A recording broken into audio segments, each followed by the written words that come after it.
2201 south union village Bakersfield California ਵਿਖੇ ਪੰਜਾਬੀ ਭਰਾਵਾਂ ਦਾ ਮਨਪਾਉਂਦਾ fuel number 1 stop ਅਤੇ ਯੂਨੀਅਨ ਵਿਲੇਜ ਵੈਰਾਈਟੀ ਅਤੇ ਤਾਜ਼ੇ ਖਾਣੇ ਦਾ ਭੰਡਾਰ, ਜਿੱਥੇ ਟਰੱਕਾਂ ਵਾਲੇ ਵੀਰਾਂ ਨੂੰ ਸਸਤੇ ਰੇਟਾਂ ਤੇ ਡੀਜ਼ਲ ਅਤੇ ਖਾਣ ਪੀਣ ਦੀ ਹਰ ਤਰ੍ਹਾਂ ਦੀ ਸਹੂਲਤ, ਜਿੱਥੇ ਇੰਡੀਅਨ, ਸਪੈਨਿਸ਼ ਤੇ ਵੱਖ-ਵੱਖ ਕਿਸਮਾਂ ਦੇ ਤਾਜ਼ੇ ਫੂਡਸ ਦੀ ਸੁਵਿਧਾ।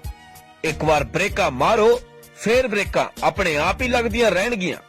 ਸਾਨੂੰ ਅਜ਼ਮਾਓ। ਵਧੇਰੇ ਜਾਣਕਾਰੀ ਲਈ ਸੁੱਖੀ ਘੁੰਮਣ ਤੇ ਜੇ ਘੁੰਮਣ ਨੂੰ ਹੇਠ ਲਿਖੇ ਨੰਬਰਾਂ ਤੇ ਸੰਪਰਕ ਕਰੋ 661 304 7500 661 885 8858। ਰਿਲਾਇਬਲ ਮਤਲਬ ਭਰੋਸੇਮੰਦ ਤੇ ਭਰੋਸੇਮੰਦ ਮਤਲਬ reliable tyre depot. Reliable tyre depot deals ਇਨ ਹੋਲਸੇਲ ਟਰੱਕ ਟਾਇਰਸ ਇਨ ਕੈਲੀਫੋਰਨੀਆ ਤੇ ਇਸ ਤੋਂ ਇਲਾਵਾ ਟਰੱਕਾਂ ਦਾ ਆਇਲ ਚੇਂਜ ਕਰਵਾਉਣਾ ਹੋਵੇ, ਬ੍ਰੇਕਸ ਦਾ ਕੰਮ ਕਰਵਾਉਣਾ ਹੋਵੇ, ਸੀਲਸ ਦਾ, ਏਸੀ ਦਾ ਜਾਂ ਫਿਰ ਟਰੱਕ ਦਾ ਕੋਈ ਹੋਰ ਕੰਮ ਕਰਵਾਉਣਾ ਹੋਵੇ, ਤੁਸੀਂ ਰਿਲਾਇਬਲ ਟਾਇਰ ਡਿਪੂ ਤੇ ਅੱਖਾਂ ਬੰਦ ਕਰਕੇ ਵਿਸ਼ਵਾਸ ਕਰ ਸਕਦੇ ਹੋ। We are also authorised dealer of JK Vikrant tyres ਤੇ ਪੱਕਾ ਹੈ ਕਿ ਪ੍ਰਾਈਸ ਦੇ ਮਾਮਲੇ 'ਚ ਅਸੀਂ ਬੈਸਟ ਹਾਂ। ਸੋ do visit reliable tyre depot 1601 south union avenue, Bakersfield, California.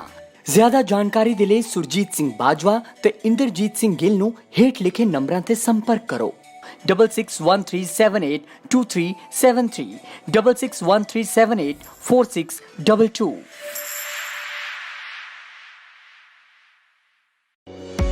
Where there is a will, there is a way. And where there is a way, there is Pandal Brothers. ਤੁਹਾਡਾ ਹਰ load ਸਾਡੀ ਜ਼ਿੰਮੇਵਾਰੀ ਹੈ। 70 ਤੋਂ ਉੱਪਰ ਨਵੇਂ Volvo trucks, custom order refrigerated trailer, fine logistics. Target ਇੱਕੋ ਕਿ ਤੁਹਾਡੇ ਅੱਗੇ ਸਾਡਾ ਬੈਸਟ ਕੈਰੀਅਰ ਦਾ ਦਰਜਾ, ਤੁਹਾਡਾ ਭਰੋਸਾ ਬਰਕਰਾਰ ਰਹੇ। ਸ਼ਿਪਮੈਂਟ ਵੱਡੀ ਹੋਵੇ ਜਾਂ ਛੋਟੀ, ਸਰਵਿਸਿਜ਼ ਵਿੱਚ ਕਿਸੇ ਕਮੀ ਦਾ ਸਵਾਲ ਹੀ ਨਹੀਂ। ਟੈਕਨੀਕ ਪੱਖੋਂ ਵੀ ਸਾਡਾ ਵਿਜ਼ਨ ਕਲੀਅਰ ਹੈ। ਤਾਂ ਹੀ ਟਰੱਕ ਟਰੈਕਿੰਗ ਸੌਫਟਵੇਅਰ, ਨਿਊ ਤੇ ਅਪਡੇਟਡ ਫਲੀਟ, ਸੇਫਟੀ ਲਈ CLD ਸੌਫਟਵੇਅਰ, ਇਹ ਸਭ ਮੁੱਖ ਹੈ ਕਿਉਂਕਿ ਇੱਥੇ ਗੱਲ ਵਿਸ਼ਵਾਸ ਦੀ ਹੈ। So for efficient transport services, contact Hollister, California's Pandal Brothers.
Waheguru ji ਕਾ ਖਾਲਸਾ, ਵਾਹਿਗੁਰੂ ਜੀ ਕੀ ਫਤਿਹ।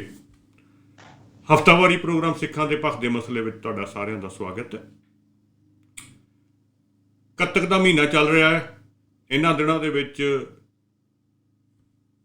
ਪੰਜਾ ਸਾਹਿਬ ਦਾ ਸਾਕਾ ਵਾਪਰਿਆ ਸੀ। ਸਾਡੀ ਸਿੱਖਾਂ ਦੀ ਤਰਾਸ਼ਦੀ ਆ। ਬਹੁਤ ਸਾਰੇ ਘੱਲੂਘਾਰੇ, ਬਹੁਤ ਸਾਰੇ ਸਾਕੇ ਅਸੀਂ ਭੁਲਾ ਬੈਠੇ ਹਾਂ। ਅਸੀਂ ਭੁੱਲ ਬੈਠੇ ਹਾਂ ਸਾਡਾ ਬੇਸ ਕੀ ਸੀ। ਪਰਸੋਂ ਚੌਥੇ ਜਦੋਂ ਟਿਕਰੀ ਬਾਰਡਰ 'ਤੇ ਘਟਨਾ ਵਾਪਰੀ, ਇੱਕ ਟਰੱਕ ਨੇ ਆ ਕੇ ਕੁਛ ਔਰਤਾਂ ਨੂੰ ਦਰੜ ਦਿੱਤਾ, ਅਤੇ ਮੇਰੇ ਉਸੇ ਦਿਮਾਗ ਦੇ ਵਿੱਚ ਆਏ ਵੀ ਇਸੇ ਟਾਈਮ ਦੇ ਉੱਤੇ ਕਈ ਸਾਲ ਪਹਿਲਾਂ ਪੰਜਾ ਸਾਹਿਬ ਗੱਡੀ ਨੇ ਸਿੰਘਾਂ ਨੂੰ ਦਰੜਿਆ ਸੀ ਥੱਲੇ। ਔਰ ਮੈਂ ਉਹਦੇ ਨਾਲ ਰਿਲੇਟ ਕਰਕੇ ਦੇਖਣ ਲੱਗ ਪਿਆ ਕਿ ਲਖੀਮਪੁਰ ਵਾਲੀ ਘਟਨਾ ਵਾਪਰੀ, ਇੱਥੇ ਵਾਪਰੀ, ਭਾਵੇਂ ਕਿ ਹੋ ਸਕਦਾ ਇਹ ਐਕਸੀਡੈਂਟ ਹੀ ਹੋਵੇ, ਪਰ ਸਿੱਖ ਨਾ ਉਦੋਂ ਕਦੀ ਪਿੱਛੇ ਹਟੇ ਆ ਅਤੇ ਨਾ ਅੱਜ ਹਟੇ ਆ। ਅਸੀਂ ਸੋਸ਼ਲ ਮੀਡੀਆ 'ਤੇ ਜਾਂ ਹੋਰ ਨਾ ਭਾਵੇਂ ਅਲੱਗ-ਅਲੱਗ ਦੇਈ ਜਾਈਏ ਸਿੱਖਾਂ ਨੂੰ ਵੀ ਇਹ ਕਾਮਰੇਡ ਆ, ਇਹ ਆ, ਇਹ ਉਹ ਆ, ਪਰ ਸਾਡੇ ਅੰਦਰ ਜਿਹੜਾ ਜਜ਼ਬਾ ਆ ਇਹ ਅੱਜ ਵੀ ਉਹੀ ਆ ਜੋ ਗੁਰੂ ਕੇ ਬਾਗ ਦੇ ਮੋਰਚੇ ਵੇਲੇ ਸੀ, ਜੋ ਉਸ ਟਾਈਮ ਪੰਜਾ ਸਾਹਿਬ 'ਚ ਵਾਪਰਿਆ। ਬਹੁਤਿਆਂ ਨੂੰ ਤਾਂ ਇਹ ਨਹੀਂ ਪਤਾ ਹੋਣਾ ਵੀ ਉਹ ਘਟਨਾ ਹੈ ਕੀ ਸੀ ਕਿ ਗੁਰੂ ਕੇ ਬਾਗ ਦਾ ਜਿਹੜਾ ਮੋਰਚਾ ਲੱਗਾ ਹੋਇਆ ਸੀ, ਉੱਥੋਂ ਜਿਹੜੇ ਸਿੰਘ ਗ੍ਰਿਫਤਾਰ ਕੀਤੇ ਸੀ ਉਹ ਲੈ ਕੇ ਆ ਰਹੇ ਸੀ, ਅਤੇ ਹਸਨ ਅਬਦਾਦ ਸਿੰਘਾਂ ਨੇ ਕਿਹਾ ਵੀ ਇਹਨਾਂ ਨੂੰ ਇੱਥੇ ਪ੍ਰਸ਼ਾਦਾ ਛਕਾਉਣਾ, ਅਤੇ ਉਹਨਾਂ ਨੂੰ ਹੁਕਮ ਸੀ ਵੀ ਗੱਡੀ ਰੋਕਣੀ ਨਹੀਂ ਕਿਤੇ ਵੀ, ਅਤੇ ਉਹ ਕਹਿੰਦੇ ਅਸੀਂ ਰੁਕਾਉਣੀ ਆ ਗੱਡੀ, ਅਤੇ ਉਹ ਗੱਡੀ ਦੀ ਪਟੜੀ ਉੱਤੇ ਲੰਮੇ ਪੈ ਗਏ, ਜਿਹਦੇ ਵਿੱਚ 2 ਸਿੰਘ ਉਦੋਂ ਸ਼ਹੀਦ ਹੋ ਗਏ ਸੀ, ਜ਼ਖਮੀ ਹੋ ਕੇ ਬਾਅਦ ਸ਼ਹੀਦ ਹੋ ਗਏ ਸੀ, ਅਤੇ ਗੱਡੀ ਉਹਨਾਂ ਨੂੰ ਰੋਕਣੀ ਪਈ, ਅਤੇ ਉਹਨਾਂ ਨੇ ਪ੍ਰਸ਼ਾਦਾ ਛਕਾਇਆ ਅਤੇ ਗੱਡੀ ਫਿਰ ਅੱਗੇ ਤੁਰੀ ਸੀ। ਉਹ ਜਜ਼ਬਾ ਅੱਜ ਵੀ ਕਾਇਮ ਆ। ਉਹ ਕਿਸਾਨੀ ਅੰਦੋਲਨ 'ਚੋਂ ਤੁਹਾਨੂੰ ਦੇਖਣ ਨੂੰ ਮਿਲੂਗਾ, ਉਹ ਜਜ਼ਬਾ ਅੱਜ ਵੀ ਮਿਲ ਰਿਹਾ ਹਰ ਥਾਂ ਦੇ ਉੱਤੇ। ਹਰ ਰੋਜ਼ ਕੋਈ ਨਾ ਕੋਈ ਖਬਰ ਆ ਜਾਂਦੀ ਵੀ ਅੱਜ ਆਹ ਫਲਾਣਾ ਸਿੰਘ ਸ਼ਹੀਦ ਹੋ ਗਿਆ ਉੱਥੇ ਕਿਸਾਨੀ ਅੰਦੋਲਨ 'ਚ। ਸਾਡੇ ਬਜ਼ੁਰਗ 90 95 ਸਾਲ ਦੇ ਉੱਥੇ ਬੈਠੇ ਆ ਅਤੇ ਪਰਵਾਹ ਨਹੀਂ ਕਰਦੇ ਕਿ ਮੌਸਮ ਕਿਹੋ ਜਿਹਾ ਆ। ਹਰ ਤਰ੍ਹਾਂ ਦਾ ਮੌਸਮ, ਕੋਈ ਕਹਿੰਦਾ ਵੀ ਗਰਮੀਆਂ 'ਚ ਆ ਸਕਦਾ ਜਾਂ ਸਰਦੀਆਂ 'ਚ ਆ ਸਕਦਾ। ਹੁਣ ਤਾਂ 12 ਮਹੀਨੇ ਹੋ ਗਏ ਆ, ਕੋਈ ਇਹੋ ਜਿਹਾ ਮੌਸਮ ਨਹੀਂ ਜਿਹੜਾ ਉਹਨਾਂ ਨੇ ਆਪਣੇ ਪਿੰਡੇ 'ਤੇ ਨਹੀਂ ਹੰਢਾਇਆ। ਸੋ ਕਿਉਂਕਿ ਪੰਜਾ ਸਾਹਿਬ ਦੀ ਘਟਨਾ ਇਹਨਾਂ ਦਿਨਾਂ 'ਚ ਵਾਪਰੀ ਸੀ, ਮੇਰਾ ਖਿਆਲ 14 ਕੱਤਕ ਨੂੰ, ਸ਼ਾਇਦ ਅੱਜ 16 ਕੱਤਕ ਆ, ਅਤੇ ਉਹ ਟਾਈਮ ਸੇਮ ਹੀ ਆ। ਸੋ ਇਸ ਕਰਕੇ ਮੈਂ ਕਿਹਾ ਜ਼ਿਕਰ ਕਰਨਾ ਬਣਦਾ। ਹਾਂਜੀ ਜਗਮੋਹਨ ਸਿੰਘ ਜੀ, ਤੁਸੀਂ ਪ੍ਰੋਗਰਾਮ ਦੀ ਸ਼ੁਰੂਆਤ ਕਰੋ। ਹਾਂਜੀ, ਪਹਿਲਾਂ ਤਾਂ ਜੀ ਹਾਂ ਜੀ ਜਿਹੜੇ ਦਰਸ਼ਕ ਸਾਨੂੰ ਗੁਰਮਤਿ ਟੀਵੀ, ਸਾਂਝੀ ਸੋਚ, ਪਿਓਰ ਪੰਜਾਬੀ ਟੀਵੀ ਤੇ ਦੇਸੀ ਚੈਨਲ ਤੇ ਲਾਈਵ ਦੇਖ ਰਹੇ, ਜਿਹੜੇ ਸਾਨੂੰ SDVM YouTube ਚੈਨਲ ਤੇ, ਫੇਸਬੁੱਕ ਗੁਰਮਤਿ ਟੀਵੀ ਸੱਚ ਦੀ ਖੋਜ ਪੇਜ ਤੇ, ਦੇਸੀ ਚੈਨਲ ਤੇ, ਫੇਸਬੁੱਕ ਪੇਜਾਂ ਤੇ ਲਾਈਵ ਦੇਖ ਰਹੇ, ਉਹਨਾਂ ਦਾ ਜੀ ਆਇਆਂ। ਜਿਹੜੇ ਸਾਨੂੰ ਐਜ਼ ਏ ਐਪ ਸੁਣਦੇ ਆ, ਐਜ਼ ਏ ਸਰੋਤੇ ਸੁਣਦੇ, ਉਹਨਾਂ ਦਾ ਜੀ ਆਇਆਂ। ਅੱਜ 16 ਕੱਤਕ 553 ਸੰਮਤ ਮੂਲ ਨਾਨਕ ਸ਼ਾਹੀ ਕੈਲੰਡਰ ਦੇ ਅਨੁਸਾਰ ਅਸੀਂ ਇਹ ਚੈਨਲ ਹਮੇਸ਼ਾ ਡੈਡੀਕੇਟ ਕੀਤਾ ਇੱਕ ਪੰਥ, ਇੱਕੋ ਹੀ ਗ੍ਰੰਥ ਗੁਰੂ ਗ੍ਰੰਥ ਸਾਹਿਬ ਤੇ ਇੱਕ ਮੂਲ ਨਾਨਕ ਸ਼ਾਹੀ ਕੈਲੰਡਰ, ਸਿੱਖਾਂ ਦੀ ਵੱਖਰੀ ਪਹਿਚਾਣ, ਜਿਹਦੇ ਵਿੱਚ ਜੇ ਗੁਰੂ ਸਾਹਿਬ ਦਾ ਤੇ 5 ਜਨਵਰੀ ਨੂੰ ਬਰਥਡੇ ਆਊਗਾ, ਜਨਮ ਦਿਨ ਆਊਗਾ ਗੁਰੂ ਸਾਹਿਬ ਦਾ, ਤੇ ਹਰ ਸਾਲ 5 ਜਨਵਰੀ ਹੀ ਗੁਰੂ ਗੋਬਿੰਦ ਸਿੰਘ ਸਾਹਿਬ ਦਾ ਜਨਮ ਆਊਗਾ। ਹਰ ਇੱਕ ਬੱਚੇ ਨੂੰ ਵਰਲਡ 'ਚ ਰੜ ਜਾਊਗਾ ਕਿ 5 ਤਰੀਕ ਨੂੰ ਗੁਰੂ ਗੋਬਿੰਦ ਸਿੰਘ ਸਾਹਿਬ ਦਾ ਬਰਥਡੇ ਆ, ਜਨਮ ਦਿਨ ਆ। ਸੋ ਇਸ ਕਰਕੇ ਅਸੀਂ ਕੈਲੰਡਰ ਦੀ ਹਮੇਸ਼ਾ ਆਪਣੇ ਪ੍ਰੋਗਰਾਮ ਦੇ ਵਿੱਚ ਗੱਲ ਕਰਦੇ ਰਹਿੰਦੇ ਹਾਂ। ਹੁਣ ਗੱਲ ਆ ਗਈ ਕਿਸਾਨੀ ਅੰਦੋਲਨ ਦੀ। ਹਮੇਸ਼ਾ ਦੀ ਤਰ੍ਹਾਂ ਕੋਸ਼ਿਸ਼ ਕਰਦੇ ਹਾਂ ਕਿ ਵੱਖ-ਵੱਖ ਸ਼ਖਸੀਅਤਾਂ ਰੂਬਰੂ ਕਰੋ। ਸਾਡੇ ਸਤਿਕਾਰਯੋਗ ਵੱਡੇ ਬਾਈ ਜੀ ਸਰਦਾਰ ਜੋਗਿੰਦਰ ਸਿੰਘ ਉਗਰਾਹਾਂ, ਇਹਨਾਂ ਨੂੰ ਅਸੀਂ 2 ਵਾਰ ਆਪਣੇ ਪ੍ਰੋਗਰਾਮ 'ਚ ਅੱਗੇ ਲੈ ਕੇ ਆ ਰਹੇ ਹਾਂ। ਜਦੋਂ ਵੀ ਇਹਨਾਂ ਨੂੰ ਬੇਨਤੀ ਕਰੀਦੀ ਆ ਵੀ ਬਾਈ ਜੀ ਤੁਹਾਨੂੰ ਲੈ ਕੇ ਆਉਣਾ, ਤੁਹਾਡੇ ਨਾਲ ਗੱਲਬਾਤ ਕਰਨੀ ਆ, ਕਦੀ ਵੀ ਸਾਨੂੰ ਨਾ ਪੱਖੀ, ਕਦੀ ਵੀ ਐ ਨਹੀਂ ਵੀ ਮੇਰੇ ਕੋਲ ਟਾਈਮ ਨਹੀਂ ਜਾਂ ਮੈਂ ਬਿਜ਼ੀ ਹਾਂ, ਜਿੱਧਰੋਂ ਮਰਜ਼ੀ ਟਾਈਮ ਕੱਢ ਕੇ ਜ਼ਰੂਰ ਆਪਣਾ ਟਾਈਮ ਜਿਹੜਾ ਉਹ ਸਾਨੂੰ ਦਿੰਦੇ ਆ। ਗੱਲ ਆਪਾਂ ਸ਼ੁਰੂਆਤ ਕਰਨੀ ਅੱਜ ਟਿਕਰੀ ਬਾਰਡਰ ਦੀ ਘਟਨਾ ਤੋਂ। ਪਹਿਲਾਂ ਤਾਂ ਉਗਰਾਹਾਂ ਸਾਹਿਬ ਤੁਹਾਡਾ ਜੀ ਆਇਆਂ। ਵਾਹਿਗੁਰੂ ਜੀ ਕਾ ਖਾਲਸਾ ਤੇ ਵਾਹਿਗੁਰੂ ਜੀ ਕੀ ਫਤਿਹ। ਵਾਹਿਗੁਰੂ ਜੀ ਕੀ ਫਤਿਹ। ਅੱਜ ਕੱਲ ਤੁਹਾਨੂੰ ਪਤਾ ਵੀ ਸਭ ਤੋਂ ਵੱਡਾ ਜਿਹੜਾ ਸਪੋਰਟਸ ਆ ਉਹ ਭਾਰਤ ਵਿੱਚ ਕ੍ਰਿਕਟ ਹੈ। ਕ੍ਰਿਕਟ ਨੂੰ ਭਾਰਤ ਦੇ ਵਿੱਚ ਰਿਲੀਜਨ ਕਿਹਾ ਜਾਂਦਾ, ਵੀ ਇੱਕ ਤਰ੍ਹਾਂ ਦਾ ਧਰਮ ਹੈ ਲੋਕਾਂ ਦਾ ਕ੍ਰਿਕਟ। ਕ੍ਰਿਕਟ ਦੇ ਨਾਂ ਤੇ ਲੋਕੀ ਜਿਹੜੇ ਆ ਵੀ ਇੰਨਾ ਭਾਵੁਕ ਹੋ ਜਾਂਦੇ ਆ ਕਿ ਜੇ ਭਾਰਤ ਹਾਰਦਾ ਆ ਤੇ ਲੋਕੀ ਪਲੇਅਰਾਂ ਦੇ ਪੱਥਰ ਵੀ ਮਾਰਨ ਚਲ ਜਾਂਦੇ, ਘਰੇ ਮਾਰਨ ਤੱਕ ਜਾਂਦੇ ਆ, ਆਪਣੇ ਟੀਵੀ ਭੰਨ ਦਿੰਦੇ ਆ। ਸੋ ਇੱਕ ਕਿਸਮ ਦਾ ਸਭ ਤੋਂ ਵਰਲਡ ਦੇ ਵਿੱਚ ਜੇ ਭਾਰਤ ਦੀ ਕਿਤੇ ਗੱਲ ਹੁੰਦੀ ਆ ਤੇ ਕ੍ਰਿਕਟ ਕਰਕੇ ਹੁੰਦੀ ਆ। ਤੇ ਜਦੋਂ ਇਹ ਦੁਬਈ ਦੇ ਵਿੱਚ ਇਸ ਟਾਈਮ ਵਰਲਡ ਕੱਪ ਚੱਲ ਰਿਹਾ ਆ ਤੇ ਕ੍ਰਿਕਟ ਹੋ ਰਿਹਾ, ਉੱਥੇ ਸਾਡੇ ਭਾਰਤ ਦੀ ਟੀਮ ਗਈ ਆ, ਜਾ ਕੇ ਗੋਡਿਆਂ ਭਾਰ ਹੋ ਕੇ ਉਹਨਾਂ ਨੇ ਇੱਕ ਸ਼ਬਦ ਲਈ ਉੱਥੇ, ਮਤਲਬ ਮੌਨ ਰੱਖਿਆ, ਬਲੈਕ ਲਾਈਵਸ ਮੈਟਰ। ਹੁਣ ਕਦੇ ਕਾਲੇ ਬੰਦਿਆਂ ਦੀਆਂ ਜਿਹੜੀਆਂ ਆ ਜਾਨਾਂ ਆ ਉਹ ਵੀ ਮੈਟਰ ਕਰਦੀਆਂ ਆ। ਸੋ ਮੈਂ ਤਾਂ ਇਹ ਕ੍ਰਿਕਟ ਦਾ ਇੱਥੇ ਜ਼ਿਕਰ ਕਰ ਰਿਹਾ ਵੀ ਸਭ ਤੋਂ ਵੱਡਾ ਮਤਲਬ ਇਹ ਪਲੇਟਫਾਰਮ ਹੈ ਲੋਕਾਂ ਦੇ, ਸਭ ਤੋਂ ਵੱਧ ਭਾਰਤ ਦੇ ਲੋਕ ਜੁੜਿਆ ਕ੍ਰਿਕਟ ਨਾਲ, ਤੇ ਉੱਥੇ ਗੋਡੇ ਭਾਰ ਹੋ ਕੇ ਤਾਂ ਉਹਦਾ ਸੋਗ ਮਨਾਇਆ ਇਹਨਾਂ ਨੇ। ਪਰ ਕੀ ਇਹ ਕ੍ਰਿਕਟ ਖਿਡਾਰੀ 12 ਮਹੀਨੇ ਤੋਂ ਕਿਸਾਨ ਬਾਰਡਰਾਂ ਤੇ ਬੈਠੇ ਆ, 700 ਤੋਂ 800 ਦੇ ਲਾਗੇ ਚਾਗੇ ਸਾਡੇ ਕਿਸਾਨ ਸ਼ਹੀਦ ਹੋ ਚੁੱਕੇ ਆ, ਪਿੱਛੇ ਜਾਂ ਲਖੀਮਪੁਰ ਘਟਨਾ ਦੇ ਵਿੱਚ ਦਰੜੇ ਜਾ ਚੁੱਕੇ ਆ, ਕਿ ਇਹਨਾਂ ਕ੍ਰਿਕਟ ਖਿਡਾਰੀਆਂ ਨੂੰ ਉਹ ਸਾਡੇ ਕਿਸਾਨ ਨਹੀਂ ਦਿਸੇ? ਅਮਰੀਕਾ ਦੇ ਵਿੱਚ ਬਲੈਕ ਲਾਈਵ ਮੈਟਰ ਜਿਹੜੀਆਂ ਉਹ ਦਿਸ ਪਈਆਂ ਆ, ਵੀ ਉੱਥੋਂ ਸਾਰੇ ਐਕਟਰ ਵੀ ਬੋਲੇ। ਹੁਣ ਕ੍ਰਿਕਟਰ ਆ ਕੇ ਸਪੈਸ਼ਲੀ ਦੁਬਈ ਦੇ ਵਿੱਚ ਜਾ ਕੇ ਕਹਿ ਰਿਹਾ ਬਲੈਕ ਲਾਈਵ ਮੈਟਰ, ਤੇ ਕਿਸਾਨ ਲਾਈਵ ਮੈਟਰ ਨਹੀਂ ਕਰਦੀ। ਕਿਸਾਨ ਤਾਂ ਹਰ ਬੰਦਾ ਜਿਹੜਾ ਆ ਕਿਸਾਨ ਆ, ਭਾਰਤ ਦੇ 70% ਤੋਂ 80% ਲੋਕ ਕਿਸਾਨ ਆ। ਸੋ ਪਹਿਲਾ ਸਵਾਲ ਉਗਰਾਹਾਂ ਸਾਹਿਬ ਇਹ ਆ ਵੀ ਟਿਕਰੀ ਬਾਰਡਰ ਤੇ ਜਿਹੜੀ ਇਹ ਟਰੱਕ ਵਾਲੀ ਘਟਨਾ ਘਟੀ ਆ, ਇਹਦੀ ਸੱਚਾਈ ਕੀ ਆ? ਵੀ ਕੀ ਇਹ ਵਾਕਿਆ ਹੀ ਕਿਸੇ ਦੀ ਸਾਜ਼ਿਸ਼ ਹੈ ਜੋ ਅਸੀਂ ਫੇਸਬੁੱਕ ਤੇ ਦੇਖ ਰਹੇ ਹਾਂ, ਸੁਣ ਰਹੇ ਹਾਂ, ਜਾਂ ਇਹ ਐਕਸੀਡੈਂਟ ਹੈ? ਇਹਦੇ ਬਾਰੇ ਜਰੂਰ ਜਾਣ ਕਰੋ ਤੇ ਮੋਰਚੇ ਦੇ ਮੌਜੂਦਾ ਹਾਲਾਤ ਬਾਰੇ। ਜਗਮੋਹਨ ਸਿੰਘ ਜੀ, ਮੈਂ ਭਾਜੀ ਉਗਰਾਹ ਸਾਹਿਬ ਮੈਂ ਇੱਕ ਗੱਲ ਹੋਰ ਐਡ ਕਰ ਦਵਾਂ। ਇੱਕ ਤਾਂ ਉਹ ਟਰੱਕ ਵਾਲੀ ਘਟਨਾ, ਉਸ ਤੋਂ ਵੀ ਜ਼ਰੂਰੀ ਜੋ ਰਾਤੀ ਹੋਇਆ ਉਹ ਜ਼ਰੂਰ ਦੱਸ ਦਿਓ। ਟਿਕਰੀ ਬਾਰਡਰ ਤੇ ਜਿਹੜੇ ਬਹੁਤ ਸਾਰੀਆਂ ਅਫਵਾਹਾਂ ਫਲਾਈਆਂ ਗਈਆਂ, ਉਹਦੇ ਬਾਰੇ ਜ਼ਰੂਰ ਦੱਸੋ। ਉਹ ਵੀ ਮੈਂ ਤੁਹਾਡੇ ਨਾਲ ਹੀ ਜੋੜ ਦਿੰਦਾ। ਹਾਂਜੀ।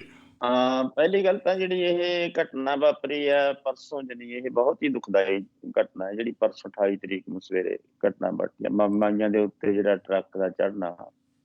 ਜਦੋਂ ਇਹ ਘਟਨਾ ਵਾਪਰੀ ਹੈ, ਮਤਲਬ ਜਦੋਂ ਸਾਨੂੰ ਇਸ ਗੱਲ ਦਾ ਪਤਾ ਲੱਗਿਆ, ਜਦੋਂ ਅਸੀਂ ਮਤਲਬ ਜਿਹੜੀਆਂ ਹਾਲਤਾਂ ਦੇ ਵਿੱਚੋਂ ਦੀ ਅਸੀਂ ਮੋਰਚੇ ਦੇ ਲੰਘੇ ਆ, ਅੱਜ ਤੋਂ ਤਕਰੀਬਨ 11-12 ਮਹੀਨਿਆਂ ਦਾ ਪੀਰੀਅਡ ਮੋਰਚੇ ਦੇ ਵਿੱਚੋਂ ਦੇ ਆਏ ਆ, ਅਸੀਂ ਬੀਜੇਪੀ ਦੀਆਂ ਐਕਟੀਵਿਟੀਆਂ ਨੋਟ ਕੀਤੀਆਂ ਨੇ। ਸਾਨੂੰ ਬਹੁਤ ਹੀ ਸ਼ੱਕ ਦੇ ਘੇਰੇ 'ਚ ਇਸ ਗੱਲ ਨੇ ਖੜਾ ਕਰਤਾ ਵੀ ਸਵੇਰੇ ਸਵੇਰੇ ਬੁੜੀਆਂ ਫਿਰ ਬੈਠੀਆਂ ਨੇ ਤੇ ਟਰੱਕ ਆਉਂਦਾ, ਟਰੱਕ ਉਹਨਾਂ ਨੂੰ ਲਤੜ ਦਿੰਦਾ ਤੇ ਟਰੱਕ ਵੀ ਕੋਈ ਬਹੁਤੀ ਸਪੀਡ ਦੇ ਵਿੱਚ ਨਹੀਂ ਸੀ। ਕੀ ਬਣਿਆ ਇਹ ਕੀ ਹੈ ਇਹਨੇ ਜਿਹੜੀ ਬੜਾ ਸ਼ੱਕ ਦਾ ਘੇਰਾ ਸਾਨੂੰ ਪਾਤਾ ਸਾਡੇ ਵਾਸਤੇ। ਜਦੋਂ ਸਾਂਭਣ ਤੋਂ ਬਾਅਦ ਅਸੀਂ ਫੌਰਨ ਇਹਦਾ ਇਹ ਫੈਸਲਾ ਕੀਤਾ ਵੀ ਇਹਦੀ ਪੂਰੀ ਪੜਤਾਲ ਕਰੋ ਵੀ ਇਹ ਡਰਾਈਵਰ ਕੌਣ ਹੈ, ਕਿਹਦਾ ਇਹ ਵਹੀਕਲ ਹੈ, ਉਹ ਬੰਦਾ ਕਿਹਦੇ ਨਾਲ ਜੁੜਿਆ ਹੋਇਆ, ਕੀ ਕੰਮ ਕਰਦਾ, ਕਿੰਨੇ ਚਿਰ ਤੋਂ ਕਰਦਾ, ਇਹਦੀ ਪੂਰੀ ਪੜਤਾਲ ਚ ਪਾਓ।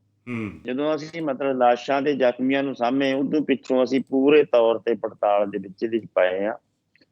ਇੱਕ ਦਿਨ ਪੂਰਾ, ਇੱਕ ਰਾਤ ਪੂਰੀ ਇਸ ਪੜਤਾਲ ਦੇ ਵਿੱਚ ਲੱਗਣ ਤੋਂ ਬਾਅਦ ਅਸੀਂ ਇਸ ਸਿੱਟੇ ਤੇ ਪਹੁੰਚੇ ਹਾਂ ਵੀ ਸੱਚਮੁੱਚ ਇਹ ਇੱਕ ਘਟਨਾ ਹੀ ਹੈ।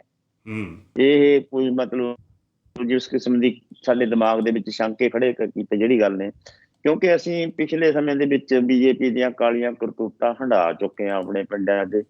ਲਖਮਪੁਰ ਵਾਲੀ ਘਟਨਾ ਨੂੰ ਦੇਖ ਲਓ, ਭਾਵੇਂ ਸਿੰਘੂ ਬਾਰਡਰ ਤੇ ਉਹ ਇੱਕ ਮਜ਼ਦੂਰ ਦਾ ਹੋਇਆ ਕਤਲ, ਬੇਅਬਦੀ ਨਾਲ ਜੁੜ ਕੇ ਹੋਏ ਕਤਲ ਦੀ ਘਟਨਾ ਨੂੰ ਦੇਖ ਲਓ, ਜਾਂ ਉਸ ਤੋਂ ਬਾਅਦ ਜਿਹੜੇ ਮੁਜ਼ੱਫਰਨਗਰ ਤੋਂ ਉੱਠ ਕੇ ਆਏ ਲੋਕ ਨੇ ਬੀਜੇਪੀ ਦੇ, RSS ਦੇ, ਉਹ ਪਰਿਵਾਰ ਦੇ ਨਾਲ ਮਜ਼ਦੂਰ ਜਿਹੜਾ ਕਤਲ ਹੋਇਆ ਉਹਦੇ ਪਰਿਵਾਰ ਦੇ ਨਾਲ ਉੱਠ ਕੇ ਆਏ ਨੇ, ਉਹਨਾਂ ਦੀ ਘਟਨਾ ਨੂੰ ਦੇਖ ਕੇ ਯਾਨੀ ਇਹ ਉਦੋਂ ਬਾਅਦ ਇੱਕਦਮ ਹੀ ਬੀਜੇਪੀ ਦਾ ਬਾਰਡਰਾਂ ਖੋਲਣ ਦੀਆਂ ਗੱਲਾਂ ਆ ਰਹੀਆਂ ਨੇ।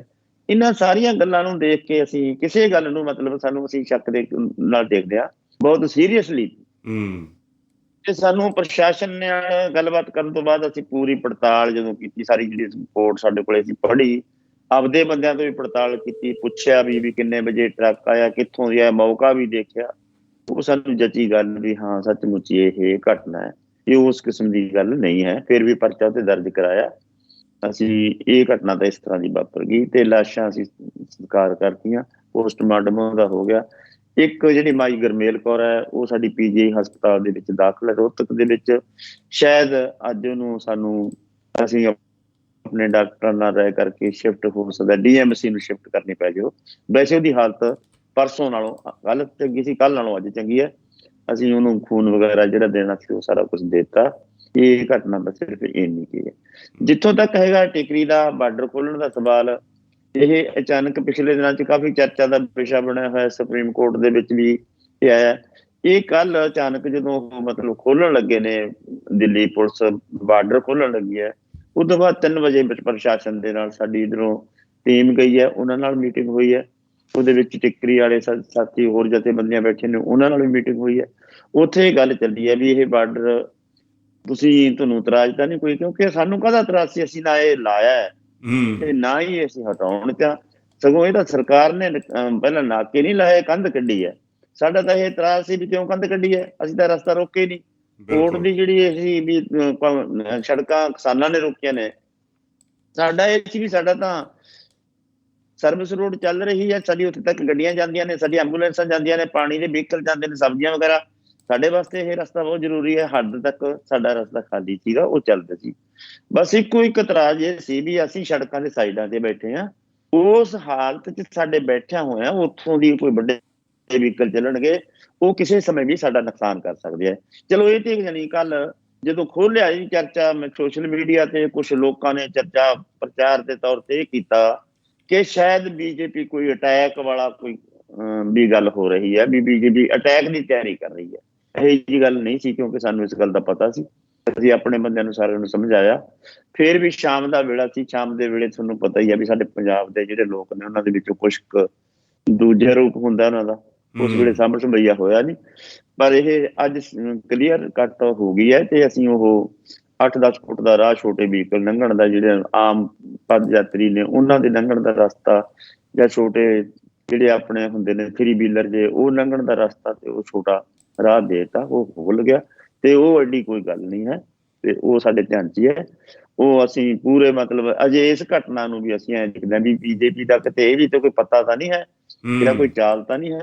ਉਹਦੇ 'ਚ ਅਸੀਂ ਜ਼ੂਮ ਮੀਟਿੰਗ ਕਰਕੇ ਫੈਸਲਾ ਕਰ ਲਿਆ 9 ਮੈਂਬਰੀ ਦੇ ਵਿੱਚ ਵੀ ਆਪਾਂ ਇਹਦੇ ਤੇ ਕੜੀ ਨਿਗਾਹ ਰੱਖੋ, ਆਪਦੇ ਮੋਰਚਿਆਂ 'ਚ ਪਹਿਰੇਦਾਰੀ ਕਰੋ, ਤੇ ਪੂਰੇ ਆਪਣੇ ਇਕੱਠ ਨੇ ਜਿਹੜੇ ਪਿੱਛੋਂ ਪੰਜਾਬ ਦੇ ਵਿੱਚੋਂ ਆਪਣੇ ਮੋਰਚਿਆਂ ਤੇ ਇਕੱਠ ਵਧਾਓ।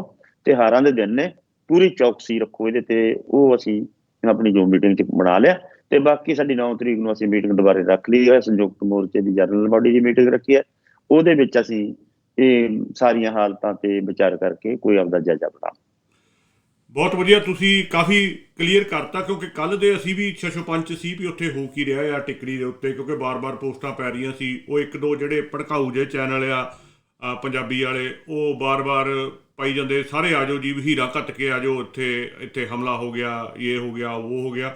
ਤੇ ਕਾਫੀ ਸੰਗਤ ਕਨਫਿਊਜ਼ ਸੀ, ਜਿਹੜਾ ਕਿ ਕਾਫੀ ਹੱਦ ਤੱਕ ਦੂਰ ਹੋ ਗਿਆ। ਸਾਨੂੰ ਪਤਾ ਸੀ, ਕਿਉਂਕਿ ਸਾਡੀ ਗੱਲਬਾਤ ਤਾਂ ਹੁੰਦੀ ਰਹਿੰਦੀ ਆ ਉੱਥੇ, ਕਿ ਉਹ ਆਪਣੇ ਵਾਲਾ ਪਾਸਾ ਇੱਕ ਪਾਸਾ ਖਾਲੀ ਕਰ ਰਹੇ ਆ, ਤੇ ਜਿਹੜੇ ਉਹਨਾਂ ਨੇ ਆਪ ਹੀ ਬੈਰੀਕੇਡ ਲਾਏ ਸੀ, ਮੈਂ ਉਹ ਦਿਖਾ ਵੀ ਦਿੱਤੇ ਆ ਸਕਰੀਨ ਦੇ ਉੱਪਰ। ਬਹੁਤ ਸਾਰੇ ਬੈਰੀਕੇਡ ਸੀ, ਉਹ 3 ਕੇ 4 ਕਹਿੰਦੇ ਪਰਤਾਂ ਲਾਈਆਂ ਹੋਈਆਂ ਸੀਗੀਆਂ ਉਹਨਾਂ ਦੀਆਂ, ਉਹ ਉਹਨਾਂ ਨੇ ਹਟਾਏ ਆ। ਤੇ ਉਹ 'ਚ ਟਾਈਮ ਤਾਂ ਲੱਗਣਾ ਹੀ ਸੀ, ਸਾਰਾ ਦਿਨ ਲੱਗ ਗਿਆ ਉਹਨਾਂ ਨੂੰ ਹਟਾਉਣ ਦੇ ਵਿੱਚ। ਸੋ ਇਹਦੇ ਵਿੱਚ ਕਿਸਾਨਾਂ ਦਾ ਕੋਈ ਚੱਕਰ ਨਹੀਂ। ਬਸ ਜਿਹੜੀ ਇਹਨਾਂ ਨੇ ਗੱਲ ਕੀਤੀ ਉਹ ਜ਼ਰੂਰ ਹੈਗੀ ਆ ਕਿ ਜਦੋਂ ਰਸਤਾ ਖੁੱਲ੍ਹਦਾ ਆ ਤੇ ਫਿਰ ਟਰੱਕ ਪੂਰੀ ਸਪੀਡ 'ਤੇ ਜਾਊਗੇ ਉਹਦੇ ਨਾਲ, ਜਿੱਦਾਂ ਹੁਣ ਨੁਕਸਾਨ ਹੋਇਆ, ਉਹ ਬੀਬੀਆਂ ਆਪਣੀਆਂ 3 ਸ਼ਹੀਦ ਹੋ ਗਈਆਂ, ਕਿਤੇ ਫਿਰ ਨਾ ਕੋਈ ਇੱਦਾਂ ਦੀ ਘਟਨਾ ਵਾਪਰੇ। ਸੋ ਇਹ ਜ਼ਰੂਰ ਸਾਨੂੰ ਦੇਖਣਾ ਪੈਣਾ ਆ ਆਉਣ ਵਾਲੇ ਸਮੇਂ ਦੇ ਵਿੱਚ। ਬਾਕੀ ਲੋਕਾਂ ਦਾ ਵੀ ਕੋਈ ਕਸੂਰ ਨਹੀਂ। ਹਾਂਜੀ, ਉਹ ਤੇ ਮੈਂ ਤੁਹਾਨੂੰ ਦੱਸ ਦੇਵਾਂ ਵੀ ਉਹਨਾਂ ਨੇ ਇਹ ਪ੍ਰਵਾਨ ਕਰ ਲਿਆ, ਪ੍ਰਸ਼ਾਸਨ ਨੇ, ਹਰਿਆਣੇ ਦੀ ਪੁਲਿਸ ਨੇ ਵੀ ਪ੍ਰਵਾਨ ਕਰ ਲਿਆ। ਤੇ ਉਹਨਾਂ ਨੇ ਕਿਹਾ ਵੀ ਇੱਧਰ ਦੀ ਵੱਡਾ ਵਹੀਕਲ ਕੋਈ ਨਹੀਂ ਜਾਊਗਾ, ਅਸੀਂ ਬਕਾਇਦਾ ਨਾਕੇ ਲਾ ਕੇ ਰੱਖਾਂਗੇ, ਪ੍ਰਬੰਧ ਰੱਖਾਂਗੇ। ਅਸੀਂ ਕਿਹਾ ਵੀ ਕਿਸੇ ਕਿਸਮ ਦੀ ਕੋਈ ਇਹੋ ਜਿਹੀ ਘਟਨਾ ਇੱਥੇ ਨਹੀਂ ਵਾਪਰਨੀ ਚਾਹੀਦੀ। ਛੋਟੇ ਵਹੀਕਲ ਤਾਂ ਸਾਡੇ ਵੀ ਚੱਲ ਰਹੇ ਆ ਉੱਥੋਂ ਦੀ, ਸਾਡੇ ਮੋਟਰਸਾਈਕਲ ਜਾਂਦੇ ਨੇ, ਸਾਡੀਆਂ ਵੀ ਗੱਡੀਆਂ ਜਾ ਰਹੀਆਂ ਨੇ। ਛੋਟੇ ਵਹੀਕਲ ਤੇ ਹੁਣ ਸਾਨੂੰ ਕੋਈ ਇਤਰਾਜ਼ ਨਹੀਂ। ਉਹ ਮੈਂ ਤੁਹਾਨੂੰ ਇੱਕ ਹੋਰ ਜਾਣਕਾਰੀ ਦਿੰਦਾ ਵੀ ਜਿਹੜੇ ਬੰਦਿਆਂ ਨੇ ਰਿਟ ਪਾਈ ਸੀ, 3 ਬੰਦਿਆਂ ਨੇ ਸੁਪਰੀਮ ਕੋਰਟ ਦੇ ਵਿੱਚ, ਉਹ ਵੀ ਕੱਲ ਮੀਟਿੰਗ ਦੇ ਵਿੱਚ ਆਏ ਸੀਗੇ। ਉਹਨਾਂ ਨੇ ਸਪੈਸ਼ਲ ਸਾਨੂੰ ਬੇਨਤੀ ਕੀਤੀ ਵੀ ਭਾਜੀ ਅਸੀਂ ਰਿਟ ਤੁਹਾਡੇ ਖਿਲਾਫ ਨਹੀਂ ਪਾਈ, ਸਾਡਾ ਤੁਹਾਡੇ ਅੰਦੋਲਨ ਦੇ ਨਾਲ ਸਾਡਾ ਸਹਿਯੋਗ ਆ। ਉਹ 3 ਕਾਰਖਾਨੇ ਦਾ ਮਾਲਕ ਸੀ ਜਾਂ ਉਹਨਾਂ ਨਾਲ ਸੰਬੰਧ ਸੀ ਕਾਰਖਾਨੇ ਨਾਲ। ਉਹ ਕਹਿੰਦੇ ਵੀ ਤੁਹਾਡੇ ਖਿਲਾਫ ਅਸੀਂ ਰਿਟ ਨਹੀਂ ਪਾਈ, ਅਸੀਂ ਤਾਂ ਕਿ ਦਿੱਲੀ ਪੁਲਿਸ ਦੇ ਖਿਲਾਫ ਰਿਟ ਪਾਈ, ਅਸੀਂ ਤਾਂ ਤੁਹਾਡੇ ਅੰਦੋਲਨ ਦੇ ਨਾਲ ਆ, ਤੁਹਾਡਾ ਸਹਿਯੋਗ ਕਰਾਂਗੇ। ਸਾਡੀ ਤਾਂ ਸਿਰਫ ਬੇਨਤੀ ਇੰਨੀ ਹੈ ਵੀ ਸਾਡੇ ਜਿਹੜੇ ਬੰਦੇ 2 ਟਾਇਰ ਵਹੀਕਲ ਆਉਂਦੇ ਨੇ, ਉਹ ਉਹਨਾਂ ਨੂੰ ਬੰਦਿਆਂ ਨੂੰ ਆਉਣ ਜਾਣ ਦੇ ਰਸਤੇ ਖੁੱਲ ਜਾਣ। ਸਾਡੀ ਲੇਬਰ ਨੂੰ ਦੂਰ ਗੇੜ ਪੈ ਕੇ ਆਉਣਾ ਪੈਂਦਾ, ਸਾਡੀਆਂ ਗੱਡੀਆਂ ਛੋਟੀਆਂ ਮੋਟੀਆਂ ਗੱਡੀਆਂ ਆ ਜਾਣ। ਉਹ ਵੀ ਤੇ ਜੇ ਤੁਸੀਂ ਕਹੋਗੇ ਸੀਮਿਤ ਗੱਡੀਆਂ, ਅਸੀਂ ਸਟੀਕਰ ਲਾ ਦਿੰਦੇ ਹਾਂ ਵੀ ਸਾਨੂੰ ਇੰਨੀਆਂ ਗੱਡੀਆਂ ਦਾ ਰਾਹ ਦੇ ਦਿਆ ਕਰੋ। ਅਸੀਂ ਕਿਹਾ ਵੀ ਗੱਡੀਆਂ ਤਾਂ 2 ਲੰਘ ਗਈਆਂ ਤਾਂ ਵੀ ਕੋਈ ਗੱਲ ਨਹੀਂ, 4 ਲੰਘ ਗਈਆਂ ਤਾਂ ਵੀ ਕੋਈ ਗੱਲ ਨਹੀਂ, ਅਸੀਂ ਗੱਡੀਆਂ ਦੇ ਸਟੀਕਰ ਕਿਉਂ ਗਿਣਾਂਗੇ ਜਦੋਂ ਅਸੀਂ ਰਸਤੇ ਦੇਣਾ? ਸਾਨੂੰ 2-4 ਦਾ ਕੋਈ ਸਵਾਲ ਨਹੀਂ। ਉਹ ਮਸਲਾ ਹੱਲ ਹੋ ਗਿਆ। ਉਹ ਸਾਰੀ ਰਿਪੋਰਟ ਹੈ। ਬਿਲਕੁਲ ਜੀ, ਇਹ ਜਾਣਬੁੱਝ ਕੇ ਇੱਦਾਂ ਦੀਆਂ ਖਬਰਾਂ ਬਣਾਈਆਂ ਜਾਂਦੀਆਂ। ਉਹ ਆ ਵੀ ਚੰਗਾ ਹੋਇਆ ਤੁਸੀਂ ਆ ਵੀ ਗੱਲ ਕਲੀਅਰ ਕਰਤੀ ਵੀ ਰਿਟ ਪਾਉਣ ਵਾਲਾ ਵੀ ਕਿਸਾਨਾਂ ਦੇ ਖਿਲਾਫ ਨਹੀਂ ਸੀ, ਪੁਲਿਸ ਦੇ ਖਿਲਾਫ ਸੀ। ਤੇ ਜਿਹੜਾ ਸੁਪਰੀਮ ਕੋਰਟ ਤੋਂ ਆਰਡਰ ਆਇਆ ਉਹ ਵੀ ਪੁਲਿਸ ਦੇ ਖਿਲਾਫ ਹੀ ਆਇਆ ਵੀ ਆਪਾਂ ਪਾਸਾ ਖਾਲੀ ਕਰੋ, ਜਿਹੜਾ ਤੁਸੀਂ ਸੜਕ ਬਲੌਕ ਕੀਤੀ ਹੋਈ ਆ। ਸੋ ਜੀ ਬਹੁਤ ਕੁਛ ਆ ਜਿਹੜਾ ਹੁੰਦਾ, ਕੁਛ ਹੋ ਰਿਹਾ, ਪ੍ਰਚਾਰਿਆ ਕੁਛ ਹੋਰ ਜਾਂਦਾ, ਔਰ ਸਾਡੇ ਜਿਹਨਾਂ ਨੂੰ ਅਸੀਂ ਆਪਣੇ ਸਮਝਦੇ ਹਾਂ ਉਹੀ ਉਹਨਾਂ ਦੇ ਦਸਤਾ ਬਣ ਜਾਂਦੇ ਆ ਤੇ ਉਹੀ ਅੱਗੋਂ ਪ੍ਰਚਾਰਨਾ ਸ਼ੁਰੂ ਕਰ ਦਿੰਦੇ ਆ। ਅਗਲਾ ਮਸਲਾ ਆਪਾਂ ਜਿਹੜਾ ਬਹੁਤ ਜ਼ਿਆਦਾ ਗੰਭੀਰ ਵੀ ਆ ਤੇ ਵਿਚਾਰ ਵੀ ਮੰਗਦਾ ਆ, ਤੇ ਬਹੁਤ ਲੋਕੀ ਉੱਤੇ ਵਿਚਾਰ ਕਰਨ ਤੋਂ ਡਰਦੇ ਵੀ ਆ ਔਰ ਕੀਤੀ ਵੀ ਨਹੀਂ ਵੀ ਕਿਤੇ ਕੋਈ ਇਹ ਹੋਰ ਪਾਸੇ ਨੂੰ ਨਾ ਤੁਰ ਜਾਵੇ। ਉਹ ਹੈਗਾ ਜੀ ਨਿਹੰਗਾਂ ਵਾਲਾ ਮਸਲਾ। ਪਹਿਲੇ ਦਿਨ ਤੋਂ ਕੰਟਰੋਵਰਸੀਆਂ ਚੱਲਦੀਆਂ ਰਹੀਆਂ, ਜਿੱਦਣ ਤੋਂ ਨਿਹੰਗਾਂ ਨੇ ਆ ਕੇ ਸੰਯੁਕਤ ਮੋਰਚੇ ਤੋਂ ਅੱਗੇ ਆਪਣਾ ਡੇਰਾ ਲਾਇਆ ਸੀ, ਉਸ ਦਿਨ ਤੋਂ ਕੰਟਰੋਵਰਸੀਆਂ। ਰਾਜੇਵਾਲ ਸਾਹਿਬ ਨੇ 1-2 ਵਾਰੀ ਕਿਹਾ ਵੀ ਤੁਸੀਂ ਪਿੱਛੇ ਲੈ ਜਾਓ, ਉਹਦੇ ਤੇ ਕੰਟਰੋਵਰਸੀ ਚੱਲੀ, ਉਹਨੂੰ ਸਿੱਖ ਵਰਸਸ ਕਾਮਰੇਡ ਬਣਾ ਦਿੱਤਾ ਗਿਆ, ਉਹਨੂੰ ਕਈ ਤਰ੍ਹਾਂ ਦੀ ਰੰਗਤ ਦਿੱਤੀ ਗਈ। ਹੁਣ ਜਿਹੜੀ ਘਟਨਾ ਵਾਪਰੀ ਆ, ਲਖਬੀਰ ਸਿੰਘ ਦਾ ਕਤਲ ਹੋਇਆ ਉੱਥੇ, ਉਹ ਬੰਦਾ ਉੱਥੋਂ ਆਇਆ, ਜਦ ਕਿ ਜਿੰਨੀਆਂ ਵੀ ਅਸੀਂ ਇੰਟਰਵਿਊ ਸੁਣੀਆਂ ਆ ਉਹ ਤੋਂ ਲੱਗਦਾ ਵੀ ਉਹ ਰੱਬ ਤੋਂ ਡਰਨ ਵਾਲਾ ਬੰਦਾ ਸੀ। ਉਹ ਤਾਂ ਕਹਿੰਦੇ ਵੀ ਟੀਵੀ ਅੱਗੇ ਵੀ ਨਹੀਂ ਸੀ ਬਹਿੰਦਾ ਵੀ ਮੈਂ ਖਾਦਾ ਪੀਤਾ ਹੋਇਆ ਮੈਂ ਗੁਰੂ ਨੂੰ ਮੂੰਹ ਨਹੀਂ ਦਿਖਾ ਸਕਦਾ, ਤੇ ਉਹ ਬੇਅਦਬੀ ਉਹਦੀਆਂ ਗੱਲਾਂ ਤੋਂ ਲੱਗਦਾ ਨਹੀਂ ਕਰ ਸਕਦੇ ਹੁਣ। ਫਿਰ ਕਹਿੰਦੇ ਜੀ ਪ੍ਰੂਫ ਦੇ ਦਿੱਤਾ ਆਹ ਦੇਖੋ ਜੀ ਆਹ ਫੋਨ ਨੰਬਰ ਆ ਜਿਹਨੇ ਇਹਨੂੰ ਕੀਤਾ ਸੀ, ਉਹ ਫੋਨ ਨੰਬਰ ਉਹਦੇ ਮਾਲਕ ਦਾ ਨਿਕਲਿਆ ਜਿਹਦੇ ਨਾਲ ਸਿਰੀ ਲੱਗਾ ਹੋਇਆ ਸੀ, ਉਹ ਵੀ ਗੱਲ ਕਲੀਅਰ ਹੋ ਗਈ। ਫਿਰ ਇਹਨਾਂ ਕੋਲ ਸਾਰੀ ਚੀਜ਼ ਦੀ ਘਟਨਾ ਦੀ ਵੀਡੀਓ ਹੈਗੀ ਆ, ਉਹਦੀ ਵੀਡੀਓ ਹਾਲੇ ਤੱਕ ਮੈਂ ਤਾਂ ਨਹੀਂ ਦੇਖੀ ਜਿੱਥੇ ਉਹਨੇ ਕੀਤੀ ਹੋਵੇ ਬੇਅਦਬੀ ਜਾਂ ਉਹ ਚੱਕ ਕੇ ਭੱਜਿਆ ਹੋਵੇ। ਉਹ ਦੂਸਰੀ ਗੱਲ ਜਿਹੜੀ ਅਸੀਂ ਬਾਰ-ਬਾਰ ਪ੍ਰੋਗਰਾਮ 'ਚ ਕਲੀਅਰ ਕਰ ਚੁੱਕੇ ਆ, ਇਹ ਗੁਰੂ ਗ੍ਰੰਥ ਸਾਹਿਬ ਜੀ ਦੀ ਬੇਅਦਬੀ ਦਾ ਮਸਲਾ ਨਹੀਂ ਸੀ, ਇਹ ਕੋਈ ਸਰਬ ਲੋਹ ਨਾਮ ਦਾ ਗ੍ਰੰਥ ਆ ਜਿਹੜਾ ਉਹ ਚੱਕ ਕੇ ਭੱਜਿਆ ਸੀ ਉਹਨਾਂ ਦੇ ਆਪਣੇ ਕਹਿਣ ਮੁਤਾਬਕ ਹੀ। ਤੇ ਨਾਲ ਕਹਿੰਦੇ ਦਸਮ, ਜਿਹਨੂੰ ਇਹ ਦਸਮ ਗ੍ਰੰਥ ਕਹਿੰਦੇ, ਬਚਿੱਤਰ ਨਾਟਕ ਦੀ ਪੋਥੀ ਨੂੰ ਇਹਨੇ ਉਹ ਨੁਕਸਾਨ ਪਹੁੰਚਾਇਆ। ਹੁਣ ਇਹ ਨਹੀਂ ਸਮਝ ਆਉਂਦੀ, ਜੇ ਉਹ ਅੰਦਰ ਬੇਅਦਬੀ ਕਰਨ ਗਿਆ ਸੀ ਤੇ ਵੱਡੀ ਪਾਲਕੀ ਉੱਤੇ ਗੁਰੂ ਗ੍ਰੰਥ ਸਾਹਿਬ ਜੀ ਪਏ, ਐਡਾ ਮੂਰਖ ਨਹੀਂ ਕੋਈ ਹੋ ਸਕਦਾ ਵੀ ਉਹਨੂੰ ਪਤਾ ਹੀ ਨਹੀਂ ਵੀ ਮੈਂ ਬੇਅਦਬੀ ਗੁਰੂ ਗ੍ਰੰਥ ਸਾਹਿਬ ਦੀ ਕਰਨੀ ਜਾਂ ਛੋਟੀ ਪੋਥੀ ਲੈ ਕੇ ਭੱਜਣੀ ਆ।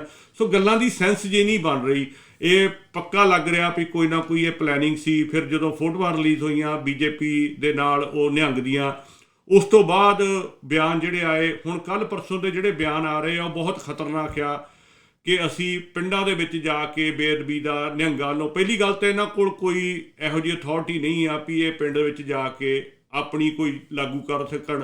ਇਹ ਤਾਂ ਥਾਂ ਥਾਂ 'ਤੇ ਬੇਅਦਬੀ ਕਰਦੇ ਆ, ਇਹ ਤਾਂ ਉੱਥੇ ਹੀ ਭੰਗ ਘੋਟ ਰਹੇ ਹੁੰਦੇ ਆ, ਉੱਥੇ ਹੀ ਗੁਰੂ ਗ੍ਰੰਥ ਸਾਹਿਬ ਜੀ ਦਾ ਪ੍ਰਕਾਸ਼ ਕੀਤਾ ਹੁੰਦਾ। ਉਹ ਬੇਅਦਬੀ ਨਹੀਂ ਆ। ਗੁਰੂ ਗ੍ਰੰਥ ਸਾਹਿਬ ਜੀ ਦੇ ਪ੍ਰਕਾਸ਼ ਦੇ ਬਰਾਬਰ 'ਤੇ ਇਹਨਾਂ ਨੇ ਆਪ ਫੋਟੋਆਂ ਦਿਖਾਈਆਂ ਉੱਥੇ ਬਚਿੱਤਰ ਨਾਟਕ ਦਾ ਅਤੇ ਸਰਬ ਲੋਹ ਦਾ ਪ੍ਰਕਾਸ਼ ਕਰਨਾ, ਉਹ ਬੇਅਦਬੀ ਨਹੀਂ ਆ। ਖੈਰ, ਇਹ ਬੇਅਦਬੀ ਵਾਲੇ ਮਸਲੇ 'ਤੇ ਅਸੀਂ ਕੱਲ੍ਹ ਨੂੰ ਗੱਲ ਕਰਨੀ ਆ। ਤੁਹਾਡੇ ਵਾਸਤੇ ਮੈਨੂੰ ਮੇਰਾ ਸਵਾਲ ਇਹ ਆ ਵੀ ਇਹ ਜਿਹੜਾ ਨਿਹੰਗਾਂ ਵਾਲਾ ਮਸਲਾ ਇੰਨਾ ਉਲਝਾਇਆ ਜਾ ਰਿਹਾ, ਇਹਨੂੰ ਹੋਰ ਪਾਸੇ ਲੈ ਕੇ ਜਾਇਆ ਜਾ ਰਿਹਾ ਆ, ਇੱਕ ਸਾਜ਼ਿਸ਼ ਨਹੀਂ ਲੱਗਦੀ ਵੀ ਇਹ ਕਿਸਾਨੀ ਅੰਦੋਲਨ ਦਾ ਧਿਆਨ ਹੋਰ ਪਾਸੇ ਭਟਕਾਉਣ ਲਈ ਜਾਂ ਦੁਬਾਰਾ ਸਿੱਖ ਵਰਸਸ ਕਾਮਰੇਡ ਜਾਂ ਇੱਦਾਂ ਦਾ ਕੋਈ ਨੈਰੇਟਿਵ ਸੈੱਟ ਕਰਨ ਲਈ ਕੀਤਾ ਜਾ ਰਿਹਾ? ਦੇਖੋ ਭਾਜੀ, ਅਸੀਂ ਤੁਹਾਨੂੰ ਪਤਾ ਹੀ ਆ ਵੀ ਜਦੋਂ ਦੇ ਅਸੀਂ ਅੰਦੋਲਨ ਦੇ ਵਿੱਚ ਆਏ ਆ, ਅਸੀਂ ਇਹਨਾਂ ਗੱਲਾਂ ਤੋਂ ਬਹੁਤ ਬਚ ਕੇ ਚੱਲਦੇ ਆ, ਕਿਉਂਕਿ ਸਾਡੇ ਨਾਲ ਤਾਂ ਕਾਮਰੇਡ ਲੱਗਿਆ ਹੋਇਆ ਹੈ। ਬਿਲਕੁਲ। ਕਾਮਰੇਡ ਸ਼ਬਦ ਤਾਂ ਕਿਸੇ ਜਿਹੜਾ ਮਾੜਾ ਮੋਟਾ ਕਿਸੇ ਗੱਲ ਤੇ ਟਿੱਪਣੀ ਕਰਦਾ, ਗਲਤ ਗੱਲ ਤੇ ਟਿੱਪਣੀ ਕਰਦਾ, ਉਹ ਕਾਮਰੇਡ ਆ। ਚਾਹੇ ਮੈਂ ਬੋਲਦਾ, ਮੈਂ ਕਰਤਾ ਮੈਨੂੰ ਵੀ ਕਾਮਰੇਡ, ਤੁਸੀਂ ਵੀ ਕਾਮਰੇਡ, ਤੇ ਬਲਵੀਰ ਰਾਜੇਵਾਲ ਨੇ ਜੇ ਬੋਲਿਆ ਉਹ ਵੀ ਕਾਮਰੇਡ। ਕਿਸੇ ਸ਼ਬਦ ਨਾਲ ਇਹ ਗੱਲ ਕਹਿ ਦੇਣੀ ਕਿ ਇਹ ਸਿੱਖ ਵਿਰੋਧੀ ਆ ਜਾਂ ਇਹ ਕਾਮਰੇਡ, ਸ਼ਬਦ ਫੱਟ ਦੇ ਕੇ ਲੱਗ ਜਾਂਦੇ ਨੇ। ਲੱਖਾ ਸਿਧਾਣਾ ਜਿਹੜਾ ਹੁਣ ਤੱਕ ਉਹਨਾਂ ਦੇ ਨਾਲ ਤੁਰਿਆ ਫਿਰਦਾ ਸੀ, ਜਿੱਦੇ ਉਹਨੂੰ ਖਿਲਾਫ ਬੋਲਿਆ ਤੇ ਉਹ ਤੇ ਵੀ ਕਾਮਰੇਡ ਦਾ ਸ਼ਬਦ ਲਾ ਦਿੱਤਾ। ਬਿਲਕੁਲ। ਇਹ ਕਿਸੇ ਬੰਦੇ ਨੇ ਜੇ ਸਹੀ ਗੱਲ ਨੂੰ ਸਹੀ ਗੱਲ ਕਹਿਤੀ ਤਾਂ ਉਹ ਕਾਮਰੇਡ ਹੈ। ਉਹ ਮੇਰੀ ਸਾਡਾ ਨਿਰਸਜ ਹੈ, ਕਿਉਂਕਿ ਅਸੀਂ ਉਸੇ ਦਿਨ ਹੀ ਇਹ ਘਟਨਾ ਵਾਪਰੇ, ਦੁਸਹਿਰੇ ਵਾਲੇ ਦਿਨ ਦੀ ਗੱਲ ਹੈ, ਇਹ ਘਟਨਾ ਵਾਪਰੀ 15 ਤਰੀਕ ਦੀ। ਉਸੇ ਦਿਨ ਹੀ ਅਸੀਂ ਜ਼ੂਮ ਮੀਟਿੰਗ ਦੇ ਵਿੱਚ ਅਸੀਂ ਫੈਸਲਾ ਕਰ ਲਿਆ 9 ਮੈਂਬਰੀ ਨੇ ਵੀ ਆਪਾਂ ਇਹਦੇ ਤੇ ਬੋਲੀਏ ਕੀ। ਤਾਂ ਸਾਡਾ ਇਹ ਬਣਿਆ ਸੀਗਾ ਨਿਰਸਜ ਸਾਰਿਆਂ ਦਾ, ਜਦੋਂ ਅਸੀਂ ਬਹਿਸ ਕੀਤੀ ਹੈ ਜ਼ੂਮ ਮੀਟਿੰਗ ਦੇ ਉੱਤੇ, ਸਾਡਾ ਇਹ ਬਣਿਆ ਫਿਲਹਾਲ ਆਪਾਂ ਇਹ ਕਹੋ ਵੀ ਕਿਸੇ ਵੀ ਧਰਮ ਦੀ ਨਿਰਾਦਰੀ ਕਰਨਾ ਬਹੁਤ ਗਲਤ ਹੈ, ਅਸੀਂ ਇਹਦੀ ਨਿੰਦਿਆ ਕਰਨਾ। ਦੂਜੀ ਗੱਲ ਵੀ ਜਿਸ ਤਰੀਕੇ ਨਾਲ ਉਸ ਬੰਦੇ ਦਾ ਕਤਲ ਕੀਤਾ ਹੈ, ਇਹ ਬਹੁਤ ਹੀ ਮੰਦਭਾਗੀ ਘਟਨਾ ਹੈ, ਇਹਦੀ ਅਸੀਂ ਨਿੰਦਿਆ ਕਰਦੇ ਹਾਂ ਤੇ ਦੋਸ਼ੀਆਂ ਨੂੰ ਇਹ ਕਾਰਵਾਈ ਹੋਣੀ ਚਾਹੀਦੀ ਹੈ। ਇਸ ਮਸਲੇ ਦੀ ਪੜਤਾਲ ਹੋਣੀ ਚਾਹੀਦੀ ਹੈ। ਇਹ ਬੰਦਾ ਕਿਵੇਂ ਇੱਥੇ ਆਇਆ, ਕੌਣ ਇਹਨੂੰ ਲੈ ਕੇ ਆਇਆ, ਕਿਵੇਂ ਇਹ ਬੇਅਬਦੀ ਹੋਈ ਕਿ ਨਹੀਂ ਹੋਈ, ਇਹਦੀ ਜੁਡੀਸ਼ਰੀ ਜਾਂਚ ਹੋਣੀ ਚਾਹੀਦੀ ਹੈ, ਇਹਦੀ ਪੜਤਾਲ ਹੋਣੀ ਚਾਹੀਦੀ ਹੈ। ਆਪਾਂ ਇਹ ਮੰਗ ਨੂੰ ਮਤਲਬ ਇਸ ਕਰਕੇ ਸਮੇਟ ਲਿਆ, ਇਹਨੂੰ ਗੋਲਮੋਲ ਕੀਤਾ ਵੀ ਇਹਦੇ ਵਿੱਚ ਦੂਜੀ ਗੱਲ ਹੈ ਜੇ ਕੋਈ ਲੈ ਕਿ ਨਹੀਂ, ਕਿਉਂਕਿ ਉਸ ਵੇਲੇ ਕਿਸੇ ਗੱਲ ਦਾ ਪਤਾ ਨਹੀਂ ਸੀ। ਉਦੋਂ ਪਿੱਛੋਂ ਜਿਹੜੇ ਪਾਜ ਖੁੱਲਦੇ ਆ, ਜਿਸ ਤਰ੍ਹਾਂ ਆਪਾਂ ਇਹ ਸ਼ੱਕ ਕਰਦੇ ਸੀ, ਅਸੀਂ ਵੀ ਸ਼ੱਕ ਕਰਦੇ ਸੀ ਇਹ ਬੰਦੇ ਨੂੰ, ਜਦੋਂ ਉਹਨਾਂ ਦੇ ਘਰ ਦੇ ਕਹਿੰਦੇ ਵੀ ਇਹ ਕਦੇ ਤਰਨਤਾਰਨ ਨਹੀਂ ਗਿਆ, ਕਦੇ ਝਬਾਲ ਮੰਡੀ ਤੋਂ ਤਰਨਤਾਰਨ ਦਾ ਬਹੁਤ ਥੋੜਾ ਹੀ ਫਰਕ ਹੈ। ਜੇ ਝਬਾਲ ਆ ਗਿਆ ਤਾਂ ਤਰਨਤਾਰਨ ਆਉਣ ਤੇ ਕੋਈ ਗੱਲ ਨਹੀਂ, ਵੀ ਤਰਨਤਾਰਨ ਤੱਕ ਕਿਤੇ ਕਦੇ ਗਿਆ ਨਹੀਂ ਇਹ, ਤੇ ਇਹ ਦਿੱਲੀ ਬਾਰਡਰ ਤੱਕ ਕਿਵੇਂ ਪਹੁੰਚ ਗਿਆ। ਦੂਜੀ ਗੱਲ, ਇਹਨੂੰ 30 ਰੁਪਈਆਂ ਤੋਂ ਵੱਧ ਕਦੇ ਉਸ ਮਾਲਕ ਨੇ ਪੈਸੇ ਨਹੀਂ ਦਿੱਤੇ, ਤਾਂ ਇੱਥੋਂ ਤੱਕ ਦਾ ਭਾੜਾ ਇੱਥੇ ਕੋਈ 50 ਰੁਪਈਆਂ ਨਾਲ ਟਿੱਕਰੀ ਬਾਰਡਰ ਤੇ ਸਿੰਘੂ ਬਾਰਡਰ ਤੇ ਕਿਉਂ ਪਹੁੰਚ ਗਿਆ। ਅਗਲਾ ਸਵਾਲ ਉੱਠਦਾ ਵੀ ਜੇ ਬੇਅਬਦੀ ਕਰਨ ਵਾਸਤੇ ਇਹਦੀ ਕੋਈ ਜ਼ਿੰਮੇਵਾਰੀ ਲਾਈ ਸੀ ਤਾਂ ਬੇਅਬਦੀ ਇਹਨੇ ਸਿੰਘੂ ਜਾ ਕੇ ਹੀ ਕਿਉਂ ਕੀਤੀ, ਉੱਥੇ ਕਿਹੜਾ ਰਸਤੇ 'ਚ ਕਿਹੜਾ ਗੁਰੂ ਗ੍ਰੰਥ ਸਾਹਿਬ ਦੇ ਜਾਂ ਗੁਰੂ ਘਰ ਹੈ ਨਹੀਂ ਸੀ, ਕੋਈ ਹੋਰ ਥਾਂ ਹੈ ਨਹੀਂ ਸੀ। ਵੀ ਇਹ ਗੱਲਾਂ, ਕਈ ਸਵਾਲ ਖੜੇ ਹੁੰਦੇ ਨੇ, ਉਦੋਂ ਪਿੱਛੋਂ ਸਵਾਲ ਖੜਾ ਹੁੰਦਾ। ਅਗਲੇ ਦਿਨ ਕੁਛ ਦਿਨਾਂ ਦੇ ਪਿੱਛੋਂ ਤੁਸੀਂ ਵੀ ਸੁਣਿਆ ਹੋਣਾ ਤੇ ਸਾਡੇ ਕੋਲ ਵੀ ਜਾਣਕਾਰੀ ਮਿਲੀ 16 ਤਰੀਕ ਨੂੰ ਸਾਨੂੰ ਇੱਕ ਜਾਣਕਾਰੀ ਮਿਲਦੀ ਆ, ਇੱਕ DSP ਬਲਵਿੰਦਰ ਸਿੰਘ ਹੈ ਜਿਹੜਾ ਟਰਮੀਨੇਟ ਕੀਤਾ ਹੋਇਆ ਉਹ ਲੁਧਿਆਣੇ ਦੇ ਕੋਲ ਦਾ, ਉਹਨੇ ਸਾਨੂੰ ਜਾਣਕਾਰੀ ਦਿੱਤੀ ਵੀ ਭਾਜੀ ਸਾਡੇ ਕੋਲ ਇੱਕ ਆ ਜਾਣਕਾਰੀ ਹੈ, ਅਸੀਂ ਤੁਹਾਨੂੰ ਜਾਣਕਾਰੀ ਦਿੰਦੇ ਹਾਂ ਵੀ ਇਹ ਜਿਹੜਾ ਅਮਨ ਨਿਹੰਗ ਹੈ ਇਹ ਤੋਮਰ ਨੂੰ ਮਿਲਿਆ ਤੇ ਉਹਦੇ ਨਾਲ ਇਹਨਾਂ ਦੀ ਕੋਈ ਗੱਲਬਾਤ ਸਾਂਢ-ਗੰਢ ਹੋਈ ਹੈ ਤੇ ਮੈਂ ਤੁਹਾਡੇ ਕੋਲ ਤੁਹਾਨੂੰ ਮਿਲਣਾ ਚਾਹੁੰਦਾ ਕਿਤੇ। ਅਸੀਂ ਕਹਿੰਦੇ ਵੀ ਤੁਸੀਂ ਕਿੱਥੇ ਹੋ, ਕਹਿੰਦੇ ਵੀ ਲੁਧਿਆਣੇ। ਮੈਂ ਕਿਹਾ ਵੀ ਹੁਣ ਤਾਂ ਤੁਸੀਂ ਰਾਤ ਨੂੰ ਸਾਨੂੰ ਕਿੱਥੇ ਮਿਲੋਗੇ, ਕੱਲ ਸਵੇਰੇ ਆਪਾਂ ਕਿਤੇ ਮਿਲ ਲੈਂਦੇ ਆ। ਕਹਿੰਦਾ ਵੀ ਕੱਲ ਸਵੇਰੇ ਤੱਕ ਤਾਂ ਇਹ ਗੱਲ ਹੀ ਲੰਘੀ ਹੋ ਜਾਣੀ ਹੈ। ਯਾਨੀ ਦੂਜੇ ਦਿਨ ਸਵੇਰ ਨੂੰ ਇਹ ਸਾਰੀ ਆ ਫੋਟੋ ਆ ਗਈ, ਨਾਲ ਰੋਟੀ ਖਾਂਦੇ ਦੀ ਗੱਲ ਆ ਗਈ, ਖਾਣਾ ਖਾਂਦੇ ਦੀ ਗੱਲ ਆ ਗਈ, ਇਹ ਗੱਲ ਆ ਗਈ ਵੀ 10 ਲੱਖ ਰੁਪਈਆ ਸਾਨੂੰ ਦੇਣਾ ਸੀ, ਇਹ ਗੱਲ ਆ ਗਈ ਵੀ ਲੱਖ ਰੁਪਈਆ ਸਾਨੂੰ ਰੱਖਿਆ ਵੀ ਹੈ। ਨਾਲ ਉਹ ਪਿੰਕੀ ਕੈਂਟ ਦੀ ਫੋਟੋ ਆ ਗਈ, ਪਿੰਕੀ ਕੈਂਟ ਦੇਖਿਆ ਵੀ ਗਿਆ। ਯਾਨੀ ਇਹ ਕੁੱਲ ਗੱਲਾਂ ਜਿਹੜੀਆਂ ਲੱਗਦੀਆਂ ਨੇ ਤਾਂ ਇਹ ਬਹੁਤ ਵੱਡੀ ਪੜਤਾਲ ਦੀ ਮੰਗ ਕਰਦੀਆਂ ਨੇ, ਜਿਹੜੀ ਕਿ ਪੜਤਾਲ ਇਮਾਨਦਾਰੀ ਨਾਲ ਕੀਤੀ ਨਹੀਂ ਜਾ ਰਹੀ, ਕੀਤੀ ਨਹੀਂ, ਇਹਨੂੰ ਰੋਲਿਆ ਜਾ ਰਿਹਾ। ਕਿਉਂਕਿ ਉਹ ਬੰਦਾ ਗਰੀਬ ਸੀ, ਕਿਉਂਕਿ ਉਹ ਬੰਦੇ ਦਾ ਕੋਈ ਅਪਰੋਚ ਵਾਲਾ ਬੰਦਾ ਨਹੀਂ ਸੀ।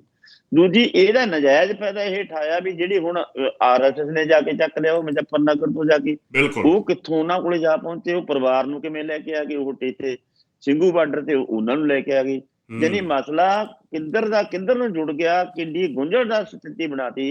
ਯਾਨੀ ਇਹ ਬਹੁਤ ਵੱਡੀ ਪੜਤਾਲ ਦੀ ਮੰਗ ਕਰਦਾ। ਅਸਲ ਵਿੱਚ ਸਾਰੀ ਖੇਡ ਕੀ ਹੈ, ਇਹ ਸਾਰੀ ਚਾਲ ਕੀ ਹੈ?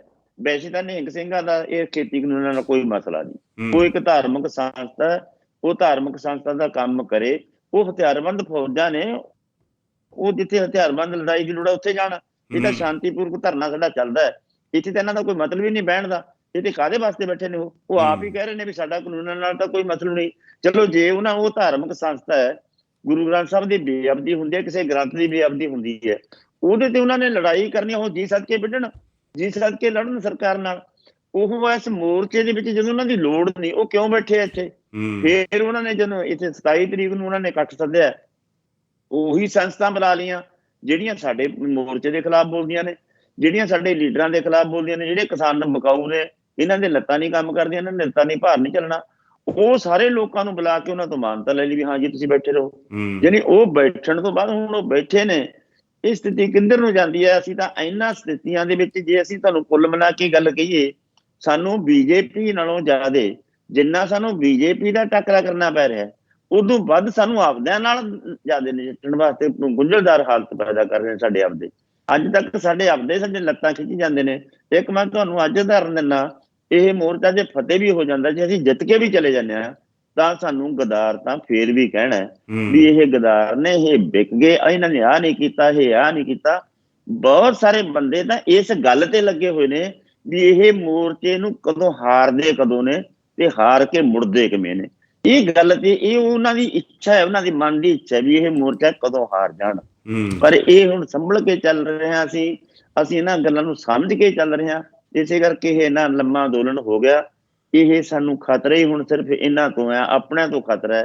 ਕਿਉਂਕਿ ਜਿਹੜੀਆਂ ਤੁਸੀਂ ਪਹਿਲਾਂ ਗੱਲਾਂ ਦੱਸੀਆਂ ਨੇ, ਦੱਸੋ ਕਿਸੇ ਨਿਹੰਗ ਸਿੰਘ ਨੇ, ਇਹੋ ਜਿਹੇ ਨਿਹੰਗ ਸਿੰਘ ਨੇ ਇਹ ਐਲਾਨ ਕਰਨਾ ਵੀ ਹਰੇਕ ਗੁਰਦੁਆਰੇ 'ਚ ਪਹਿਰਾ ਹੋਊਗਾ, ਤੇ ਜੇ ਪਹਿਰਾ ਨਾ ਹੋਊਗਾ ਤਾਂ ਜਿਹੜਾ ਗ੍ਰੰਥੀ ਆ ਉਹਦੇ ਵੀ ਕੋੜੇ ਮਾਰੇ ਜਾਣਗੇ ਤੇ ਪ੍ਰਧਾਨ ਦੇ ਵੀ ਕੋੜੇ ਮਾਰੇ ਜਾਣਗੇ। ਇਹ ਜਾਂਦੀ ਕਿੱਧਰ ਨੂੰ ਹੈਗਾ? ਇਹ ਬਣ ਕੀ ਰਿਹਾ? ਇਹ ਮੈਨੂੰ ਲੱਗਦਾ ਵੀ ਇਹ ਜਿਹੜੇ BJP ਦਾ ਪੱਤਾ ਹੈ, RSS ਦਾ ਪੱਤਾ ਹੈ, ਉਹ ਭਰਾ ਨੂੰ ਭਰਾ ਨਾਲ ਪੜਿਆ ਕੇ ਇਹਨਾਂ ਨੂੰ ਆਪਸ ਵਿੱਚ ਖਾਨਾ ਜੰਗੀ ਛਡਾ ਕੇ ਇਹਦਾ ਫਾਇਦਾ ਲੈ ਕੇ ਰਾਜ ਕਰਨ ਦੀ ਪਾਲਿਸੀ ਹੈ। ਇਹ ਫਿਰਕਾ ਪ੍ਰਸਤੀ ਨੂੰ ਸਹਿ ਦੇਣ ਵਾਲੀ ਪਾਲਿਸੀ ਹੈ। ਇਹ ਆਪਸ ਵਿੱਚ ਭਰਾਵਾਂ ਨੂੰ ਭਰਾਵਾਂ ਨਾਲ ਲੜਾਉਣ ਦੀ ਪਾਲਿਸੀ ਹੈ। ਹੁਣ ਫਰਜ਼ ਕਰ ਲਓ ਕਿਸੇ ਪਿੰਡ ਦੇ ਵਿੱਚ BKU ਏਕਤਾ ਰਾਹਾਂ ਦੀ ਇਕਾਈ ਤਕੜੀ ਆ, ਉੱਥੇ ਜਾ ਕੇ ਨਿਹੰਗ ਜਾ ਕੇ ਕਿਸੇ ਦੇ ਕੋੜੇ ਮਾਰਨ ਲੱਗ ਜਾਣਾ, ਤਾਂ ਫਿਰ ਅਸੀਂ ਤਾਂ ਨਿਹੰਗਾਂ ਦਾ ਵਿਰੋਧ ਕਰਾਂਗੇ। ਅਸੀਂ ਉਹਨਾਂ ਨੂੰ ਵੜਨ ਨਹੀਂ ਦਿੰਦੇ ਪਿੰਡਾਂ 'ਚ, ਜਾਂ ਉਹਨੂੰ ਕੋੜੇ ਕਿਵੇਂ ਮਾਰਨਗੇ ਉਹ? ਜੇ ਉੱਥੇ ਪਹਿਰਾ ਨਹੀਂ ਤਾਂ ਗੁਰੂ ਗ੍ਰੰਥ ਸਾਡਾ ਵੀ ਤਾਂ ਕੁਛ ਲੱਗਦਾ, ਤੁਹਾਡਾ ਤਾਂ ਨਹੀਂ ਲੱਗਦਾ। ਜਿਹੜੇ ਪਿੰਡ ਨੇ ਗੁਰੂ ਘਰ ਦੇ ਵਿੱਚ ਗੁਰੂ ਗ੍ਰੰਥ ਸਾਹਿਬ ਦੀ ਨੂੰ ਪ੍ਰਕਾਸ਼ ਕੀਤਾ ਹੋਇਆ, ਗੁਰੂ ਘਰ ਰੱਖਿਆ ਬਣਾਇਆ ਹੋਇਆ, ਉੱਥੇ ਜੇ ਕਿਸੇ ਕਿਸਮ ਦੀ ਘਟਨਾ ਵੱਧਦੀ ਹੈ, ਉਹ ਬੇਇੱਜ਼ਤੀ ਤਾਂ ਸਾਡੀ ਬੇਇੱਜ਼ਤੀ ਵੀ ਨਾਲ ਹੈ, ਪਿੰਡ ਦੀ ਬੇਇੱਜ਼ਤੀ ਵੀ ਨਾਲ ਹੈ। ਇਹ ਨਿਹੰਗਾਂ ਸਿੰਘਾਂ ਨੂੰ ਦੂਜੇ ਪਿੰਡ ਦੇ, ਦੂਜੇ ਇਲਾਕੇ ਦੇ, ਦੂਜੀ ਦੂਰ ਦਿਆਂ ਨੂੰ, ਉਹਨਾਂ ਨੂੰ ਜ਼ਿਆਦਾ ਇਹ ਜਾਂ ਸਾਨੂੰ ਜ਼ਿਆਦਾ ਨਹੀਂ। ਇਹ ਉਹਨਾਂ ਪਿੰਡ ਦੇ ਗੁਰੂ ਗ੍ਰੰਥ ਸਾਹਿਬ ਨਾਲ ਜਾਂ ਗੁਰੂ ਘਰ ਦੀ ਮਰਿਆਦਾ ਸਾਨੂੰ ਨਹੀਂ ਪਤਾ ਵੀ ਇਹ ਉਹ ਇਹੀਆਂ ਜਿਹੀਆਂ ਗੱਲਾਂ ਕਰਨੀਆਂ। ਕਿਹੜੀ ਅਥਾਰਟੀ ਹੈ ਇਹ ਵੀ ਜਿਹੜੀ ਹਿੰਦੁਸਤਾਨ ਦੇ ਸਾਰੇ ਲੋਕਾਂ ਨੂੰ, ਸਾਰੇ ਗੁਰੂ ਘਰਾਂ ਨੂੰ ਇਹ ਹੁਕਮ ਦੇਣ ਵਾਲੀ? ਇੱਥੇ ਇੱਕ ਨਵਾਂ ਅਕਾਲ ਤਖਤ ਬਣਾ ਲਿਆ ਇਹਨਾਂ ਨੇ, ਜਿੱਥੋਂ ਇਹ ਹੁਕਮਨਾਮਾ ਜਾਰੀ ਕਰਦੇ ਨੇ ਵੀ ਤੁਸੀਂ ਗੁਰਦੁਆਰਿਆਂ 'ਚ ਪਹਿਰੇ ਦਿਓ, ਜਿਹੜਾ ਪਹਿਰੇ ਨਹੀਂ ਦਿਓ ਉਹਦੇ ਕੋੜੇ ਮਾਰਾਂਗੇ। ਸਜ਼ਾ ਵੀ ਸੁਣਾਤੀ, ਹੁਕਮ ਵੀ ਸੁਣਾਤਾ। ਯਾਨੀ ਇਸ ਕਿਸਮ ਦੀ ਕਾਰਵਾਈ ਹੈ ਜਿਹੜੀ, ਇਹ ਕਿਸੇ ਪੋਲੀਟੀਕਲ ਸਾਇਦ ਤੋਂ ਬਿਨਾਂ ਨਹੀਂ ਹੋ ਸਕਦੀ। ਇਹਦੇ ਪਿੱਛੇ ਕੋਈ ਸਿਆਸੀ ਖੇਡ ਹੈ, ਇਹ ਵੱਡੀ ਖੇਡ ਹੈ। ਇਹ ਖੇਡ ਨੂੰ ਸਮਝਣ ਦੀ ਲੋੜ ਹੈ। ਸਾਰੇ ਭੈਣ ਭਰਾਵਾਂ ਨੂੰ ਅਪੀਲ ਹੈ ਵੀ ਇਹ ਖੇਡ ਨੂੰ ਸਮਝੋ, ਪਛਾਣੋ ਤੇ ਇਹਨੂੰ ਪਛਾੜੋ। ਬਿਲਕੁਲ ਜੀ। ਮੈਂ ਵਰਿੰਦਰ ਭਾਜੀ ਗੱਲ ਮੈਂ ਇੱਕ ਟਿੱਪਣੀ ਕਰਨੀ ਚਾਹੂੰਗਾ ਆਪਾਂ ਵੀ ਅਗਰਾਹਾਂ ਸਾਹਿਬ ਨੇ ਦੱਸਿਆ ਵੀ ਨਿਹੰਗਾਂ ਦਾ ਪਹਿਲੀ ਗੱਲ ਤਾਂ ਜਿਹੜੇ ਨਿਹੰਗ ਸਿੰਘਾਂ ਨੇ ਇਹ ਉੱਥੋਂ ਐਲਾਨ ਕੀਤਾ ਆ, ਇਹ ਅਕਾਲ ਤਖਤ ਨੂੰ ਬਣਦਾ ਵੀ ਉਹ ਆਲਰੇਡੀ ਕਰ ਰਹੇ ਪਏ। ਦੂਜੀ ਗੱਲ ਇਹ ਆ ਵੀ ਜਿਹੜੇ ਹਰ ਗੁਰਦੁਆਰੇ ਦੇ ਮੋਹਤਵਾਰ ਲੋਕ ਆ, ਹਰ ਜਗ੍ਹਾ ਕੈਮਰੇ ਲੱਗੇ ਆ, ਲੋਕ ਆਪਣੀ ਪ੍ਰੋਟੈਕਸ਼ਨ ਆਪ ਕਰਦੇ ਆ ਹਰ ਪਿੰਡ ਵਿੱਚ। ਹੁਣ ਜੇ ਸਾਡੇ ਪਿੰਡ ਮੰਨ ਲਓ ਵੀ ਨਿਹੰਗ ਸਿੰਘ ਆ ਜਾਣ, ਕਹਿਣ ਵੀ ਅਸੀਂ ਇੱਥੋਂ ਚੱਕ ਕੇ ਲਿਜਾਣਾ ਗੁਰੂ ਗ੍ਰੰਥ ਸਾਹਿਬ, ਪਿੰਡ ਵਾਲਿਆਂ ਨੇ ਵਿਰੋਧ ਕਰਨਾ ਤੇ ਲੜਾਈ ਵਾਲੀ ਕੰਮ ਗੱਲ ਹੋ ਗਈ ਉੱਥੇ ਪਿੰਡ 'ਚ। ਕਿਉਂਕਿ ਜ਼ਰੂਰੀ ਨਹੀਂ ਉੱਥੇ ਕਿਸਾਨ ਜਥੇਬੰਦੀਆਂ ਹੀ ਹੋਣ, ਉੱਥੇ ਪਿੰਡ ਦੇ ਆਮ ਲੋਕ ਵੀ ਲੜਨਗੇ ਨਿਹੰਗਾਂ ਨੂੰ। ਔਰ ਸਾਡੇ ਪਿੰਡ ਮੈਨੂੰ ਪਤਾ ਵੀ ਸਾਡੇ ਪਿੰਡ ਸ਼ਹੀਦਾਂ ਦਾ ਗੁਰਦੁਆਰਾ ਸੀ, ਉੱਥੇ ਆ ਕੇ ਜਿਹੜੇ ਪਿੰਡ 'ਚ ਧੜੇਬਾਜ਼ੀ ਹੁੰਦੀ ਹੈ, ਇੱਕ ਧੜੇ ਨੇ ਲਿਆ ਕੇ ਨਿਹੰਗਾਂ ਨੂੰ ਬਿਠਾ ਦਿੱਤਾ ਵੀ ਮੌਜਾਂ ਲਾਓ, ਇੱਥੇ ਰਹੋ, ਲੋਕਾਂ ਦੇ ਪੱਠੇ ਵੱਢੋ ਤੇ ਪਾਓ। ਮੈਨੂੰ ਪਤਾ ਵੀ ਪਿੰਡ 'ਚੋਂ ਕਿੱਦਾਂ ਪਿੰਡ ਨੇ ਇਕੱਠੇ ਕਰਕੇ ਉਹਨਾਂ ਨੂੰ ਪਿੰਡ 'ਚੋਂ ਕੱਢਿਆ ਸੀ ਸਾਡੇ 'ਚੋਂ। ਅਗਲੀ ਗੱਲ ਇਹ ਆ ਗਈ ਵੀ ਤੁਸੀਂ ਬਹੁਤ ਵਧੀਆ ਸਵਾਲ ਕੀਤਾ ਵੀ ਅਸੀਂ ਚਾਹੇ ਅੰਦੋਲਨ ਜਿੱਤ ਵੀ ਜਾਈਏ ਤਾਂ ਵੀ ਸਾਨੂੰ ਗਦਾਰ ਕਹਿਣਾ ਆ। ਇਹਦੇ ਵਿੱਚ ਇਹ ਆ ਵੀ ਜਦੋਂ ਸਿੱਖ ਪੰਥ ਵਿੱਚ ਕੋਈ ਵੀ ਉਗਰਾਹਾਂ ਸਾਹਿਬ ਚੱਜ ਦੀ ਗੱਲ ਕਰਦਾ ਨਾ, ਕੰਮ ਦੀ ਸੁਧਾਰ ਦੀ ਗੱਲ ਕਰਦਾ, ਇਹਨਾਂ ਕੋ ਬਾਹਰਲੀਆਂ ਕੰਟਰੀਆਂ ਇੰਡੀਆ 'ਚ ਇੱਕ ਸਥੱਪਾ ਸੀਗਾ ਵੀ ਇਹ ਮਿਸ਼ਨਰੀ ਆ, ਇਹ ਨਾਸਤਕ ਆ। ਦੋ ਠੱਪੇ ਸਿੱਖੀ ਚਲਾਏ ਜਾਂਦੇ ਆ ਜਦੋਂ ਸਿੱਖੀ ਦੇ ਸੁਧਾਰ ਦੀ ਤੁਸੀਂ ਗੱਲ ਕਰਦੇ ਆ। ਤੇ ਹੁਣ ਤੀਜੀ ਗੱਲ ਇਹ ਆ ਗਈ ਵੀ ਜੇ ਕੋਈ ਉਦਾਂ ਜਨ ਸੁਧਾਰ ਦੀ ਗੱਲ ਕਰਦਾ ਜਾਂ ਗਰੀਬ ਲਈ ਖੜਦਾ ਆ, ਉਹਦੇ ਵਾਸਤੇ ਠੱਪਾ ਤਿਆਰ ਹੈ ਕਾਮਰੇਡ, ਠੀਕ ਹੈ ਨਾ। ਸੋ ਇਹਨਾਂ ਨੇ ਆਪ ਹੀ ਆਪਣੇ ਸਰਟੀਫਿਕੇਟ ਬਣਾਏ ਆ, ਆਪ ਹੀ ਇਹ ਜਿਹੜੇ ਜਾਰੀ ਕਰ ਦਿੰਦੇ ਆ। ਸੋ ਬਿਲਕੁਲ ਮੈਂ ਸਹਿਮਤ ਆ, ਇਹ ਬੀਜੇਪੀ ਦੀ ਸਾਜ਼ਿਸ਼ ਆ, ਕਿਉਂਕਿ ਇਹ ਜਿਹੜੇ ਆਪਾਂ ਨੂੰ ਪਤਾ ਲੱਗ ਗਿਆ ਵੀ ਅਮਨਾ ਨਿਹੰਗ ਜਿਹੜਾ ਆ ਵੀ ਉਹ ਸਾਰਾ ਉਹਦੀ ਕਹਾਣੀ ਸਾਰਿਆਂ ਦੇ ਸਾਹਮਣੇ ਆ ਗਈ ਆ, ਠੀਕ ਹੈ। ਈਵਨ ਜਿਹੜੇ ਕੱਲ ਮੈਂ ਨਿਹੰਗ ਸਿੰਘ ਕੁਲਜੀਤ ਸਿੰਘ ਦੁਬਾਬਾ ਜ਼ੋਨ ਦੀ ਗੱਲ ਸੁਣ ਰਿਹਾ ਸੀ, ਉਹ ਕਹਿੰਦਾ ਵੀ ਸਾਡੀ ਤਾਂ ਨਿਹੰਗਾਂ ਦੀ ਕੋਈ ਅਸਲੀ ਜਥੇਬੰਦੀ ਨਹੀਂ ਉੱਥੇ ਬੈਠੀ, ਵੀ ਅਸੀਂ ਤਾਂ ਸਾਰੇ ਪਿੰਡਾਂ 'ਚ ਬੈਠੇ ਆ ਆਪਣੇ। ਕੱਲ ਕੁਲਜੀਤ ਸਿੰਘ ਦੀ ਔਨ 에ਅਰ ਤੇ ਰਿਕਾਰਡਡ ਆ ਇੰਟਰਵਿਊ, ਉਹ ਕਹਿੰਦਾ ਵੀ ਅਸੀਂ ਤਾਂ ਕੋਈ ਬੈਠੇ ਨਹੀਂ, ਸਾਡੀ ਕਿਸਾਨ ਜਥੇਬੰਦੀਆਂ ਨਾਲ ਸਹਿਮਤੀ ਆ, ਜਦੋਂ ਉਹਨਾਂ ਨੂੰ ਲੋੜ ਹੋਊਗੀ ਅਸੀਂ ਫੇਰ ਜਾਵਾਂਗੇ। ਕਹਿੰਦਾ ਇਹ ਸਿਰਫ ਉੱਥੇ ਬੈਠੇ ਆ ਪੈਸੇ ਖਾਣ ਨੂੰ, ਬਾਹਰੋਂ ਪੈਸਾ ਆਉਂਦਾ ਆ, ਲੋਕ ਭਾਵੁਕ ਕੇ ਉਹਨਾਂ ਨੂੰ ਪੈਸੇ ਘੱਲਦੇ ਆ, ਇਹ ਸਾਰੀ ਪੈਸੇ ਦੀ ਖੇਡ ਆ। ਇਹ ਕੁਲਜੀਤ ਸਿੰਘ ਨਿਹੰਗ ਜਥੇਦਾਰ ਦੁਆਬਾ ਜ਼ੋਨ ਤਰਨਾਦਲ ਵਾਲੇ ਨੇ, ਕੱਲ ਉਹਦੀ interview C Puri on air ਦੇ ਉੱਪਰ। ਸੋ ਇਹ ਵੀ ਦਰਸ਼ਕਾਂ ਲਈ ਜਾਣਕਾਰੀ ਦਿੰਦੇ ਆ, ਮੈਂ ਸ਼ੇਅਰ ਵੀ ਕੀਤੀ ਆਪਣੇ ਪੇਜ ਤੇ ਇਹ ਇੰਟਰਵਿਊ। ਹਾਂਜੀ ਵੀਰਵਿੰਦਰ ਸਿੰਘ ਜੀ। ਬਿਲਕੁਲ ਜੀ, ਮੈਂ ਇਹਦੇ ਉੱਤੇ ਹੀ ਗੱਲ ਕਰਨੀ ਚਾਹੂੰਗਾ ਵੀ ਪਹਿਲੀ ਗੱਲ ਤਾਂ ਇਹ ਨਿਹੰਗ ਜਿਹੜੇ ਕਹਿੰਦੇ ਆ ਵੀ ਹਰੇ ਪਿੰਡ ਵਿੱਚ 4-5 ਬੰਦੇ ਭੇਜਾਂਗੇ, 13,000 ਦੇ ਕਰੀਬ ਪਿੰਡ ਆ ਪੰਜਾਬ ਦੇ ਵਿੱਚ, ਉਹਨੂੰ 4 ਜਾਂ 5 ਨਾਲ ਗੁਣਾ ਕਰ ਲਓ ਵੀ ਇੰਨੇ ਬੰਦੇ ਇਹਨਾਂ ਕੋਲ ਹੈਗੇ ਆ। ਤੇ ਦੂਜਾ ਸਵਾਲ ਇਹ ਆ ਵੀ ਸ਼ਹਿਰ ਵੀ ਆ, ਸ਼ਹਿਰਾਂ ਦੇ ਵਿੱਚ ਵੀ ਕਈ ਗੁਰਦੁਆਰੇ ਆ, ਉਹਨਾਂ 'ਚ ਵੀ ਭੇਜੂਗੇ ਇਹ, ਤੇ ਇਹ ਤਾਂ ਲੱਖਾਂ 'ਚ ਬਣ ਜਾਣੇ ਆ ਬੰਦੇ ਜਿਹੜੇ ਇਹਨਾਂ ਕਹਿੰਦੇ ਅਸੀਂ ਭੇਜਾਂਗੇ। ਉਹਦੇ ਨਾਲ ਸਵਾਲ ਇਹ ਉੱਠਦਾ ਵੀ ਜਦੋਂ ਬਾਈਬਲ ਕਲਾ ਕਾਂਡ ਹੋਇਆ, ਬਰਗਾੜੀ ਵਾਲਾ ਮੋਰਚਾ ਲੱਗਾ, ਜਿਹੜੇ ਬੰਦਿਆਂ ਨੇ ਉਹ ਮੋਰਚਾ ਤਬਾਹ ਕੀਤਾ, ਸਭ ਨੂੰ ਪਤਾ ਹੈ, ਕੋਈ ਗੱਲ ਕਰਨ ਵਾਲੀ ਲੋੜ ਨਹੀਂ, ਨਾ ਹੀ ਕਿਸੇ ਦਾ ਨਾਂ ਲੈਣ ਦੀ ਲੋੜ ਆ। ਉਹ ਕੱਲ ਇਹਨਾਂ ਦੀ ਹਾਂ 'ਚ ਹਾਂ ਮਿਲਾਉਣ ਉੱਥੇ ਪਹੁੰਚੇ ਹੋਏ ਸੀ ਸੰਯੁਕਤ ਮੋਰਚੇ ਦੇ ਸਾਹਮਣੇ ਜਾ ਕੇ ਕਹਿ ਰਹੇ ਨਹੀਂ ਜੀ ਇਹ ਇੱਥੇ ਰਹੂਗੇ ਨਿਹੰਗ। ਹੁਣ ਜਸਵੀਰ ਸਿੰਘ ਰੋਡੇ ਉੱਥੇ ਜਾ ਕੇ ਚੌਧਰੀ ਬਣਿਆ ਫਿਰਦਾ। ਕੱਲ ਤੱਕ ਬਾਪੂ ਡੇਵਿਡ ਵਰਗੇ ਕਿਤਾਬਾਂ ਦੇ ਵਿੱਚ ਜਸਵੀਰ ਸਿੰਘ ਰੋਡੇ ਬਾਰੇ ਕੀ ਲਿਖ ਕੇ ਗਏ ਆ, ਤੁਸੀਂ ਸਾਰਿਆਂ ਨੇ ਪੜ੍ਹਿਆ ਹੋਣਾ। ਤੇ ਅੱਜ ਉਹ ਸਾਰੀ ਜੁੰਡਲੀ ਰਲ ਕੇ ਫਿਰ ਉਹੀ ਗੇਮ ਖੇਡ ਰਹੀ ਆ ਜੋ ਬਾਈਬਲ ਕਲਾ 'ਚ ਖੇਡਿਆ। ਇਹਨਾਂ ਨਿਹੰਗਾਂ ਨੂੰ ਪੁੱਛੋ ਜੇ ਤੁਹਾਡੇ ਕੋਲ ਇੰਨੇ ਲੱਖ ਬੰਦੇ ਆ, ਜੇ ਉਹ ਉੱਠ ਗਏ ਸੀ, ਤੁਸੀਂ ਕਿਉਂ ਨਹੀਂ ਉੱਥੇ ਮੋਰਚਾ ਲਾਇਆ ਬਰਗਾੜੀ ਦਾ? ਉੱਥੇ ਤਾਂ ਤੁਹਾਡੇ ਸਾਹਮਣੇ ਸ਼ਰੇਆਮ ਗੁਰੂ ਗ੍ਰੰਥ ਸਾਹਿਬ ਜੀ ਦੇ ਸਰੂਪ ਨੂੰ ਪਾੜ ਕੇ ਗਲੀਆਂ 'ਚ ਖੰਡਾਇਆ ਗਿਆ ਸੀ, ਤੁਸੀਂ ਉੱਥੇ ਕਿਉਂ ਨਹੀਂ ਪਹੁੰਚੇ? ਜੇ ਬਾਕੀ ਜਾ ਕੇ ਉੱਥੇ ਸ਼ਹੀਦ ਹੋ ਗਏ ਦੋ ਸਿੰਘ, ਇੱਥੋਂ ਇੱਕ ਅਮਰੀਕਾ ਤੋਂ ਗਿਆ, ਇੱਕ ਉੱਥੇ ਸ਼ਹੀਦ ਹੋ ਗਿਆ, ਆਮ ਜਨ ਸਧਾਰਨ ਬੰਦਾ, ਤੇ ਤੁਸੀਂ ਕਿਉਂ ਨਹੀਂ ਲਾਇਆ ਮੋਰਚਾ? ਉਦੋਂ ਬਾਅਦ ਕਿੰਨੀਆਂ ਬੇਦਬੀਆਂ ਹੋਈਆਂ, ਤੁਸੀਂ ਉੱਥੇ ਕਿਉਂ ਨਹੀਂ ਮੋਰਚਾ ਲਾਇਆ? ਹੁਣ ਤੁਹਾਨੂੰ ਇੱਥੇ ਆ ਕੇ ਚੇਤਾ ਆ ਗਿਆ ਵੀ ਅਸੀਂ ਜਿੱਥੇ ਸੰਯੁਕਤ ਮੋਰਚੇ ਦੀ ਸਟੇਜ ਲੱਗੀ ਹੋਈ ਆ ਉਹਦੇ ਮੋਹਰੇ ਜਾ ਕੇ ਮੋਰਚਾ ਲਾਉਣਾ ਆ। ਇਹਦੇ ਵਾਸਤੇ ਸ਼ਰੇਆਮ ਨਿਹੰਗ ਕਹਿ ਰਿਹਾ ਸਾਡਾ ਕੋਈ ਲੈਣਾ ਦੇਣਾ ਨਹੀਂ ਜੀ ਇਹ ਕਿਸਾਨੀ ਕਾਨੂੰਨਾਂ ਨਾਲ, ਅਸੀਂ ਤਾਂ ਗੁਰੂ ਗ੍ਰੰਥ ਸਾਹਿਬ ਦੀ ਬੇਦਬੀ ਦੇ ਵਾਸਤੇ ਆਏ ਆ ਇੱਥੇ। ਵੀ ਤੁਸੀਂ ਇੱਥੇ ਕਿਉਂ ਆਏ ਆ? ਬੇਦਬੀ ਤਾਂ ਪੰਜਾਬ 'ਚ ਬਹੁਤ ਹੋਈਆਂ ਆ, ਉੱਥੇ ਖੜੋ, ਉੱਥੇ ਲਾਓ ਡੇਰਾ। ਇੱਕ ਹੋਰ ਵੱਡਾ ਸਵਾਲ ਬਣਦਾ ਉਗਰਾਹਾਂ ਸਾਹਿਬ, ਇਹਨਾਂ ਦੇ ਜਿਹੜੇ ਨਿਹੰਗ ਮੇਨ ਆ, ਰਾਜਾ ਰਾਮ ਜੋ ਵੀ ਉਹਦਾ ਨਾਂ ਹੈਗਾ, ਉਹਦਾ ਬਿਆਨ ਆਇਆ ਜੀ ਅਸੀਂ ਤਾਂ ਕਿਸਾਨਾਂ ਦੀ ਹੈਲਪ ਲਈ ਖੜੇ ਆ, ਜਿੰਨਾ ਚਿਰ ਅਸੀਂ ਇਹਨਾਂ ਤੇ ਕੋਈ ਹਮਲਾ ਨਹੀਂ ਕਰਦਾ, ਜਦੋਂ ਅਸੀਂ ਉੱਠ ਗਏ ਇਹਨਾਂ ਨੇ ਸਰਕਾਰ ਨੇ ਠਾ ਦੇਣਾ। ਜਦ ਕਿ ਸਾਹਮਣੇ ਆ ਗਿਆ ਵੀ ਸਰਕਾਰ ਦੇ ਹੀ ਬੰਦੇ ਆ ਇਹ। ਟਿੱਕਰੀ ਬਾਰਡਰ ਉੱਤੇ ਤੁਹਾਡੇ ਵੀ ਕੋਈ ਨਿਹੰਗ ਬੈਠੇ ਆ ਤੁਹਾਡੇ ਅੱਗੇ ਜਿਹੜੇ ਤੁਹਾਡੀ ਪ੍ਰੋਟੈਕਸ਼ਨ ਕਰ ਰਹੇ ਹੋਣ, ਜਾਂ ਇਹ ਸਿਰਫ ਉੱਥੇ ਸਿੰਘੂ ਤੇ ਹੀ ਕਰਦੇ ਆ ਪ੍ਰੋਟੈਕਸ਼ਨ? ਇਹ ਜ਼ਰੂਰ ਦੱਸਿਓ, ਕਿਉਂਕਿ ਤੁਹਾਡੇ ਕੋਲ ਜ਼ਿਆਦਾ ਬੰਦੇ ਬੈਠੇ ਆ। ਅਸੀਂ ਤਾਂ ਸਾਡੇ ਤਾਂ ਕੋਈ ਨਿਹੰਗ ਨਹੀਂ, ਅਸੀਂ ਖੰਘਣ ਨਹੀਂ ਲੈਂਦੇ ਉੱਥੇ। ਅਸੀਂ ਤਾਂ ਕਿਹਾ ਬਾਈ ਜੇ ਕੋਈ ਨਿਹੰਗ ਸਿੰਘ ਹੈਗਾ ਸਾਡੇ ਪੰਡਾਲ 'ਚ ਤੁਸੀਂ ਬੈਠੋ ਜੀ। ਸਦਕੇ ਸਾਡੇ ਪੰਡਾਲ ਦੇ ਵਿੱਚ ਨਿਹੰਗ ਸਿੰਘ ਆਉਂਦੇ ਆ, ਉਹਨਾਂ ਕੋਲੇ ਕੋਈ ਹਥਿਆਰ ਨਹੀਂ ਹੁੰਦਾ, ਉਹਨਾਂ ਦੇ ਕੋਲੇ ਬਾਣ ਹੈ ਸਿਰਫ। ਉਹ ਮੌਜ ਨਾਲ ਸਾਡੇ ਵਿੱਚ ਬੈਠ ਕੇ ਸੁਣਦੇ ਆ ਤੇ ਆਪਦੇ ਕੈਂਪਾਂ ਦੇ ਵਿੱਚ ਚਲੇ ਜਾਂਦੇ ਆ। ਇਸ ਤਰ੍ਹਾਂ ਦੀ ਕੋਈ ਆ ਕੇ ਸੰਸਥਾ ਘੋੜੇ ਲੈ ਕੇ ਬੈਠੀ ਹੋਵੇ, ਇਸ ਤਰ੍ਹਾਂ ਦੀ ਕੋਈ ਟਿੱਕਰੀ ਦੇ ਉੱਤੇ ਕੋਈ ਕਾਰਵਾਈ ਨਹੀਂ। ਸਾਡਾ ਇਹ ਐਲਾਨ ਹੈ ਸਟੇਜ ਦੇ ਉੱਤੇ ਵੀ ਕੋਈ ਵੀ ਧਾਰਮਿਕ ਬੰਦਾ, ਜੇ ਕਿਸੇ ਧਾਰਮਿਕ ਬੰਦੇ ਨੇ ਬੋਲਣਾ ਤਾਂ ਸਾਨੂੰ ਦੱਸੇ ਉਹ ਪਹਿਲਾਂ ਵੀ ਉਹਨੇ ਕੀ ਬੋਲਣਾ। ਅਸੀਂ ਸਟੇਜ ਦੇ ਉੱਤੋਂ, ਸਾਡੀ ਸਟੇਜ ਦੇ ਉੱਤੋਂ ਇਸ ਕਿਸਮ ਦੀ ਕੋਈ ਕਾਰਵਾਈ ਨਾ ਬੋਲਣ ਦਿੰਦੇ ਆ, ਅਸੀਂ ਸੈਂਸਰ ਕਰਕੇ ਭੇਜਦੇ ਹਾਂ, ਜਿਹਨੂੰ ਅਸੀਂ ਕਹਿੰਦੇ ਉਹੀ ਉੱਥੋਂ ਬੋਲਦਾ, ਬਾਕੀ ਅਸੀਂ ਕਹਿ ਦਿੰਦੇ ਵੀ ਇਹ ਸ਼ਬਦ ਇੱਥੇ ਨਹੀਂ ਬੋਲਣੇ। ਇੱਥੇ ਮਤਲਬ ਸਾਰੇ ਬੰਦਿਆਂ ਨੂੰ, ਕੋਈ ਵੀ ਬੰਦਾ ਤਾਂ ਮਾਨ ਸਤਿਕਾਰ ਅਸੀਂ ਕਰਦੇ ਹਾਂ। ਅਸੀਂ ਇਹ ਗੱਲ ਦਾ ਪਹਿਲਾਂ ਤੋਂ ਵਿਰੋਧ ਕੀਤਾ ਹੈ, ਸਾਡੀ ਸੱਜੀ ਸਟੇਜ ਰੱਖੀ ਹੋਈ ਹੈ। ਟਿੱਕਰੀ ਤੇ ਇਹਨਾਂ ਦਾ ਕੋਈ ਨਹੀਂ ਹੈਗਾ, ਜਾਂ ਕੋਈ ਮਤਲਬ ਇਹਨਾਂ ਦੀ ਜਿਹੜੀ ਸੈਨਾ ਸੂਨਾ ਕੋਈ ਹੈ ਨਹੀਂ ਉੱਥੇ, ਕੋਈ ਘੋੜ ਸਵਾਰ ਨਹੀਂ ਹੈਗਾ। ਹਾਂ ਇੱਕੜ ਦੁੱਕੜ ਨਿਹੰਗ ਸਿੰਘ ਬੈਠੇ ਨੇ, ਉਹ ਸਾਡੇ ਆ ਕੇ ਜਿਵੇਂ ਦਰਸ਼ਕ ਬੈਠਦੇ ਨੇ ਉਸ ਤਰ੍ਹਾਂ ਬੈਠਦੇ ਨੇ, ਭਲੇ ਮਾਨਸ ਬੰਦੇ ਨੂੰ ਉੱਠਦੇ ਕੇ ਜਦ ਚਲੇ ਜਾਂਦੇ। ਬਿਲਕੁਲ ਜੀ, ਧੰਨਵਾਦ। ਹਾਂਜੀ ਵੀਰ ਜੀ, ਤੁਹਾਡਾ ਅਗਲਾ ਸਵਾਲ ਕੀ ਹੈ ਵਰਿੰਦਰ ਸਿੰਘ? ਹਾਂਜੀ, ਸਵਾਲ ਤਾਂ ਤੁਹਾਡਾ ਹੀ, ਪਰ ਚਲ ਮੈਂ ਪੁੱਛ ਲੈਣਾ।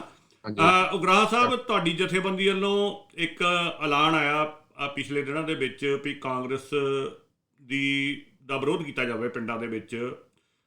ਕੁਛ ਨੇ ਉਹਨਾਂ ਦੇ ਪੋਸਟਰਾਂ ਉੱਤੇ ਉਹ ਕਾਲਖ ਵੀ ਮਲੀ ਆ, ਮੈਂ ਬਹੁਤ ਸਾਰੀਆਂ ਦੇਖੀਆਂ ਫੇਸਬੁੱਕ 'ਤੇ ਪੋਸਟਾਂ ਆਈਆਂ ਜਿੱਥੇ ਉਹਨਾਂ ਦੇ ਉੱਤੇ ਲਾਈ ਹੋਈ ਆ।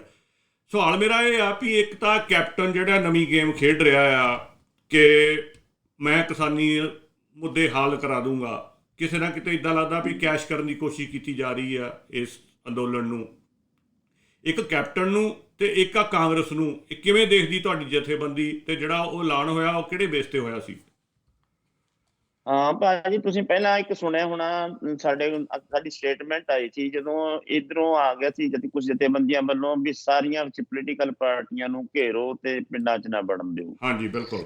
ਉਦੋਂ ਸਾਡੀ ਇਹ ਸਟੇਟਮੈਂਟ ਆਈ ਸੀ ਵੀ ਅੱਜ ਆਪਾਂ ਨੂੰ ਲੋੜ ਇਹ ਹੈ ਵੀ ਬੀਜੇਪੀ ਆਪਣੀ ਮੁੱਖ ਵਿਰੋਧੀ ਪਾਰਟੀ ਆ, ਤੇ ਇਹਨਾਂ ਦਾ ਜਿਹੜਾ ਦੂਜੀਆਂ ਧਿਰਾਂ ਉਹਦਾ ਵਿਰੋਧ ਕਰਦੀਆਂ ਨੇ, ਉਹਨਾਂ ਦੇ ਵਿਰੋਧ ਨੂੰ ਆਪਾਂ ਬੀਜੇਪੀ ਦੇ ਵਿਰੋਧ 'ਚ ਵਰਤੋ। ਇਸ ਕਰਕੇ ਇਹਨਾਂ ਨੂੰ ਇਹ ਰਾਇਤ ਦਿਓ ਆਪਣੇ ਸਮੇਂ ਵੀ ਇਹਨਾਂ ਦਾ ਘਰਾਓ ਨਹੀਂ ਕਰਨਾ, ਇਹਨਾਂ ਤੋਂ ਸਵਾਲ ਹੀ ਪੁੱਛਣੇ ਆ, ਸਿਰਫ ਸਵਾਲ ਵੀ ਪੋਜ਼ਿਟਿਵ ਤਰੀਕੇ ਨਾਲ ਪੁੱਛੇ ਜਾਣ।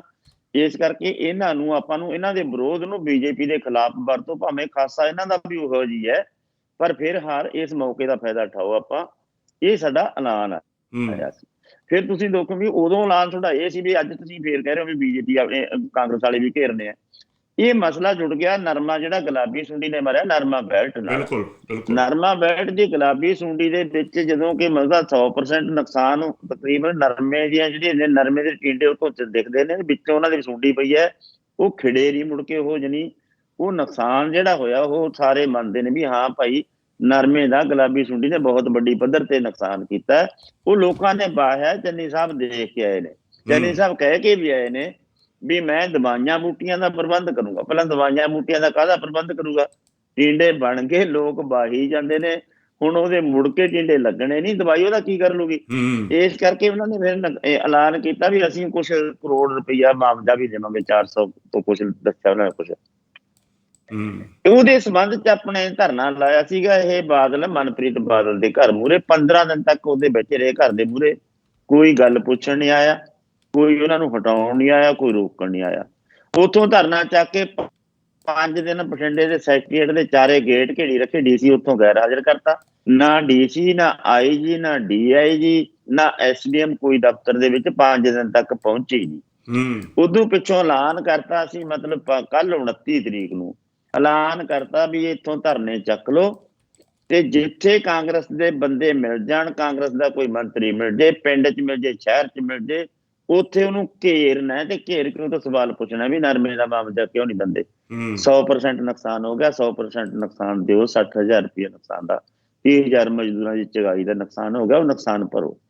ਉਹਨੂੰ ਕਰਕੇ ਅੱਜ ਤੁਸੀਂ ਦੇਖਿਆ ਹੀ ਹੋਣਾ ਵੀ ਬਠਿੰਡੇ ਦੇ ਵਿੱਚ ਅੱਜ ਮਨਪ੍ਰੀਤ ਬਾਦਲ ਤੇ ਚੰਨੀ ਅੱਜ ਬਠਿੰਡੇ ਦੇ ਵਿੱਚ ਆ ਗਏ, ਜਿਨ੍ਹਾਂ ਨੂੰ ਲੋਕਾਂ ਨੇ ਮਤਲਬ ਕਿਸਾਨਾਂ ਨੇ ਬੜੀ ਜ਼ਬਰਦਸਤ ਧੂੜ ਧੜੱਕਾ ਹੋ ਕੇ ਭੀੜ ਭੂੜ ਦੇ ਵਿੱਚ ਹੀ ਪੁਲਿਸ ਦੀ ਧੱਕਾ ਮੁੱਕੀ ਨਾਲ ਉਹਨਾਂ ਦੇ ਘਰੋਂ ਘਰੂ ਕੀਤਾ। ਉੱਥੇ ਕਾਫੀ ਹੋਇਆ ਇਹ ਹੰਗਾਮਾ। ਉਸ ਕਰਕੇ ਅਸੀਂ ਉਹ ਕਾਰਨਾਂ ਕਰਕੇ ਵੀ ਨਰਮੇ ਮਰੇ ਦਾ ਮੁਆਵਜ਼ਾ ਹੁਣ ਜਿੰਨੀਆਂ ਉਹਨਾਂ ਦੇ ਗੱਡੀਆਂ ਤੇ ਬੱਸਾਂ ਦੇ ਪੋਸਟਰ ਲੱਗੇ ਹੋਏ ਆ, ਕੰਧਾਂ ਦੇ ਪੋਸਟਰ ਲੱਗੇ ਆ, ਵੀ ਉਹਨਾਂ ਦੇ ਕਾਟੇ ਮਾਰਨ ਦਾ ਪ੍ਰੋਗਰਾਮ ਵੀ ਦਿੱਤਾ। ਇੱਕ ਦਿਨ ਆਪਾਂ ਦੇਖਿਆ ਹੋਣਾ ਤੁਸੀਂ ਨੇ, ਇਹ 29 ਤਰੀਕ ਨੂੰ ਅਸੀਂ ਖਤਮ ਕਰਦੇ ਹਾਂ ਤੇ 28 ਤਰੀਕ ਨੂੰ ਅਸੀਂ ਬੱਸ ਅੱਡਿਆਂ ਤੇ ਬਠਿੰਡੇ ਸ਼ਹਿਰ ਦੇ ਵਿੱਚ ਜਿੱਥੇ ਜਿੱਥੇ ਉਹਨਾਂ ਦੇ ਪੋਸਟਰ ਲੱਗੇ ਸੀ ਉਹਨਾਂ ਤੇ ਕਾਲਸਨਾਂ ਕਾਠੀਆਂ ਮਾਰੀਆਂ ਨੇ। ਉਹਨਾਂ ਦੇ ਜਿਹੜੇ ਜਿੰਨੇ ਐਲਾਨ ਕੀਤੇ ਨੇ ਵੀ ਅਸੀਂ ਆਹ ਕਰ ਰਹੇ ਹਾਂ, ਆਹ ਕਰ ਰਹੇ ਹਾਂ, ਉਹਨਾਂ ਸਾਰੀਆਂ ਗੱਲਾਂ ਤੇ ਆਪਾਂ ਕਾਟੇ ਮਾਰੇ ਨੇ। ਉਹ ਮੁਹਿੰਮ ਹੁਣ ਵੀ ਚੱਲ ਰਹੀ ਹੈ। ਇਹ ਸਿਰਫ ਇਸ ਗੱਲ ਨਾਲ ਸੰਬੰਧਿਤ ਹੈ, ਜੇ ਨਰਮੇ ਦਾ ਮਾਮਲਾ ਮਿਲ ਜਾਂਦਾ ਫਿਰ ਕਾਂਗਰਸ ਨਾਲ ਕੋਈ ਐਡਾ ਇਹ ਫੌਰੀ ਉੱਠੀ ਹੋਈ ਮੰਗ ਤੋਂ ਵਿਰੋਧ ਤੋਂ ਉੱਠਿਆ ਹੋਇਆ, ਉਹਦੇ ਚੋਂ ਇਹ ਕਾਲ ਦਿੱਤੀ ਹੈ। ਤੇ ਬੀਜੇਪੀ ਨਾਲ ਉਸੇ ਤਰ੍ਹਾਂ ਸਟੈਂਡ ਕਰਦੀ ਹੈ ਜਿੰਨਾ ਚਿਰ ਕਾਨੂੰਨ ਰੱਦ ਨਹੀਂ ਕਰਦੀ, ਕਿਉਂਕਿ ਕਿਸੇ ਮੰਗ ਨਾਲ ਫੌਰੀ ਮੰਗ ਨਾਲ ਜੁੜ ਕੇ ਇਹ ਗੱਲ ਬਣੀ ਹੋਈ ਹੈ, ਵੈਸੇ ਨਹੀਂ ਪਹਿਲਾਂ ਨਹੀਂ। ਚਲੋ ਇਹ ਵੀ ਤੁਸੀਂ ਚੰਗਾ ਕਲੀਅਰ ਕਰਤਾ। ਜਿਵੇਂ ਮੈਂ ਪਹਿਲਾਂ ਕਿਹਾ ਵੀ ਖਬਰ ਕੁਝ ਹੋਰ ਹੁੰਦੀ ਹੈ, ਸੋਸ਼ਲ ਮੀਡੀਆ ਤੇ ਕੁਝ ਹੋਰ ਹੀ ਬਣਾਤਾ ਜਾਂਦਾ। ਉਹ ਕਹਿੰਦੇ ਜੀ ਪਹਿਲਾਂ ਇਹਨਾਂ ਨੇ ਕਿਹਾ ਸੀ ਸਿਰਫ ਬੀਜੇਪੀ ਦਾ ਕਰਨਾ ਵਿਰੋਧ, ਹੁਣ ਕਾਂਗਰਸ ਦਾ ਵੀ ਕਰ ਰਹੇ ਆ। ਇੱਦਾਂ ਕਰਕੇ ਉਹ ਕੁਝ ਜਿਹੜੇ ਚੈਨਲ ਆ ਉਹ ਇੱਦਾਂ ਕੱਲ ਪਰਸੋਂ ਦੀਆਂ ਪੋਸਟਾਂ ਪਾ ਰਹੇ ਸੀ। ਹਾਂਜੀ ਜਗਮੋਹਨ ਸਿੰਘ ਜੀ। ਹਾਂਜੀ ਸਰਦਾਰ ਉਗਰਾਹਾਂ ਜੀ, ਸਾਨੂੰ ਪਤਾ ਕਿ ਸਭ ਤੋਂ ਮੰਦਭਾਗੀ ਘਟਨਾ ਜਿਹੜੀ ਵਾਪਰੀ ਆ, ਜਿਹਨੂੰ ਆਪਾਂ ਤਾਨਾਸ਼ਾਹ ਜਾਂ ਫਾਂਸੀਵਾਦੀ ਕਹਿ ਸਕਦੇ ਵੀ ਤਾਨਾਸ਼ਾਹ, ਉਹ ਲਖੀਮਪੁਰ ਖੀਰੀ ਦੀ ਵਾਪਰੀ ਆ। ਉਦੋਂ ਦਾ ਮਨ ਦੇ ਵਿੱਚ ਬਹੁਤ ਰੋਸ ਚੱਲ ਰਿਹਾ ਤੇ ਮਨ ਵੀ ਬਹੁਤ ਭਾਵੁਕ ਹੋਇਆ ਜਿੱਦਣ ਇਹ ਘਟਨਾ ਵਾਪਰੀ ਆ। ਕਿਉਂਕਿ ਜਦੋਂ ਆਪਾਂ ਆਜ਼ਾਦੀ ਦੀ ਗੱਲ ਕਰਦੇ ਆ ਜਾਂ ਕੁਝ ਵੀ ਗੱਲ ਕਰਦੇ ਆ, ਉਦੋਂ ਪੰਜਾਬੀਆਂ ਨੇ ਸਾਰਿਆਂ ਨੂੰ ਮੂਹਰੇ ਹੋ ਕੇ ਆਜ਼ਾਦੀ ਲਿਆਂਦੀ। ਜੇ ਆਪਾਂ ਹਰਿਤ ਕ੍ਰਾਂਤੀ ਦੀ ਗੱਲ ਕਰਦੇ ਆ ਤਾਂ ਆਪਾਂ ਪੰਜਾਬੀਆਂ ਨੇ ਜਾ ਕੇ, ਚਾਹੇ ਉਹ ਲਖੀਮਪੁਰ ਖੀਰੀ ਆ, ਚਾਹੇ ਗੁਜਰਾਤ ਹੈ, ਚਾਹੇ ਰਾਜਸਥਾਨ ਹੈ, ਈਵਨ ਮੈਨੂੰ ਪਤਾ ਵੀ ਕੁਝ ਸਟੇਟਾਂ ਕਰਨਾਟਕਾ ਤੱਕ ਵੀ ਖੇਤੀ ਜਿਹੜੀ ਆਪਣੇ ਪੰਜਾਬੀ 4 ਪੁਸ਼ਤਾਂ ਤੋਂ ਜਾ ਕੇ ਕਰਕੇ ਅੰਨ ਨਾਲ ਕਿਸਾਨ ਜਿਹੜਾ ਢਿੱਡ ਭਰ ਰਿਹਾ ਪੂਰੇ ਭਾਰਤ ਦਾ। ਸੋ ਇਹ ਘਟਨਾ ਇੰਨੀ ਦੁਖਦਾਈ ਹੋਈ ਆ। ਇਹਦੇ ਬਾਰੇ ਗਾਂ ਕੀ ਸਟੈਪ ਹੋ ਰਹੇ ਆ ਜਾਂ ਇਹਦੇ ਬਾਰੇ ਗਾਂ ਕੁਝ ਗੱਲਬਾਤ ਚੱਲ ਰਹੀ ਆ ਵੀ ਗਾਂ ਆਪਾਂ ਕਿਹੜਾ, ਮੈਨੂੰ ਪਤਾ ਕਿ ਉਹ ਮੁੰਡਾ ਤਾਂ ਉਹਦਾ ਅੰਦਰ ਹੋ ਗਿਆ ਪਰ ਹਲੇ ਉਹਨੇ ਰਿਜ਼ਾਈਨ ਨਹੀਂ ਦਿੱਤਾ, ਤੇ ਇਹ ਤੋਂ ਗਾਂ ਆਪਣੀ ਕੀ ਵਿਉਂਤਬੰਦੀ ਚੱਲ ਰਹੀ ਆ ਇਸ ਘਟਨਾ ਦੇ ਬਾਰੇ। ਕਿਉਂਕਿ ਨਿਹੰਗਾਂ ਦਾ ਜਿਹੜਾ ਘਟਨਾ ਬੀਜੇਪੀ ਨੇ ਮੂਹਰੇ ਲਿਆ ਕੇ ਇਹ ਘਟਨਾ ਜਿਹੜੀ ਆ ਕੋਸ਼ਿਸ਼ ਕੀਤੀ ਹੈ ਦੱਬ ਦਿੱਤੀ ਜਾਵੇ, ਪਰ ਆਮ ਲੋਕ ਚਾਹੁੰਦੇ ਆ ਵੀ ਇਹ ਘਟਨਾ ਤੇ ਹੋਰ ਗੱਲਬਾਤ ਕੀਤੀ ਜਾਵੇ, ਹੋਰ ਤੇ ਕੋਈ ਨਾ ਕੋਈ ਪ੍ਰੋਗਰਾਮ ਦਿੱਤੇ ਜਾਣ ਜਿਹੜੀ ਇਹ, ਕਿਉਂਕਿ ਵਰਲਡ ਦੇ ਵਿੱਚ ਥੂ ਥੂ ਹੋ ਰਹੀ ਸੀ ਇਸ ਗੱਲ ਕਰਕੇ ਭਾਰਤ ਦੀ ਸਰਕਾਰ ਦੀ, ਗੌਰਮੈਂਟ ਦੀ। ਸੋ ਇਹਦੇ ਬਾਰੇ ਜ਼ਰੂਰ ਜਗਮੋਹਨ ਵੀਰੇ, ਇਹ ਘਟਨਾ ਤੇ ਬਹੁਤ ਜ਼ਿਆਦਾ ਬਹੁਤ ਹੀ ਜ਼ਿਆਦਾ ਦੁੱਖ ਹੋਇਆ ਜਿਸ ਦਿਨ ਇਹ ਘਟਨਾ ਵਾਪਰੀ। ਇਹ ਮਤਲਬ 3 ਤਰੀਕ ਦੀ ਇਹ ਘਟਨਾ ਹੈ ਸ਼ਾਮ ਦੀ, ਤੇ ਬਹੁਤ ਹੀ ਦੁੱਖ ਤੇ ਬਹੁਤ ਹੀ ਅਫਸੋਸ ਹੋਇਆ। ਜਿਹੜੀ ਦੂਜੇ ਦਿਨ ਸਾਨੂੰ ਜੋ ਮੀਟਿੰਗ ਫੌਰੀ ਕਰਨੀ ਪੈ ਗਈ, ਕੋਈ ਕਿਤੇ ਸੀ ਕੋਈ ਕਿਤੇ ਸੀਗੇ, ਇਕੱਠੇ ਹੋ ਕੇ ਸਾਨੂੰ ਇਹ ਪਲਾਨ ਬਣਾਉਣੀ ਪਈ ਵੀ ਹੁਣ ਇਹਦਾ ਕੁਛ ਨਾ ਕੁਛ ਹੁਣ ਤੋਂ ਕਰੀਏ। ਜਾਣੀ ਮੈਂ ਉਧਰ 3 ਦਿਨ ਲਾ ਕੇ ਆਇਆ, ਮੈਂ ਉਹ ਪਰਿਵਾਰਾਂ ਨੂੰ ਵੀ ਮਿਲ ਕੇ ਆਇਆ। ਜਿਹੜੇ ਪਰਿਵਾਰ ਦਾ ਇੱਕ ਮੁੰਡਾ ਮਤਲਬ ਘਟਨਾ ਵਾਪਰਨ ਤੋਂ 2 ਘੰਟੇ ਪਹਿਲਾਂ ਹੀ ਘਰੋਂ ਗਿਆ ਵੀ ਮੈਂ ਹੁਣੀ ਗਿਆ ਮੰਮੀ, ਮੈਂ ਪੱਠਿਆਂ ਵੇਲੇ ਨੂੰ ਮੁੜ ਕੇ ਪੱਠੇ ਲੈ ਕੇ ਆਉਣ ਵੇਲੇ ਨੂੰ ਘਰੇ ਆ ਜਾਊਗਾ। ਇਕੱਲੇ ਹੀ ਮੁੰਡਾ ਸੀ ਉਹਨਾਂ ਦੇ, ਮੈਂ ਉਹਨਾਂ ਦੇ ਘਰ ਵੀ ਜਾ ਕੇ ਆਇਆ। ਤੇ ਉਹਨੇ ਮਤਲਬ 4 ਵਜੇ ਨੂੰ ਘਰ ਜਾਣ ਦਾ ਵਾਅਦਾ ਕਰਕੇ ਆਇਆ ਜੀ, ਮੈਂ 4 ਵਜੇ ਨੂੰ ਘਰ ਮੁੜ ਆਊਂਗਾ। ਤੇ ਉਹਦੀ ਲਾਸ਼ ਹੀ ਗਈ ਹੈ। ਉਸ ਜਾਣ ਉਦੋਂ ਪਤਾ ਲੱਗਦਾ ਮਤਲਬ ਘਰੇ ਵੀ ਕਿੰਨਾ ਕੀ ਵਾਪਰਿਆ ਹੋਊਗਾ ਹਾਲਤਾਂ। ਇਸ ਕਿਸਮ ਦੀਆਂ ਜਿਹੜੀਆਂ ਹਾਲਤਾਂ ਦੇ ਵਿੱਚ ਨੌਜਵਾਨ ਮੁੰਡਿਆਂ ਨੂੰ ਦਰੜ ਕੇ, ਜਿਸ ਤਰ੍ਹਾਂ ਉਹ ਗੱਡੀ ਦੀ ਵੀਡੀਓ ਅਸੀਂ ਦੇਖੀ ਹੈ, ਜਿਸ ਤਰ੍ਹਾਂ ਅਸੀਂ ਉੱਥੇ 3 ਦਿਨ ਅਸੀਂ ਉੱਥੇ ਰਹਿ ਕੇ ਆਏ ਹਾਂ, ਗੁਰੂ ਘਰ ਦੇ ਵਿੱਚ ਰਹਿ ਕੇ ਆਏ ਹਾਂ। ਉਹ ਜਿਹੜਾ ਖਿੱਤਾ ਹੈਗਾ ਤੇ ਕੋਨੀਆਂ ਦਾ, ਮਹਿੰਗਾਪੁਰ ਹੈ ਤੇ ਭਲੀ ਹੈ, ਇਹ ਲਖੀਮਪੁਰ ਹੈ, ਇਹ ਆ ਪੰਜਾਬੀਆਂ ਦਾ ਗੜ੍ਹ ਮੰਨਿਆ ਜਾਂਦਾ। ਉਹ ਏਰੀਆ ਪੰਜਾਬੀ ਉੱਥੇ ਬਹੁਤ ਜ਼ਿਆਦਾ, ਆਪਣੇ ਸਿੱਖ ਕਮਿਊਨਿਟੀ ਦੇ ਲੋਕ ਬਹੁਤ ਆ ਉੱਥੇ, ਪੰਜਾਬੀ ਬਹੁਤ ਆ। ਹਾਂਜੀ। ਤੇ ਉਹ ਚੰਗੇ ਆਪਣੇ ਸੈੱਟ ਕਾਰੋਬਾਰ ਹੈ ਉਹਨਾਂ ਦੇ, ਇਸ ਤਰ੍ਹਾਂ ਨਹੀਂ ਸੀ। ਇਹਦੇ ਕੋਲ ਥੋੜੀ ਜ਼ਮੀਨ ਸੀ, ਛੋਟੀ ਜ਼ਮੀਨ ਸੀ, 3-4 ਕਿੱਲਿਆਂ ਦਾ ਮਾਲਕ ਸੀ। ਇਹਦਾ ਖੇਤ ਦੇ ਵਿੱਚ ਘਰ ਸੀਗਾ, ਅਸੀਂ ਇਹਦੇ ਘਰ ਜਾ ਕੇ ਆਏ। ਬਾਕੀ ਦੀਆਂ ਭੈਣਾਂ ਨੇ, ਇਹਨਾਂ ਦੇ ਪਿਤਾ ਜੀ ਨੂੰ ਮਿਲ ਕੇ ਆਏ ਹਾਂ ਅਸੀਂ। ਜਾਣੀ ਬਹੁਤ ਹੀ ਤਰਸਯੋਗ ਘਟਨਾ ਇਹ ਵਾਪਰੀ ਹੈ। ਜਿੱਥੋਂ ਤੱਕ ਅਸੀਂ ਇਹਦੇ ਸੰਬੰਧ ਦੇ ਵਿੱਚ, ਜਿਵੇਂ ਤੁਸੀਂ ਕਹਿ ਰਹੇ ਹੋ ਵੀ ਜੈ ਮਿਸਰਾ ਦੀ ਗ੍ਰਿਫਤਾਰੀ ਨਹੀਂ ਹੋਈ, ਮੈਂ ਤੁਹਾਨੂੰ ਪਹਿਲਾਂ ਇੱਕ ਉਦਾਹਰਨ ਦੇਣੀ ਚਾਹੁੰਦਾ ਵੀ ਇਹਨਾਂ ਦਾ ਖਾਸਾ ਜਿਹੜੀ ਹਕੂਮਤ ਦੇ ਨਾਲ ਸਾਡੀ ਟੱਕਰ ਹੈ, ਅਸਲ 'ਚ ਉਹਦਾ ਖਾਸਾ ਕੀ ਹੈ, ਉਹਦਾ ਪਿਛੋਕੜ ਕੀ ਹੈ, ਉਹਦਾ ਇਤਿਹਾਸ ਕੀ ਹੈ, ਇਹਨਾਂ ਦਾ ਸੁਭਾਅ ਕੀ ਹੈ, ਇਹਨਾਂ ਦੀ ਆਦਤ ਕੀ ਹੈ, ਇਹ ਕਿਵੇਂ ਜੁਰਮ ਕਰਦੇ ਆ ਇਹ। ਯਾਨੀ ਅਜੈ ਮਿਸਰਾ ਨੇ ਇਸ ਘਟਨਾ ਵਾਪਰਨ ਤੋਂ ਪਹਿਲਾਂ ਬਕਾਇਦੀ ਸਟੇਟਮੈਂਟ ਦਿੱਤੀ ਹੈ ਜਿਹਦੀ ਵੀਡੀਓ ਵਾਇਰਲ ਹੋਈ ਹੈ। ਤੇ ਤੁਸੀਂ ਮੈਨੂੰ ਜਾਣਦੇ ਨਹੀਂ, ਮੈਂ ਸੰਸਦ ਨਹੀਂ, ਮੈਂ ਮੈਂਬਰ ਪਾਰਲੀਮੈਂਟ ਨਹੀਂ, ਮੈਂ ਇਦੋਂ ਪਹਿਲਾਂ ਕੁਛ ਹੋਰ ਵੀ ਹਾਂ, ਤੁਸੀਂ ਮੈਨੂੰ ਜਾਣਦੇ ਹੋ। ਇਹ ਸਟੇਟਮੈਂਟ ਹੈ ਉਹਦੀ ਪਹਿਲਾਂ, ਉਦੋਂ ਪਿੱਛੋਂ ਘਟਨਾ ਵਾਪਰਦੀ ਹੈ। ਉਹ ਤੇ 120 ਧਾਰਾ ਲੱਗੀ ਹੋਈ ਹੈ ਤੇ ਉਹ ਬੰਦੇ ਨੂੰ ਤੇ ਅਜੇ ਤੱਕ ਕੁਰਸੀ ਤੇ ਬਣਿਆ ਬੈਠਾ, ਮੈਂ ਤਾਂ ਕਮਾਲ ਮੰਨੀ ਜਾਣਾ। ਉਹ ਨਾਲ ਹੀ ਸਟੇਟਮੈਂਟ ਦੇ ਜਾਂਦਾ ਵੀ ਜੇ ਮੇਰਾ ਮੁੰਡਾ ਤਾਂ ਉੱਥੇ ਹੈ ਨਹੀਂ ਸੀ, ਜੇ ਮੇਰਾ ਮੁੰਡਾ ਦੋਸ਼ੀ ਨਿਕਲਿਆ ਮੈਂ ਅਸਤੀਫਾ ਦੇ ਦੂੰਗਾ। ਮੁੰਡਾ ਸਿੱਟ ਨੇ ਦੋਸ਼ੀ ਸਾਬਤ ਕਰ ਲਿਆ, ਮੁੰਡਾ ਗ੍ਰਿਫਤਾਰ ਹੋ ਗਿਆ, ਮੁੰਡਾ ਜਵਾਬ ਨਹੀਂ ਦੇ ਸਕਿਆ ਵੀ 2 ਤੋਂ ਲੈ ਕੇ 3 ਵਜੇ 4 ਵਜੇ ਤੱਕ ਉਹ ਕਿੱਥੇ ਸੀ, ਇਹ ਟਾਈਮ ਦੱਸੋ। ਇਹ ਟਾਈਮ ਦੇ ਵਿੱਚ ਜਿਹੜੀਆਂ ਉਹਦੀਆਂ ਮੋਬਾਈਲ ਕਾਲਾਂ ਨੇ, ਲੋਕੇਸ਼ਨਾਂ ਨੇ, ਉਹ ਉੱਥੋਂ ਦੀਆਂ ਨਿਕਲ ਰਹੀਆਂ ਨੇ, ਕੋਈ ਸਬੂਤ ਹੀ ਨਹੀਂ ਦੇ ਸਕੇ ਉਹ ਵੀ ਇੱਥੇ ਹੈ ਨਹੀਂ। ਤੇ ਮੁੰਡਾ ਗ੍ਰਿਫਤਾਰ ਹੋ ਗਿਆ ਤੇ ਅਜੈ ਮਿਸਰਾ ਜਿਹੜੀ ਕੁਰਸੀ ਤੇ ਬਣਿਆ ਬੈਠਾ, ਨਾ ਅਮਿਤ ਸ਼ਾਹ ਦੇ ਮੂੰਹ 'ਚ ਜ਼ਬਾਨ ਹੈ, ਨਾ ਮੋਦੀ ਦੇ ਮੂੰਹ ਦੇ ਵਿੱਚ ਜ਼ਬਾਨ ਹੈ। ਇਹ ਬਾਈ ਜੀ ਕੋਈ ਪਹਿਲੀ ਘਟਨਾ ਨਹੀਂ। ਸ਼ਹੀਨ ਬਾਗ ਦੇ ਵਿੱਚ ਹੀ ਐਂ ਹੋਇਆ। ਸ਼ਹੀਨ ਬਾਗ ਦਾ ਅੰਦੋਲਨ ਤੁਸੀਂ ਦੱਸਿਆ ਸੜਕ ਦੇ ਪਾਸੇ ਚੱਲ ਰਿਹਾ ਸੀ, NRC ਦੇ ਵਿਰੋਧ ਚੱਲ ਰਿਹਾ ਸੀ। ਉੱਥੇ ਅਸੀਂ ਜਾ ਕੇ ਆਏ ਹਾਂ, ਸੜਕ ਵਿਹਲੀ ਛੱਡੀ ਹੋਈ ਸੀ। ਕਦੇ ਕੋਈ ਪਿਸਤੌਲ ਲੈ ਕੇ ਵਗਿਆ, ਕਦੇ ਕੋਈ ਘਟਨਾ, ਜਿਵੇਂ ਸਾਡੇ ਇੱਥੇ ਘਟਨਾ ਵਾਪਰਦੀਆਂ ਨੇ ਉੱਥੇ ਵੀ ਹਰ ਰੋਜ਼ ਇਸ ਤਰ੍ਹਾਂ ਦੀਆਂ ਘਟਨਾ ਵਾਪਰਦੀਆਂ ਸੀ। ਉਹਨਾਂ ਦਾ ਆਲੇ ਦੁਆਲੇ ਪਹਿਰਾ ਲਾਇਆ ਸੀ। ਆਖਿਰ ਕੀ ਹੋਇਆ ਇੱਕ ਦਿਨ ਵੀ ਉਹਨਾਂ ਦੇ ਉਹ, ਕਿਉਂਕਿ ਛੋਟੀ ਸੰਸਥਾ ਸੀਗੀ, ਉਹ ਛੋਟੀ ਕਮਿਊਨਿਟੀ ਦੇ ਲੋਕ ਸੀ, ਘੱਟ ਗਿਣਤੀ ਦੇ ਲੋਕ ਸੀ, ਔਰਤਾਂ ਦਾ ਅੰਦੋਲਨ ਸੀ। ਇੱਕ ਦਿਨ ਇਹ ਹੋਇਆ ਵੀ ਉਹਨਾਂ ਦੇ ਉੱਤੇ ਵੀ ਅਟੈਕ ਕਰਕੇ ਉਹਨਾਂ ਦਾ ਹਮਲਾ ਵੀ ਕਰਤਾ, ਉਹਨਾਂ ਦੇ ਬੰਦੇ ਵੀ ਮਾਰਤੇ, ਪਰਚੇ ਵੀ ਪਾ ਕੇ ਉਹਨਾਂ ਦੇ ਉਲਟਾ ਜੇਲ੍ਹਾਂ ਦੇ ਵਿੱਚ ਉਹਨਾਂ ਨੂੰ ਤੁੰਨਤਾ। ਉਹ ਜਿਹੜਾ ਮਿਸਰਾ ਬਿਆਨ ਦੇ ਰਿਹਾ ਸੀ, ਉੱਥੇ ਵੀ ਮਿਸਰਾ ਨਾਂ ਦਾ ਬੰਦਾ, ਉਹਦਾ ਮੇਰੇ ਨਾਲ ਦਿਮਾਗ ਚੋਂ ਨਿਕਲ ਗਿਆ ਸਵੇਰ ਦੀ, ਮੈਂ ਨਾਂ ਯਾਦ ਕਰੀ ਜਾਂਦਾ ਉਹਦਾ। ਉਹ ਮਿਸਰਾ ਨਾਂ ਦਾ ਬੰਦਾ ਜਿਹੜਾ, ਉਹਦੇ ਤੇ ਕੋਈ ਕਾਰਵਾਈ ਨਹੀਂ ਹੁਣ ਤੱਕ ਹੋਈ, ਤੇ ਇਹਦੇ ਤੇ ਕੋਈ ਕਾਰਵਾਈ ਨਹੀਂ ਹੋਈ। ਇਸੇ ਤਰ੍ਹਾਂ ਕਰਨਾਲ ਦੇ ਵਿੱਚ ਘਟਨਾ ਹੋਈ ਹੈ। ਸਰੇਆਮ ਲੋਕਾਂ ਨੇ ਸੁਣਿਆ SDM ਨੂੰ ਕਹਿੰਦਾ ਵੀ ਕਿਸਾਨਾਂ ਦੇ ਸਿਰ ਭੰਨ ਦਿਓ, ਇਹਨਾਂ ਦੇ ਲੱਤਾਂ ਤੋੜ ਦਿਓ, ਇਹਨਾਂ ਦੇ ਇਹਨਾਂ ਨੇ ਭੱਜਣ ਨੂੰ ਨਹੀਂ ਜਾਣਦੇ। ਇਹ ਵੀਡੀਓ ਵਾਇਰਲ ਹੋਈ ਹੈ, ਤੇ ਕੋਈ ਕਾਰਵਾਈ। ਇਹ ਹੱਥਕੰਡੇ ਜਿਹੜੇ ਵਰਤਦੇ ਨੇ, ਇਹ ਗ੍ਰਿਫਤਾਰ ਮੁੰਡੇ ਨੂੰ ਵੀ ਗ੍ਰਿਫਤਾਰ ਨਹੀਂ ਕੀਤਾ ਜਾਂਦਾ ਬਿਲਕੁਲ, ਜੇ ਇਹ ਜਨਤਾ ਦਾ ਅੰਦੋਲਨ ਐਡਾ ਵੱਡਾ ਨਾ ਹੁੰਦਾ। ਇਸ ਕਰਕੇ ਅਸੀਂ ਲੱਗੇ ਹੋਏ ਹਾਂ ਇਸ ਗੱਲ ਦੇ ਉੱਤੇ। 22 ਤਰੀਕ ਦਾ ਅਸੀਂ ਲਖਨਊ ਦੇ ਵਿੱਚ ਰੱਖਿਆ ਹੋਇਆ ਵੱਡਾ ਪ੍ਰੋਗਰਾਮ ਰੱਖਿਆ ਹੋਇਆ। ਆ ਪਿੱਛੇ ਅਸੀਂ ਪ੍ਰੋਗਰਾਮ ਕਰਕੇ ਰਹੇ ਹਾਂ, ਤੁਸੀਂ ਤਾਂ ਮੀਡੀਆ ਨਾਲ ਜੁੜੇ ਹੋ, ਸਾਰੀਆਂ ਗੱਲਾਂ ਰੋਜ਼ ਤੁਹਾਡੇ ਤੱਕ ਪਹੁੰਚਦੀਆਂ ਨੇ, ਸਾਡੇ ਕੋਲੇ ਮਗਰੋਂ ਆਉਂਦੇ, ਤੁਹਾਡੇ ਕੋਲੇ ਪਹਿਲਾਂ ਪਹੁੰਚ ਜਾਂਦੀ ਹੈ। ਇਸ ਕਰਕੇ ਜਗਮੋਹਨ ਵੀਰੇ ਅਸੀਂ ਇਹਦੇ ਤੇ ਲੱਗੇ ਹੋਏ ਹਾਂ। ਅਸੀਂ ਜਿੰਨਾ ਚਿਰ ਤੱਕ ਇਹ ਮਿਸਰੇ ਨੂੰ ਬਰਖਾਸਤ ਨਹੀਂ ਕਰਦੇ, ਇਹਦੇ ਤੇ ਪਰਚਾ ਪਾ ਕੇ 120 ਦਾ ਇਹਨੂੰ ਅੰਦਰ ਨਹੀਂ ਕਰਦੇ, ਉਹਨਾਂ ਚਿਰ ਅਸੀਂ ਅੰਦੋਲਨ ਜਾਰੀ ਰੱਖਾਂਗੇ। 20 ਦੇ ਵਿੱਚ ਲਖਨਊ ਦੇ ਵਿੱਚ ਅਸੀਂ ਵੱਡਾ ਇਕੱਠ ਕਰ ਰਹੇ ਹਾਂ। ਉਸ ਤੋਂ ਬਾਅਦ ਅਸੀਂ ਉਸ ਤੋਂ ਬਾਅਦ ਪ੍ਰੋਗਰਾਮ ਅਗਲਾ ਸੀ। ਆਪਣੇ ਕਿਸੇ ਦਰਸ਼ਕ ਨੇ ਲਿਖਤਾ ਜੀ ਕਪਲ ਮਿਸ਼ਰਾ ਦਾ ਨਾਂ ਆ, ਜਿਹੜਾ ਇੱਥੇ ਦਿੱਲੀ ਸ਼ਹੀਨ ਬਾਗ ਚ ਜਿਹਨੇ। ਹਾਂ, ਕਪਿਲ ਮਿਸ਼ਰਾ। ਕਪਲ ਮਿਸ਼ਰਾ। ਤੇ ਇੱਕ ਸਵਾਲ ਇੱਕ ਹੋਰ ਆਪਣੇ ਦਰਸ਼ਕ ਦਾ ਆਇਆ ਆ, ਚਲੋ ਇਹ ਵੀ ਲਾਸਟ ਆਪਾਂ ਤੁਹਾਨੂੰ ਸਵਾਲ ਪੁੱਛ ਲੈਂਦੇ ਆ।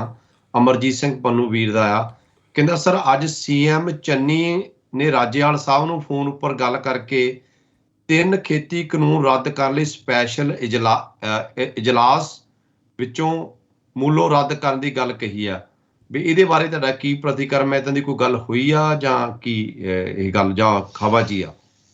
ਦੇਖੋ, ਮੈਂ ਉਹ ਵੀਡੀਓ ਹੀ ਸੁਣੀ ਹੈ। ਵੀਡੀਓ ਤੇ ਮੈਂ ਅਸਲ ਵਿੱਚ ਇਹ ਕਿਸੇ ਦੀ ਸੁਣੀ ਹੋਈ ਨਹੀਂ, ਮੈਂ ਉਹਨੂੰ ਫੋਨ ਕਰਦੇ ਉਹਦੀ ਮੈਟਰ ਸੁਣੀ ਆ, ਉਹ ਬੋਲ ਕੀ ਰਿਹਾ।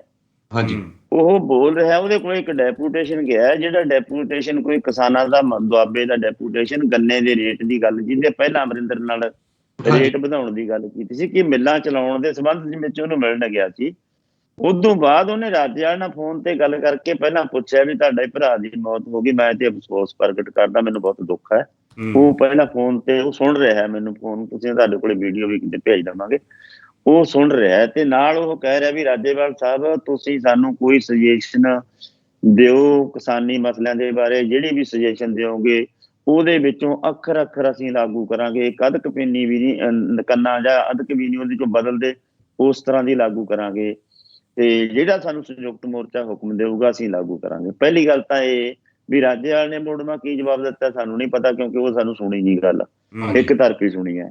ਪਹਿਲੀ ਗੱਲ ਤਾਂ ਰਾਜੇਵਾਲ ਜਾਂ ਮੈਂ, ਜਾਂ ਮੈਨੂੰ ਕੋਈ ਫੋਨ ਕਰੇ ਵੀ ਸੰਯੁਕਤ ਮੋਰਚਾ ਜਿਹੜਾ ਫੈਸਲਾ ਕਰੂਗਾ ਵੀ ਤੁਸੀਂ ਫੈਸਲਾ ਕਰ ਲਿਖ ਕੇ ਦੇ ਦਿਓ, ਅਸੀਂ ਕੋਈ ਇਕੱਲੇ ਸੰਯੁਕਤ ਮੋਰਚਾ, ਨਾ ਮੈਂ ਆਂਦਾ ਨਾ ਰਾਜੇਵਾਲ ਹੈ, ਨਾ ਅਸੀਂ ਦੋਨੇ ਸੰਯੁਕਤ ਮੋਰਚਾ ਬਣ ਸਕਦੇ ਹਾਂ। ਸੰਯੁਕਤ ਮੋਰਚਾ ਇੱਕ ਸਮੂਹ ਜਥੇਬੰਦੀਆਂ ਦਾ ਇਕੱਠ ਹੈ, ਉਹਦੇ ਵਿੱਚ ਕੋਈ ਫੈਸਲਾ ਹੁੰਦਾ ਉਹ ਸੰਯੁਕਤ ਮੋਰਚਾ ਵੱਜਦਾ, ਬੰਦਾ ਕੋਈ ਸੰਯੁਕਤ ਮੋਰਚਾ ਨਹੀਂ ਬਣਦਾ।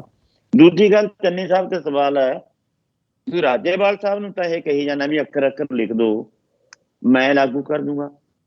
ਸਾਨੂੰ 20 ਦਿਨ ਹੋ ਗਏ ਬੈਠਿਆਂ ਨੂੰ ਵੀ ਤੂੰ ਕਿਸਾਨਾਂ ਦੇ ਨਰਮੇ ਦਾ ਹੋਇਆ ਨੁਕਸਾਨ ਦਾ ਮੁਆਵਜ਼ਾ ਦੇ ਦੇ, ਤੂੰ ਸਾਡੀ ਗੱਲ ਨੂੰ ਸੁਣਨ ਨੂੰ ਤਿਆਰ। ਅਸੀਂ ਸੰਯੁਕਤ ਮੋਰਚੇ ਦੇ ਵਿੱਚ ਹਾਂ, ਅਸੀਂ ਸੰਯੁਕਤ ਮੋਰਚੇ ਦੇ ਮੈਂਬਰ ਹਾਂ। ਕਿੰਨੀ ਕੁ ਤੇਰੇ 'ਚ ਇਹ ਗੱਲ ਦੀ ਇਮਾਨਦਾਰੀ ਹੈ? ਤੂੰ ਜੇ ਦੇਣਾ ਹੈ, ਜੇ ਤੂੰ ਪਹਿਲਾਂ ਤੂੰ ਇਹ ਦੱਸ ਵੀ ਸਾਡੀਆਂ ਗੱਲਾਂ ਤੂੰ, ਜੇ ਹੁਣ ਰਾਜੇਵਾਲ ਤੈਨੂੰ ਇਹ ਲਿਖ ਕੇ ਭੇਜ ਦੇਵੇ ਵੀ ਭਾਈ ਤੇਰੇ ਕੈਪਟਨ ਅਮਰਿੰਦਰ ਨੇ ਗੁਟਕਾ ਸਾਹਿਬ ਦੀ ਸਹੁੰ ਖਾ ਕੇ ਕਿਹਾ ਸੀ ਮੈਂ ਕਿਸਾਨਾਂ ਦਾ ਸਾਰਾ ਕਰਜ਼ਾ ਖਤਮ ਕਰ ਦੂੰਗਾ, ਸੱਤਾ ਚ ਆ ਕੇ ਜੇ ਲਿਖ ਕੇ ਦੇ ਦੇ ਤੂੰ ਕਰ ਦੇਗਾ ਮਾਫ? ਘਰ ਘਰ ਦਾ ਇੱਕ ਜੀ ਨੂੰ ਨੌਕਰੀ ਦੇਊਂਗਾ, ਦੇ ਦੇਗਾ ਤੂੰ ਨੌਕਰੀ? ਤੇ ਇਹ ਜਿਹੜੀਆਂ ਗੱਲਾਂ ਕਰਨ ਦਾ ਵੀ ਇਹ ਗੱਲਾਂ ਦਾ ਕੋਈ ਫਾਇਦਾ ਹੈ ਵੀ ਜੇ ਰਾਜੇਵਾਲ ਲਿਖਦਾ ਹੈ ਕਿ ਨਹੀਂ ਲਿਖਦਾ, ਰਾਜੇਵਾਲ ਨੇ ਜਵਾਬ ਦਿੱਤਾ ਕਿ ਨਹੀਂ ਦਿੱਤਾ, ਇਹਦਾ ਪਤਾ ਨਹੀਂ ਕੀ ਹੈ ਉਹਨੇ ਜਵਾਬ ਦਿੱਤਾ ਉਹਨੇ। ਠੀਕ ਹੈ ਜੀ। ਪਰ ਅਸਲ ਵਿੱਚ ਚੰਨੀ ਦੇ ਮੂੰਹ ਨਿਕਲੀ ਗੱਲ ਤਾਂ ਅਸੀਂ ਸੁਣੀ ਹੈ ਨਾ ਵੀ ਕੀ ਕਿਹਾ। ਉਹ ਤਾਂ ਕਹਿ ਰਿਹਾ ਵੀ ਤੁਸੀਂ ਕਹੋ ਵੀ ਹੁਣ ਅਸੀਂ ਸੰਯੁਕਤ ਮੋਰਚੇ ਦਾ ਪਾਰਟ ਆ, ਸਾਡੀ ਇੱਕ ਆਰਗੇਨਾਈਜੇਸ਼ਨ ਹੈ ਪੰਜਾਬ ਦੀ ਜਿਹਦੀ ਤਕਰੀਬਨ ਤਕੜੀ ਜਥੇਬੰਦੀ ਆ, ਅਸੀਂ 15-20 ਦਿਨ ਤੋਂ ਲੜ ਰਹੇ ਹਾਂ ਵੀ ਕਿਸਾਨਾਂ ਨੂੰ ਤੂੰ 100% ਮੁਆਵਜ਼ਾ ਦੇ, 400 ਏਕੜ ਦੇ ਵਿੱਚ ਨਰਮੇ 'ਚ ਮਾਰ ਹੋ ਗਈ, ਤੂੰ ਸਾਡੀ ਤਾਂ ਗੱਲ ਸੁਣਨ ਨੂੰ ਤਿਆਰ ਨਹੀਂ। ਬਿਲਕੁਲ। ਤੇ ਰਾਜੇਵਾਲ ਨੂੰ ਕਹਿੰਦਾ ਵੀ ਅੱਖਰ ਅੱਖਰ ਲਿਖਦੇ, ਰਾਜੇਵਾਲ ਤੈਨੂੰ ਕਿਹੜਾ ਅੱਖਰ ਅੱਖਰ ਲਿਖ ਦੂਗਾ ਤੇ ਕਿਹੜਾ ਤੂੰ ਲਾਗੂ ਕਰ ਦੇਗਾ। ਇਸ ਕਰਕੇ ਇਹ ਵੋਟ ਬੈਂਕ ਦੀ ਗੱਲ ਹੀ ਹੈ ਤੇ ਕਿਸਾਨਾਂ ਨੂੰ ਭਰਮਾਉਣ ਦੀ ਗੱਲ ਹੈ, ਤੇ ਦੇਣ ਲੈਣ ਨੂੰ ਕੁਛ ਨਹੀਂ। ਬਿਲਕੁਲ ਜੀ। ਆ ਜਿਹੜੀ ਤੁਸੀਂ ਗੱਲ ਕੀਤੀ ਨਾ, ਇਹ ਨੋਟ ਕਰਨ ਵਾਲੀ ਆ ਵੀ ਆ ਨਰਮੇ ਵਾਲਾ ਤਾਂ ਤੁਹਾਡੇ ਕੋਲ ਫੈਸਲਾ ਨਹੀਂ ਹੋਣ ਡਿਆ, ਉੱਥੇ ਤਾਂ ਤੁਹਾਡੇ ਮੂੰਹਾਂ ਉੱਤੇ ਕਾਲਖ ਲੋਕੀ ਲਾ ਰਹੇ ਆ ਤੁਹਾਡੇ ਪੋਸਟਰਾਂ ਦੇ ਉੱਤੇ, ਤੇ ਤੁਸੀਂ ਕਹਿ ਰਹੇ ਆ ਤੁਸੀਂ ਜੋ ਮਰਜ਼ੀ ਲਿਖ ਕੇ ਦੇ ਦਿਓ, ਅਸੀਂ ਇਨ ਬਿਨ ਲਾਗੂ ਕਰ ਦਾਂਗੇ। ਉਗਰਾਹਾਂ ਸਾਹਿਬ ਆਪਣਾ ਸਮਾਂ ਹੋ ਗਿਆ। ਅਖੀਰ ਦੇ ਵਿੱਚ ਇੱਕ ਤਾਂ ਸਵਾਲ ਆਇਆ ਬਲਜਿੰਦਰ ਸਿੰਘ ਉਗਰਾਹਾਂ, ਉਹ ਪੁੱਛ ਰਹੇ, ਕਹਿੰਦੇ ਤੁਹਾਡੀ ਸਿਹਤ ਕਿਵੇਂ ਆ, ਸਿਹਤ ਠੀਕ ਠਾਕ ਆ ਪ੍ਰਧਾਨ ਸਾਹਿਬ, ਤੇ ਉਹਦੇ ਬਾਰੇ ਜਦੋਂ ਆਪਣੀ ਸਿਹਤ ਬਾਰੇ ਦੱਸ ਦਿਓ, ਤੇ ਇੱਕ ਅਖੀਰ 'ਚ ਕੋਈ ਮੈਸੇਜ ਤੁਸੀਂ ਆਪਣੇ ਵੱਲੋਂ ਦੇਣਾ ਚਾਹੋ ਸੰਗਤ ਨੂੰ। ਬਲਜਿੰਦਰ ਵੀਰੇ, ਮੇਰੀ ਸਿਹਤ ਤੁਹਾਡੇ ਹੁੰਦਿਆਂ ਭਲਾ ਕਿਵੇਂ ਕਮਜ਼ੋਰ ਹੋ ਜੂ। ਜਗਮੋਹਨ ਹੋਰੀ ਬੈਠੇ ਆ, ਇਹ ਵੀਰੇ ਮੇਰੀ ਸਾਰ ਲੈਂਦੇ ਰਹਿੰਦੇ ਆ ਹਰ ਹਫ਼ਤੇ, ਤੇ ਮੇਰੀ ਸਿਹਤ ਨੂੰ ਨਾ ਚੜ੍ਹਦੀ ਕਲਾ ਚ। ਮੈਂ ਤਾਂ ਤੁਹਾਡੇ, ਤੁਸੀਂ ਮੇਰੇ ਪੰਗ ਹੋ, ਮੈਂ ਤੁਹਾਡੇ ਨਾਲ ਉੱਡਦਾ। ਤੇ ਦੂਜੀ ਮੇਰੀ ਤੁਹਾਨੂੰ ਸਾਰੇ ਭਰਾਵਾਂ ਨੂੰ ਬੈਠਿਆਂ ਨੂੰ, ਬਾਹਰ ਬੈਠਿਆਂ ਨੂੰ ਅਪੀਲ ਹੈ ਵੀ ਤੁਸੀਂ ਵੀ ਪੰਜਾਬ ਦੀ ਮਿੱਟੀ ਨਾਲ ਜੁੜੇ ਹੋਏ ਹੋ, ਤੁਸੀਂ ਪੰਜਾਬ ਦੀ ਮਿੱਟੀ ਨਾਲ ਪਿਆਰ ਕਰਦੇ ਹੋ, ਪੰਜਾਬ ਦੀ ਵਿਰਾਸਤ ਨਾਲ ਪਿਆਰ ਕਰਦੇ ਹੋ। ਸਾਨੂੰ ਇਸ ਗੱਲ ਦਾ ਬੜਾ ਚਾਅ ਹੈ, ਸਾਨੂੰ ਬੜਾ ਸਕੂਨ ਮਿਲਦਾ ਹੈ ਜਦੋਂ ਸਾਡੇ ਸਹਿਯੋਗੀ ਨੇ, ਜਿਹੜੇ ਸਾਡੇ ਪਿੱਛੇ ਬੈਠੇ ਨੇ, ਸਾਡੇ ਛੋਟੇ ਭਰਾ, ਸਾਡੇ ਵੱਡੇ ਭਰਾ, ਸਾਡੇ ਬੱਚੇ ਨੇ ਬੈਠੇ ਨੇ ਜਿਹੜੇ ਪਿੱਛੋਂ, ਜਦੋਂ ਸਾਨੂੰ ਸਪੋਰਟ ਕਰਦੇ ਨੇ ਘੋਲ ਨੂੰ। ਅਸੀਂ ਜਦੋਂ ਜਾਂਦੇ ਹਾਂ ਸਾਨੂੰ ਦਿੱਲੀ ਵਾਲੇ ਕਹਿ ਕੇ ਸੱਦਦੇ ਨੇ ਬੜਾ। ਮੈਂ ਪੰਜਾਬੀ ਯੂਨੀਵਰਸਿਟੀ ਪਟਿਆਲੇ 'ਚ ਗਿਆ ਮੈਂ ਪਰਸੋਂ, ਮੈਨੂੰ ਉੱਥੇ ਬੱਚਿਆਂ ਨੇ ਬੜਾ ਸਤਿਕਾਰ ਦਿੱਤਾ। ਇਸ ਕਰਕੇ ਮੈਂ ਆਸ ਕਰਦਾ ਤੁਹਾਡੇ ਕੋਲੋਂ ਵੀ ਜਿਵੇਂ ਤੁਸੀਂ ਇਸ ਮੋਰਚੇ ਦੀ ਹੁਣ ਤੱਕ ਸਪੋਰਟ ਕਰਦੇ ਰਹੇ ਹੋ, ਇਸੇ ਤਰ੍ਹਾਂ ਸਪੋਰਟ ਕਰਦੇ ਰਹੋ। ਆਪਾਂ ਜਿੱਤ ਕੇ ਨਿਕਲਾਂਗੇ, ਸਾਰੇ ਜਿੱਤ ਆਪਣੀ ਸਾਰਿਆਂ ਦੀ ਸਾਂਝੀ ਹੋਊਗੀ, ਵਿੱਚ ਹੀ ਤੁਹਾਡੀ, ਵਿੱਚ ਹੀ ਸਾਡੀ। ਬਹੁਤ ਬਹੁਤ ਧੰਨਵਾਦ। ਵਾਹਿਗੁਰੂ ਜੀ ਕਾ ਖਾਲਸਾ, ਵਾਹਿਗੁਰੂ ਜੀ ਕੀ ਫਤਿਹ। ਹਾਂਜੀ ਜਗਮੋਹਨ ਸਿੰਘ ਜੀ, ਥੋੜ੍ਹੇ ਜਿਹੇ ਸਮੇਂ ਵਿੱਚ 50 ਮਿੰਟ ਦੇ ਵਿੱਚ ਉਗਰਾਹਾਂ ਸਾਹਿਬ ਬਹੁਤ ਸਾਰੇ ਭਰਮ ਭੁਲੇਖੇ ਜਿਹੜੇ ਸੋਸ਼ਲ ਮੀਡੀਆ 'ਤੇ ਪਿਛਲੇ ਕੁਝ ਦਿਨਾਂ ਤੋਂ ਪਾਏ ਜਾ ਰਹੇ ਆ, ਉਹ ਤਕਰੀਬਨ ਸਾਰੇ ਕਲੀਅਰ ਕਰ ਗਏ ਆ। ਉਹ ਚਾਹੇ ਨਿਹੰਗ ਵਾਲਾ ਮਸਲਾ ਹੋਵੇ, ਚਾਹੇ ਟਿਕਰੀ 'ਤੇ ਜੋ ਰਾਤੀ ਹੋਇਆ ਉਹਦੇ ਬਾਰੇ ਹੋਵੇ ਕਿ ਬਾਰਡਰ ਖਾਲੀ ਕਰਾ ਰਹੇ ਆ ਜੀ, ਸਰਕਾਰਾਂ ਆ ਗਈਆਂ ਜੀ, ਚਾਹੇ ਉਹ ਜਿਹੜੀਆਂ ਬੀਬੀਆਂ ਟਰੱਕ ਥੱਲੇ ਆਈਆਂ ਉਹਨਾਂ ਨੂੰ ਦਰੜਨ ਦਾ ਮਸਲਾ ਹੋਵੇ, ਉਹ ਕਲੀਅਰ ਕਰ ਗਿਆ ਵੀ ਉਹ ਐਕਸੀਡੈਂਟ ਹੀ ਨਿਕਲਿਆ ਪੂਰੀ ਜਾਂਚ ਤੋਂ ਬਾਅਦ। ਸੋ ਕਾਫੀ ਗੱਲਾਂ ਕਲੀਅਰ ਕਰ ਗਿਆ, ਲਖੀਮਪੁਰ ਵਾਲੀ ਘਟਨਾ ਕਲੀਅਰ ਕਰ ਗਏ ਆ। ਸੋ ਜੇ ਸਾਡੇ ਕੋਲ ਇੱਦਾਂ ਦੇ ਲੀਡਰ ਹੈਗੇ ਆ, ਇਹੀ ਕਾਰਨ ਆ ਕਿ ਇਹ ਅੰਦੋਲਨ 12 ਮਹੀਨਿਆਂ ਤੋਂ ਚੜ੍ਹਦੀ ਕਲਾ 'ਚ ਚੱਲ ਰਿਹਾ ਆ, ਸਿਰਫ ਇਹੋ ਜਿਹੇ ਲੀਡਰਾਂ ਦੇ ਹੋਣ ਕਰਕੇ। ਉਗਰਾਹਾਂ ਸਾਹਿਬ ਵਰਗੇ ਲੀਡਰ ਸਾਡੇ ਕੋਲ ਹੈਗੇ ਆ। ਉਹਨਾਂ ਦੀ ਸਿਹਤ ਪਿਛਲੇ ਹਫ਼ਤੇ ਕਾਫੀ ਢਿੱਲੀ ਸੀ, ਤਾਂ ਹੀ ਵੀਰ ਜੀ ਉਹਨਾਂ ਨੇ ਪੁੱਛਿਆ।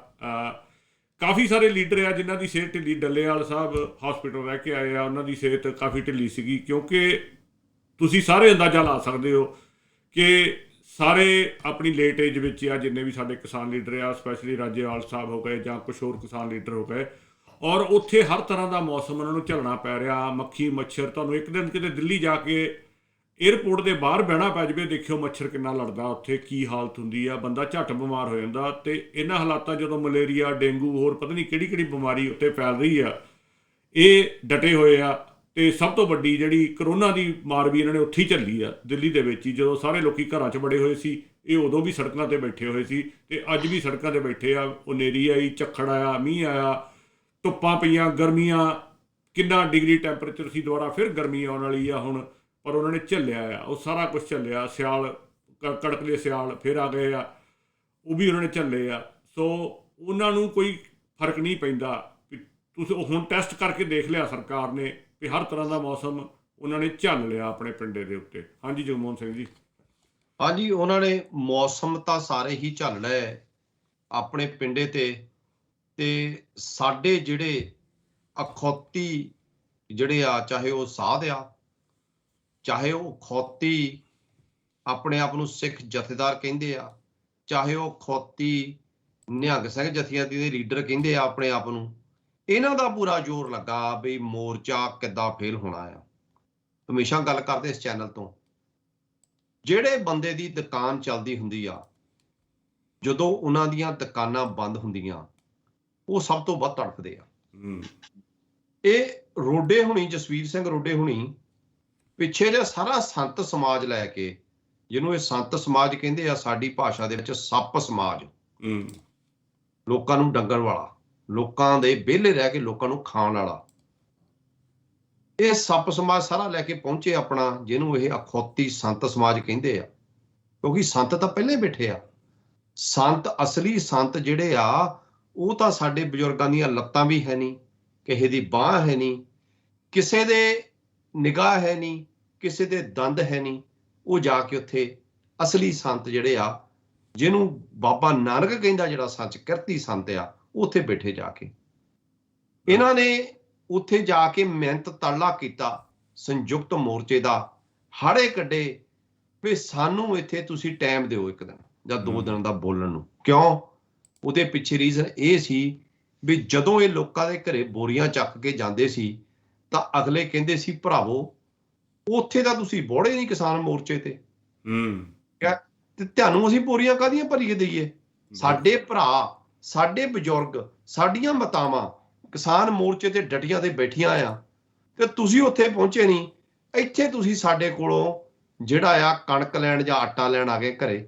ਸੋ ਇਹਨਾਂ ਨੂੰ ਜਦੋਂ ਫਿੱਟ ਲਾਣ ਤਾਂ ਪੈਂਦੀਆਂ ਰਹੀਆਂ 6 ਮਹੀਨੇ, ਦੁਕਾਨਾਂ ਇਹਨਾਂ ਦੀਆਂ ਬੰਦ ਹੋਣ ਲੱਗੀਆਂ, ਲੰਗਰ ਦੀ ਰਸਦ ਮੁੱਕਣ ਲੱਗੀ।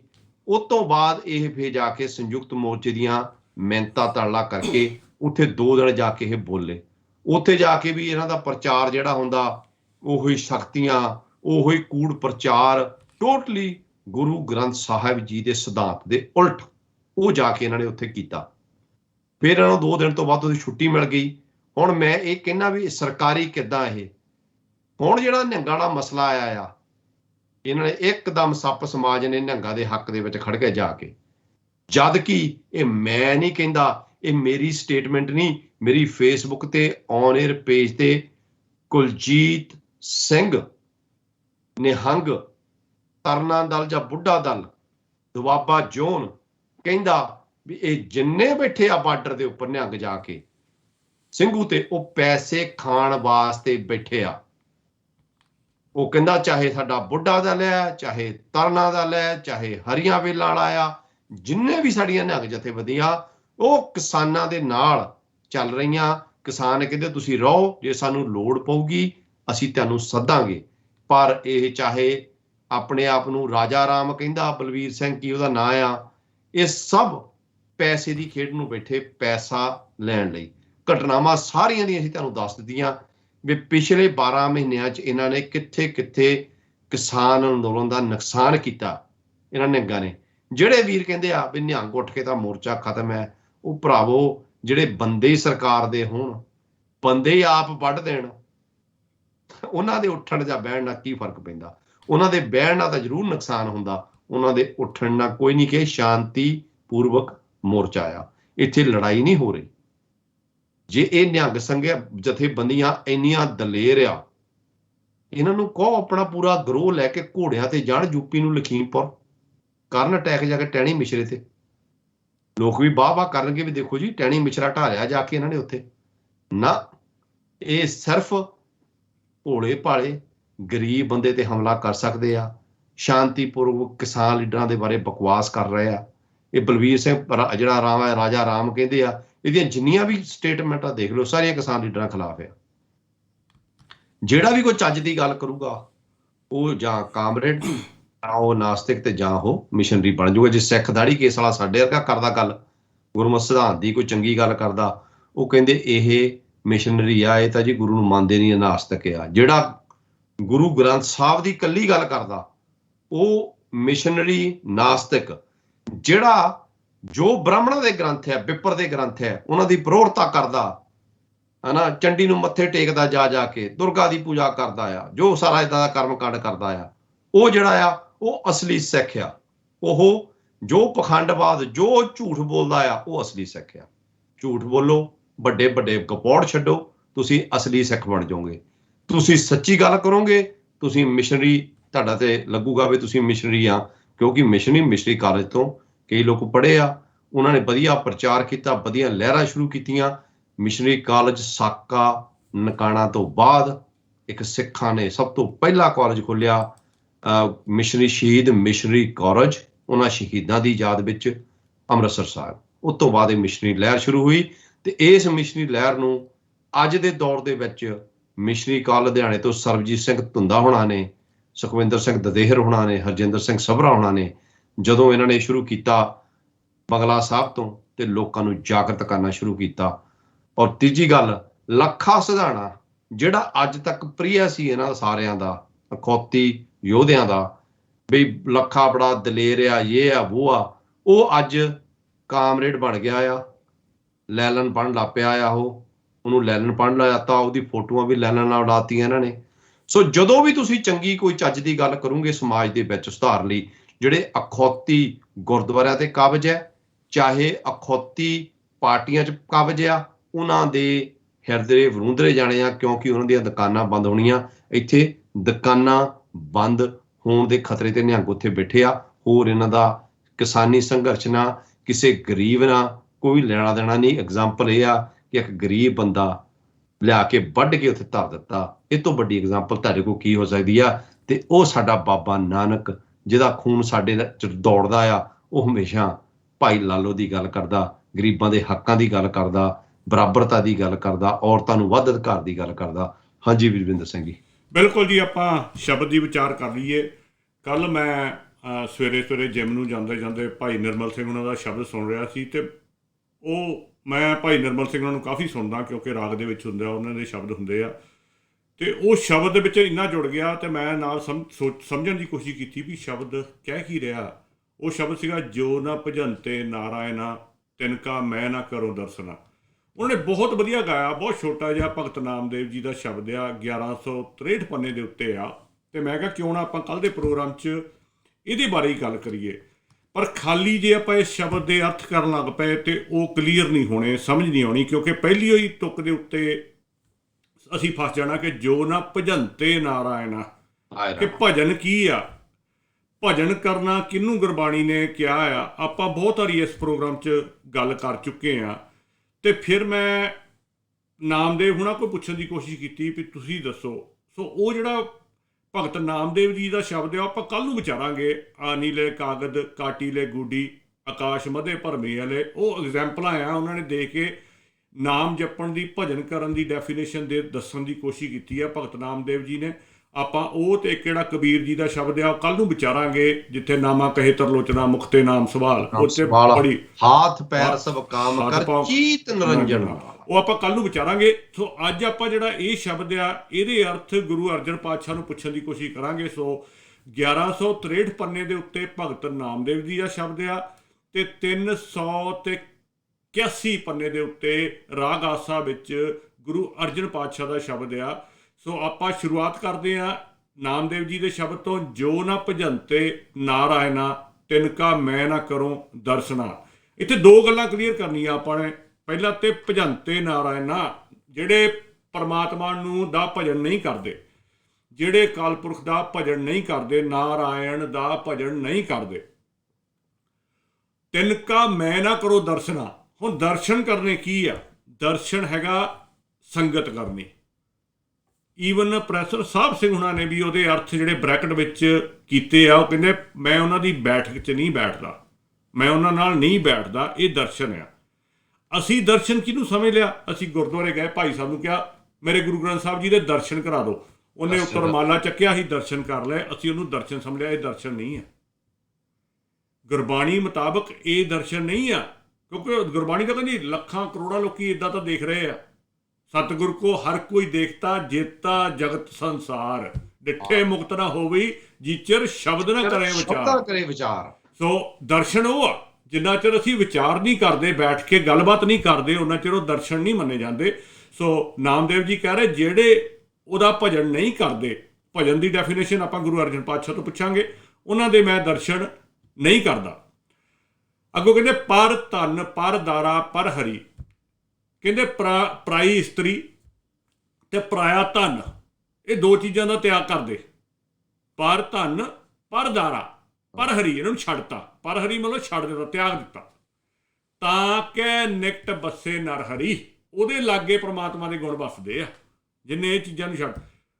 ਹੁਣ ਤੁਸੀਂ ਜਿਹੜਾ ਆਲੇ ਦੁਆਲੇ ਝਾਤੀ ਮਾਰਿਓ, ਆ ਪਿਛਲੇ ਦਿਨਾਂ ਦੇ ਵਿੱਚ ਹੀ ਇੱਕ ਸੋਸ਼ਲ ਮੀਡੀਆ ਦੇ ਉੱਤੇ ਵੀਡੀਓ ਵੀ ਵਾਇਰਲ ਹੋਈ, ਖਬਰਾਂ ਵੀ ਵਾਇਰਲ ਹੋਈਆਂ। ਮੈਨੂੰ ਪਤਾ ਲੱਗਾ ਕੱਲ੍ਹ ਪਰਸੋਂ ਨੇ ਸੁਸਾਈਡ ਕਰ ਲਿਆ। ਕੋਈ ਨਿਹੰਗ ਬਾਣੇ ਵਿੱਚ ਸੀ, ਪੂਰਾ ਖਾਲਸਾਈ ਬਾਣਾ ਪਾਇਆ ਹੋਇਆ ਸੀ, ਤੇ ਕੋਈ ਉਹਦੇ ਕੋਲ ਸੰਥਿਆ ਲੈਣ ਆਉਂਦੀ ਸੀ, ਉਹਦੇ ਕਿਸੇ ਸਾਥੀ ਦੀ ਹੋਈ ਬੇਟੀ, ਤੇ ਉਹਦੇ ਨਾਲ ਉਹਦੇ ਗਲਤ ਮਲਤ ਰਿਲੇਸ਼ਨ ਬਣਾ ਕੇ ਤੇ ਉਹਦੀਆਂ ਵੀਡੀਓ ਵਾਇਰਲ ਕਰਤੀਆਂ। ਹੁਣ ਕਈ ਕਹਿ ਰਹੇ ਆ ਵੀ ਉਹ ਜਿਹੜੇ ਬੰਦਿਆਂ ਨੇ ਵੀਡੀਓ ਵਾਇਰਲ ਕੀਤੀਆਂ ਜਾਂ ਸੋਸ਼ਲ ਮੀਡੀਆ 'ਤੇ ਪਾਈਆਂ, ਉਹ ਉਹਦੇ ਜ਼ਿੰਮੇਵਾਰ ਆ ਉਹਦੀ ਡੈਥ ਦੇ। ਨਹੀਂ ਜੀ, ਉਹਦਾ ਜ਼ਿੰਮੇਵਾਰ ਉਹ ਆਪ ਆ। ਉਹਨੇ ਖੁਦ ਬਣਾਈ ਵੀਡੀਓ, ਤੁਸੀਂ ਦੇਖੀ ਹੋਣੀ ਆ, ਉਹ ਕਿਸੇ ਨੇ ਨਹੀਂ ਬਣਾਈ ਸੀ, ਉਹਨੇ ਖੁਦ ਬਣਾ ਕੇ ਉਹ ਵਾਇਰਲ ਕੀਤੀ ਜਾਂ ਕਿਸੇ ਨੂੰ ਦਿੱਤੀ ਆ। ਤੁਸੀਂ ਕੀ ਐਕਸਪੈਕਟ ਕਰਦੇ ਆ ਜਦੋਂ ਕਿਸੇ ਦੀ ਧੀ ਭੈਣ ਤੇ ਪਰ ਦਾਰਾ ਦੇ ਉੱਤੇ ਨਜ਼ਰ ਰੱਖਦੇ ਆ, ਭੈੜੀ ਨਜ਼ਰ ਰੱਖਦੇ ਆ? ਉਹਦੀ ਭਾਸ਼ਾ ਦੇਖ ਲੈਣੀ ਸੀ ਤੁਸੀਂ ਉਹਦੇ ਵਿੱਚ। ਸੋ ਜੋ ਮੈਂ ਕੀਆ ਸੋ ਮੈਂ ਪਾਇਆ, ਦੋਸ਼ ਨਾ ਦੇਜੂ ਅਵਰ ਜਣਾ। ਹੋਰ ਕਿਸੇ ਨੂੰ ਤੁਸੀਂ ਦੋਸ਼ ਨਹੀਂ ਦੇ ਸਕਦੇ ਗੁਰਬਾਣੀ ਮੁਤਾਬਕ। ਜੋ ਤੁਸੀਂ ਕੀਤਾ ਉਹ ਤੁਹਾਨੂੰ ਮਿਲਣਾ ਹੀ ਮਿਲਣਾ, ਉਹਦਾ ਫਲ ਅਟੱਲ ਆ। ਸੋ ਕਹਿੰਦੇ ਮੈਂ ਉਹਦੇ ਲਾਗੇ ਪ੍ਰਮਾਤਮਾ ਵੱਸਦਾ ਜਿਹੜਾ ਇਹਨਾਂ ਚੀਜ਼ਾਂ ਤੋਂ ਬਾਹਰ ਆ। ਅੱਗੋਂ ਕਹਿੰਦੇ ਜਿਨ ਕੇ ਭੀਤਰ ਹੈ ਅੰਤਰਾ, ਜਿਨ੍ਹਾਂ ਦੇ ਵਿੱਚ ਡਿਫਰੈਂਸ ਆ, ਡਿਸਟੈਂਸ ਆ ਗੁਣਾਂ ਤੋਂ। ਜਿਨ ਕੇ ਭੀਤਰ ਹੈ ਅੰਤਰਾ ਪਾਇਆ ਹੋਇਆ ਉਹਨਾਂ ਨੇ ਗੁਣਾਂ 'ਚ ਤੇ ਆਪਣੇ ਆਪ ਦੇ ਵਿੱਚ। ਜੈਸੇ ਪਸ਼ੂ ਤੈਸੇ ਉਹ ਨਰਾ, ਜਿੱਦਾਂ ਜਾਨਵਰ ਆ, ਜਿੱਦਾਂ ਦਾ ਪਸ਼ੂ ਆ, ਇੱਦਾਂ ਦਾ ਉਹ ਬੰਦਾ ਆ ਜਿਹਨੇ ਡਿਸਟੈਂਸ ਗੁਣਾਂ ਦੇ ਵਿੱਚ। ਅੰਤਰਾ ਕਿਹੜੀ ਚੀਜ਼ ਨਾਲ ਆ? ਗੁਣਾਂ 'ਚ।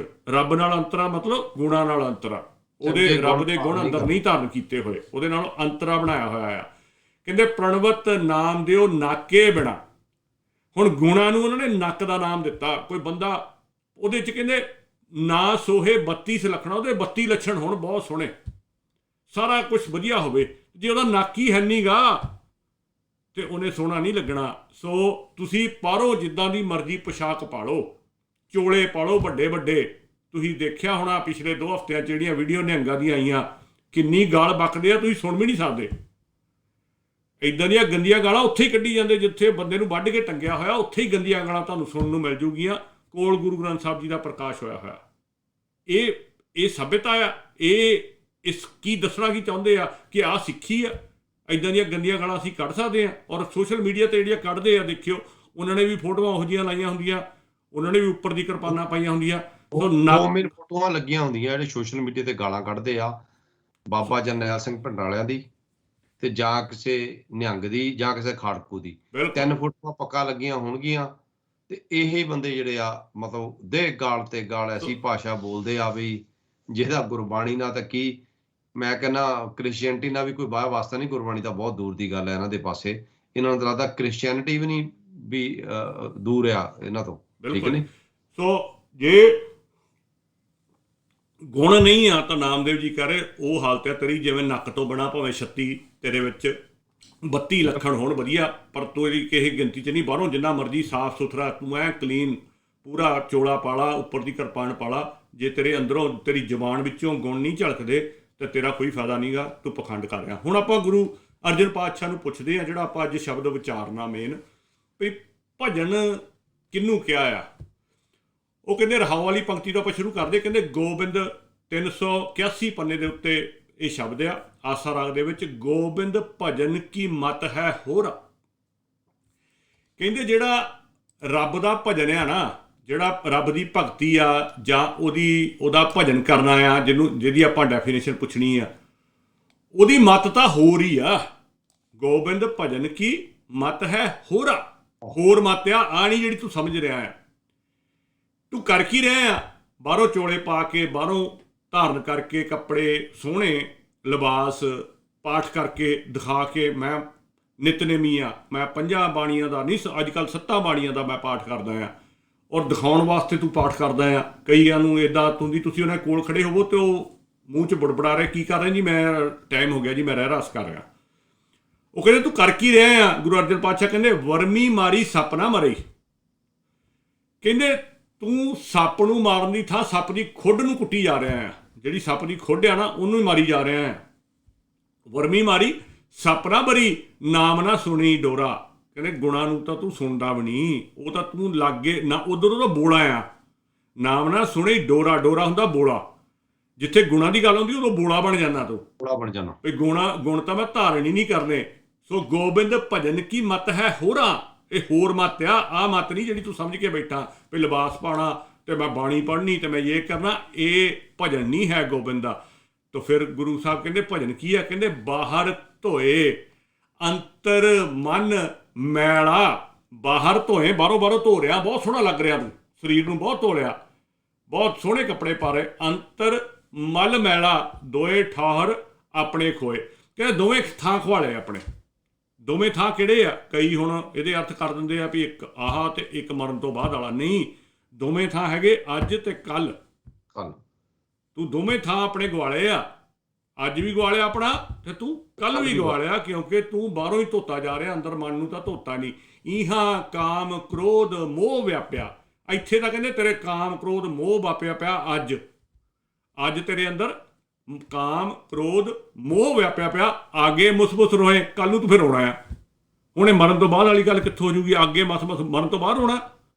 ਜਿਹੜੇ ਇੱਦਾਂ ਕਹਿੰਦੇ ਆ ਵੀ ਪਰਲੋਕ ਤੇ ਆ ਗਏ। ਨਾਲ ਹੀ ਸ਼ਬਦ ਆਉਂਦਾ ਜਿੱਦਾਂ ਨਾ ਗੁਰਬਾਣੀ 'ਚ ਆਉਂਦਾ, ਕਹਿੰਦਾ ਹਰ ਹਰ ਕਰੇ ਨਿਤ ਕਪਟ ਕਮਾਵੇ, ਹਿਰਦਾ ਸ਼ੁੱਧ ਨਾ ਹੋਈ। ਬਿਲਕੁਲ ਹਰ ਹਰ ਕਰੀ ਜਾਂਦਾ ਆ, ਮਤਲਬ ਬਾਣੀ ਵੀ ਕਹਿੰਦਾ ਮੈਂ 5 ਬਾਣੀਆਂ ਪੜ੍ਹ ਲਈਆਂ ਹੈ ਨਾ, ਤੇ ਆਪਣਾ ਕਪਟ ਵੀ ਕਮਾਈ ਜਾਂਦਾ ਆ। ਹੁਣ ਇਹ ਕਪਟ ਆਪਾਂ ਪ੍ਰੈਕਟੀਕਲ ਜੀਵਨ ਦੇ ਵਿੱਚ ਦੇਖੀਏ, ਇਹ ਕਪਟ ਸਿੰਘੂ ਬਾਰਡਰ ਤੇ ਨਿਹੰਗ ਨਹੀਂ ਕਮਾ ਰਹੇ। ਇੱਕ ਪਾਸੇ ਕਹਿੰਦੇ ਸੀ ਗੁਰੂ ਦੇ ਸਿੱਖ ਆ, ਗੁਰੂ ਦੀ ਬਾਣੀ ਪੜ੍ਹਦੇ ਆ, ਇੱਕ ਪਾਸੇ ਫਰੇਵ ਕਰਕੇ ਇੱਕ ਇਨਸਾਨ ਹੀ ਵੱਢ ਦਿੱਤਾ, ਕਤਲ ਹੀ ਕਰ ਦਿੱਤਾ। ਹਰ ਹਰ ਕਮੇ ਨਿਤ ਕਪਟ, ਹਰ ਹਰ ਕਰੇ ਨਿਤ ਕਪਟ ਕਮਾਵੇ, ਹਿਰਦਾ ਸ਼ੁੱਧ ਨਾ ਹੋਈ। ਜੇ ਕਿਤੇ ਉਹਨੇ ਗੁਰਬਾਣੀ ਪੜ੍ਹ ਕੇ ਉਹਨਾਂ ਨਿਹੰਗਾਂ ਨੇ, ਮੈਨੂੰ ਲੱਗਦਾ ਬਾਣੀ ਉਹਨਾਂ ਨੂੰ ਵੀ ਨਹੀਂ ਆਉਂਦੀ ਹੋਣੀ। ਨਹੀਂ ਉਹਨਾਂ ਨੂੰ ਆਉਂਦੀ ਜੀ, ਉਹਨਾਂ ਨੂੰ ਦੂਜੀ ਸਰਬ ਲੋਹ ਵਾਲੀ ਆਉਂਦੀ ਹੈ। ਉਹਨੂੰ ਜੇ ਆਉਂਦੀ ਹੁੰਦੀ ਤੇ ਖਿਮਾ ਉਹਨਾਂ ਦੇ ਅੰਦਰ ਹੁੰਦੀ, ਬੰਦੇ ਨੂੰ ਬਿਠਾਉਂਦੇ, ਉਹਦੀ ਵੀਡੀਓਗ੍ਰਾਫੀ ਕਰਦੇ, ਉਹਨੂੰ ਸਮਝਾਉਂਦੇ ਵੀ ਤੂੰ ਕੀ ਕਰਨ ਲੱਗਾ ਜੇ ਵਾਕਿਆ ਹੀ ਆ। ਵੈਸੇ ਤਾਂ ਸਾਨੂੰ 99% ਪਤਾ ਆ ਸਾਰੇ ਲੋਕਾਂ ਨੂੰ ਵੀ ਇਹ ਸਭ ਜੋ ਹੈ ਸਾਜ਼ਿਸ਼ ਤੀਨ ਹੋਇਆ ਆ, ਪਰ ਮੈਂ ਆਮ ਜਿਹੜੇ ਸਾਡੇ ਭਾਵੁਕ ਹੋਏ ਸਿੱਖ, ਸਾਡੇ ਬੁੱਧੀਜੀਵੀ, ਸਾਡੇ ਜਿਹੜੇ ਬੜੇ ਬੜੇ ਲੇਖ ਲਿਖਦੇ ਆ, ਉਹਨਾਂ ਨੂੰ ਸਵਾਲ ਕਰਦਾ ਵੀ ਤੁਸੀਂ ਬਾਣੀ ਪੜ੍ਹਦੇ ਆ, ਤੁਸੀਂ ਬਾਣੀ ਪੜ੍ਹ ਕੇ ਲੇਖ ਲਿਖਣੇ ਸ਼ੁਰੂ ਕੀਤੇ, ਬਾਣੀ 'ਚ ਕਿੱਥੇ ਆਉਂਦਾ ਵੀ ਬੰਦੇ ਨੂੰ ਜੇ ਕੋਈ ਗਲਤੀ ਕਰਦਾ ਵੀ ਉਹਨੂੰ ਇੱਦਾਂ ਵੱਢ ਕੇ ਟੰਗ ਦਿਓ? ਜੇ ਕਿਤੇ ਬਾਣੀ ਇੱਦਾਂ ਦਾ ਸਾਨੂੰ ਉਪਦੇਸ਼ ਦਿੰਦੀ ਆ, ਕਿਤੇ ਬਾਬੇ ਨਾਨਕ ਨੇ ਇੱਦਾਂ ਦਾ ਉਪਦੇਸ਼ ਦੱਸਿਆ, ਜ਼ਰੂਰ ਦੱਸਿਓ ਬੁੱਧੀਜੀਵੀਓ, ਭਰਾਵੋ। ਬੜੇ ਬੜੇ ਲੇਖ ਲਿਖਣ ਸਿੱਖ ਕੌਮ ਦੇ ਉੱਪਰ। ਜਿਹੜੇ ਬੰਦੇ ਇੱਦਾਂ ਦੇ ਲੇਖ ਲਿਖਦੇ ਬੈਠੇ ਕਿੱਥੇ ਆ? 99% ਬਾਹਰ ਸੇਫ ਜ਼ੋਨ ਦੇ ਵਿੱਚ। ਸੇਫ ਜ਼ੋਨ ਵਿੱਚ ਬਹਿ ਕੇ ਗੱਲ ਕਰਨੀ ਬਹੁਤ ਆਸਾਨ ਹੁੰਦੀ ਆ। ਗਰਾਊਂਡ ਪੱਧਰ ਤੇ ਆਪ ਜ਼ਮੀਨੀ ਪੱਧਰ ਤੇ ਵਿਚਰਨਾ ਬਹੁਤ ਹੋਗਾ। ਬਾਬੇ ਨਾਨਕ ਨੇ ਸੇਫ ਜ਼ੋਨ ਵਿੱਚ ਬਹਿ ਕੇ ਬਾਣੀ ਨਹੀਂ ਲਿਖੀ। ਬਾਬੇ ਨਾਨਕ ਨੇ ਆਪ ਜਾ ਕੇ ਉੱਥੇ ਉਹਨਾਂ ਨਾਲ ਵਾਰਤਾਲਾਪ ਕੀਤਾ, ਚਾਹੇ ਸਿੱਧਿਆ, ਚਾਹੇ ਹਰਿਦੁਆਰ ਆ, ਚਾਹੇ ਉਹ ਬੋਧ ਗਿਆ ਆ, ਬੋਧੀਆਂ ਨਾਲ ਜਿੱਥੇ ਵੀ ਜਾ ਕੇ ਗੱਲ ਕੀਤੀ, ਆਪ ਬਾਬੇ ਨਾਨਕ ਜੀ ਨੇ ਗੱਲ ਕੀਤੀ ਹੈ। ਹਾਂਜੀ ਭਾਜੀ ਕਰੋ। ਬਿਲਕੁਲ ਜੀ, ਆਪਾਂ ਕੱਲ ਦਾ ਪ੍ਰੋਗਰਾਮ ਸਿਰਫ ਇਸੇ ਟਾਪਿਕ ਤੇ ਕਰਾਂਗੇ ਵੀ ਗੁਰਬਾਣੀ ਦੀ ਬੇਅਦਬੀ ਹੈ ਕੀ ਆ, ਔਰ ਕੀ ਹੋ ਵੀ ਸਕਦੀ ਹੈ ਗੁਰਬਾਣੀ ਦੀ ਬੇਅਦਬੀ। ਕਿਉਂਕਿ ਇਹਨਾਂ ਨੇ ਸਾਨੂੰ ਇਹੋ ਜਿਹਾ ਇਮੋਸ਼ਨਲ ਬਲੈਕਮੇਲ ਕਰ ਲਿਆ ਸਿੱਖਾਂ ਨੂੰ ਕਿ ਸਾਨੂੰ ਇਹ ਲੱਗਦਾ ਹਾਂ ਵਾਕਈ ਵੀ ਗੁਰੂ ਗ੍ਰੰਥ ਸਾਹਿਬ ਦੀ ਬੇਅਦਬੀ ਕਰਤੀ ਤੇ ਅਸੀਂ ਫਟਾਫਟ ਇਹਨੂੰ ਤਾਂ ਸੋਧਾ ਲੱਗਣਾ ਚਾਹੀਦਾ। ਇਹਦੇ ਵਿੱਚ ਕਿਸੇ ਦਾ ਕੋਈ ਕਸੂਰ ਵੀ ਨਹੀਂ, ਕਿਉਂਕਿ ਸਾਨੂੰ ਸਿਖਾਇਆ ਹੀ ਇੱਦਾਂ ਗਿਆ ਆ। ਸੋ ਆਪਾਂ ਗੱਲ ਕਰਨੀ ਆ ਕੱਲ ਨੂੰ ਵੀ ਬੇਅਦਬੀ ਅਸਲ 'ਚ ਹੁੰਦੀ ਕੀ ਆ ਤੇ ਕੌਣ ਕਰਦਾ ਹੈ, ਉਹ ਆਪਾਂ ਕੱਲ ਨੂੰ ਗੱਲ ਕਰਾਂਗੇ। ਸੋ ਆਪਾਂ ਸ਼ਬਦ ਕਰਦੇ, ਕਹਿੰਦੇ ਇਹਾਂ ਕਾਮ ਕ੍ਰੋਧ ਮੋਹ ਵਿਆਪਿਆ, ਆਗੇ ਮੁਸਮੁਸ ਰੋਵੇ। ਕੱਲ ਨੂੰ ਤੂੰ ਰੋਣਾ ਆ, ਫਿਰ ਮਰਨ ਤੋਂ ਬਾਅਦ ਨਹੀਂ, ਹੁਣੇ ਕੱਲ ਨੂੰ। ਅੱਗੇ ਕਹਿੰਦੇ ਮਾਇਆ ਕੀ ਕਿਰਤ ਛੋੜ ਗਵਾਈ, ਭਗਤੀ ਸਾਰ ਨਾ ਜਾਣੇ। ਹੁਣ ਇਹ ਜਿੰਨੇ ਬਾਬੇ ਆ, ਜਿੰਨੇ ਡੇਰੇਦਾਰ ਆ, ਇਹਨਾਂ 'ਚੋਂ ਤੁਹਾਨੂੰ ਲੱਗਦਾ ਕੋਈ ਵੀ ਮਾਇਆ ਦੀ ਕਿਰਤ ਕਰਦਾ ਆ? ਕੋਈ ਕਿਰਤ ਕਰਕੇ ਮਾਇਆ ਕਮਾ ਰਿਹਾ? ਮਾਇਆ ਦੀ ਕਿਰਤ ਮਤਲਬ ਕਿਰਤ ਕਰਕੇ ਮਾਇਆ ਕਮਾਉਣੀ, ਨਾ ਕਿ ਜਿਹੜੀ ਆ ਕੇ ਲੋਕਾਂ ਨੇ ਮੱਥੇ ਟੇਕ ਜਾਣੇ ਉਹ। ਤੇ ਗੁਰੂ ਸਾਹਿਬ ਕੀ ਉਹਨੂੰ ਕਹਿ ਰਹੇ ਮਾਇਆ ਕੀ ਕਿਰਤ ਛੋੜ ਗਵਾਈ, ਭਗਤੀ ਸਾਰ। ਤੈਨੂੰ ਭਗਤੀ ਦਾ ਪਤਾ ਹੀ ਨਹੀਂ, ਤੈਨੂੰ ਭਗਤੀ ਦੀ ਡੈਫੀਨੇਸ਼ਨ ਹੀ ਨਹੀਂ ਕਹਿੰਦੇ ਸਮਝ ਆਈ। ਭਗਤੀ ਸਾਰ ਨਾ ਜਾਣੇ, ਤੂੰ ਜਾਣਦਾ ਨਹੀਂ ਭਗਤੀ ਦੀ ਕਦਰ ਕੀ ਆ। ਤੂੰ ਭਗਤੀ ਕਿਸੇ ਹੋਰ ਨੂੰ ਹੀ ਸਮਝ ਕੇ ਬਹਿ ਗਿਆ ਵੀ ਆ ਬੈਠ ਕੇ ਵਾਹਿਗੁਰੂ ਜਿਹੜੀ ਤੁਸੀਂ ਗੱਲ ਕੀਤੀ, ਹਰ ਹਰ ਕਰੇ ਨਿਤ ਕਪਟ ਕਮਾਵੇ, ਤੂੰ ਇਹਨੂੰ ਸਮਝ ਕੇ ਬਹਿ ਗਿਆ ਭਗਤੀ। ਇਹ ਭਗਤੀ ਨਹੀਂ ਆ। ਤੂੰ ਮਾਇਆ ਦੀ ਕਿਰਤ ਜਿਹੜੀ ਛੱਡੀ ਆ ਨਾ, ਇਹ ਮਾੜੀ ਆ। ਇਹ ਗੁਰੂ ਸਾਹਿਬ ਨੇ ਪਹਿਲਾਂ ਰੱਖੀ ਆ ਸਭ ਤੋਂ, ਕਿਰਤ ਕਰੋ ਵੰਡ ਛਕੋ ਬਾਅਦ 'ਚ ਆ, ਪਹਿਲਾਂ ਕਿਰਤ ਕਰੋ ਆ, ਤੂੰ ਉਹਨੂੰ ਹੀ ਛੱਡਤਾ। ਵੇਦ ਸ਼ਾਸਤਰ ਕੋ ਤਰਕਣ ਲਾਗਾ, ਤਤ ਜੋਗ ਨਾ ਪਛਾਣੇ। ਹੁਣ ਆਹ ਗੱਲ ਵੀ ਸਮਝਿਓ, ਉਹ ਕਹਿੰਦੇ ਜਿਹੜੇ ਧਾਰਮਿਕ ਗ੍ਰੰਥ ਆ ਨਾ, ਉਹਨਾਂ ਨੂੰ ਪੜ੍ਹ ਕੇ ਜਿਹੜੀ ਤੂੰ ਗੱਲ ਸਮਝਣੀ ਸੀ ਉਹ ਤਾਂ ਸਮਝੀ ਨਹੀਂ, ਉੱਤੇ ਵੀ ਤਰਕ ਕਰਨ ਲੱਗ ਪਿਆ। ਵੇਦ ਸ਼ਾਸਤਰ ਕੋ ਤਰਕਣ ਲੱਗਾ। ਹੁਣ ਦੇਖਿਓ ਇਹ ਕਿੰਨੇ ਤੜਫਦੇ ਆ ਜਦੋਂ ਆਪਾਂ ਇਹ ਗੱਲਾਂ ਕਰਦੇ ਆ ਨਾ। ਇਹਨਾਂ ਨੇ ਕਹਿਣਾ ਆਹ ਦੇਖੋ ਜੀ ਗੁਰਬਾਣੀ ਤਾਂ ਕਹਿੰਦੀ ਆ ਵੀ ਵਾਹਿਗੁਰੂ ਵਾਹਿਗੁਰੂ ਕਰੋ, ਨਾਮ ਜਪੋ। ਇਹਨਾਂ ਨੇ ਉਹ ਸ਼ਬਦ ਕੱਢ ਕੱਢ ਕੇ ਲੈ ਆਉਣੇ ਆ ਜਿਨ੍ਹਾਂ ਦੀ ਕੋਈ ਸੈਂਸ ਨਹੀਂ ਬਣਦੀ। ਇੱਕ ਤੁੱਕ ਲੈ ਲੈਂਦੇ ਆ, ਮਗਰਲੀ ਛੱਡ ਦਿੰਦੇ ਆ। ਜਿੱਥੇ ਸਿਧਾਂਤ ਹੁੰਦਾ ਉਹ ਛੱਡ ਦਿੰਦੇ ਆ, ਐਗਜ਼ਾਮਪਲ ਚੱਕ ਲੈਂਦੇ ਆ। ਫੋਰ ਐਗਜ਼ਾਮਪਲ ਕੱਲ ਨੂੰ ਕਿ ਪਰਸੋਂ ਨੂੰ ਦੀਵਾਲੀ ਆ ਰਹੀ ਆ ਤੇ ਬੜੇ ਸ਼ਬਦ ਚੱਲਣਾ ਆ, ਦੀਵਾਲੀ ਕੀ ਰਾਤ ਦੀਵੇ ਬਾਲੀਅਨ। ਉਹ ਹਰ ਗੁਰਦੁਆਰੇ ਚੱਲਣਾ ਆ। ਉਹ ਇੰਨਾ ਜ਼ਿਆਦਾ ਹਰਜਿੰਦਰ ਸਿੰਘ ਉਹਨਾਂ ਨੇ ਸ਼੍ਰੀਨਗਰ ਵਾਲਿਆਂ ਨੇ ਪਾਪੂਲਰ ਕਰਤਾ ਆ। ਉਹ ਭਾਈ ਗੁਰਦਾਸ ਦੀ ਵਾਰ ਆ। ਪਹਿਲੀ ਗੱਲ ਤਾਂ ਗੁਰੂ ਗ੍ਰੰਥ ਸਾਹਿਬ ਜੀ ਦਾ ਸ਼ਬਦ ਨਹੀਂ ਆ, ਪਰ ਚਲੋ ਭਾਈ ਗੁਰਦਾਸ ਦੀ ਵਾਰ ਆਪਾਂ ਗੁਰੂ ਗ੍ਰੰਥ ਸਾਹਿਬ ਦੇ ਸਾਹਮਣੇ ਬੈਠ ਕੇ ਪੜ੍ਹ ਸਕਦੇ ਹਾਂ। ਪੰਥਕ ਰਹਿਤ ਮਰਿਆਦਾ ਦੇ ਵਿੱਚ ਇਹ ਲਿਖਿਆ ਹੋਇਆ ਹੈ। ਪਰ ਉਹ ਸ਼ਬਦ ਜਿਹੜਾ ਦੀਵਾਲੀ ਕੀ ਰਾਤ ਦੀਵੇ ਬਾਲੀਆਂ ਨੈਗੇਟਿਵ ਰੂਪ ਦੇ ਵਿੱਚ ਲਿਆ ਆ ਭਾਈ ਗੁਰਦਾਸ ਜੀ ਨੇ। ਉਹ ਕਹਿੰਦੇ ਗੁਣਾਂ ਨੂੰ ਸੰਭਾਲ ਹਿਰਦੇ ਦੇ ਵਿੱਚ, ਲਾਸਟ ਤੁਕ ਪੜ੍ਹ ਲਿਓ, ਇਹ ਅਸਲੀ ਆ ਤਾਂ ਟੈਂਪਰੇਰੀ ਆ। ਦੀਵਾਲੀ ਕੀ ਰਾਤ ਕਹਿੰਦੇ ਜਦੋਂ ਰਾਤ ਨੂੰ ਤੂੰ ਦੀਵੇ ਬਾਲਦਾ ਸਵੇਰ ਨੂੰ ਤਾਂ ਕਾਂ ਉਹਦੇ 'ਚ ਮੂੰਹ ਮਾਰਦੇ ਆ।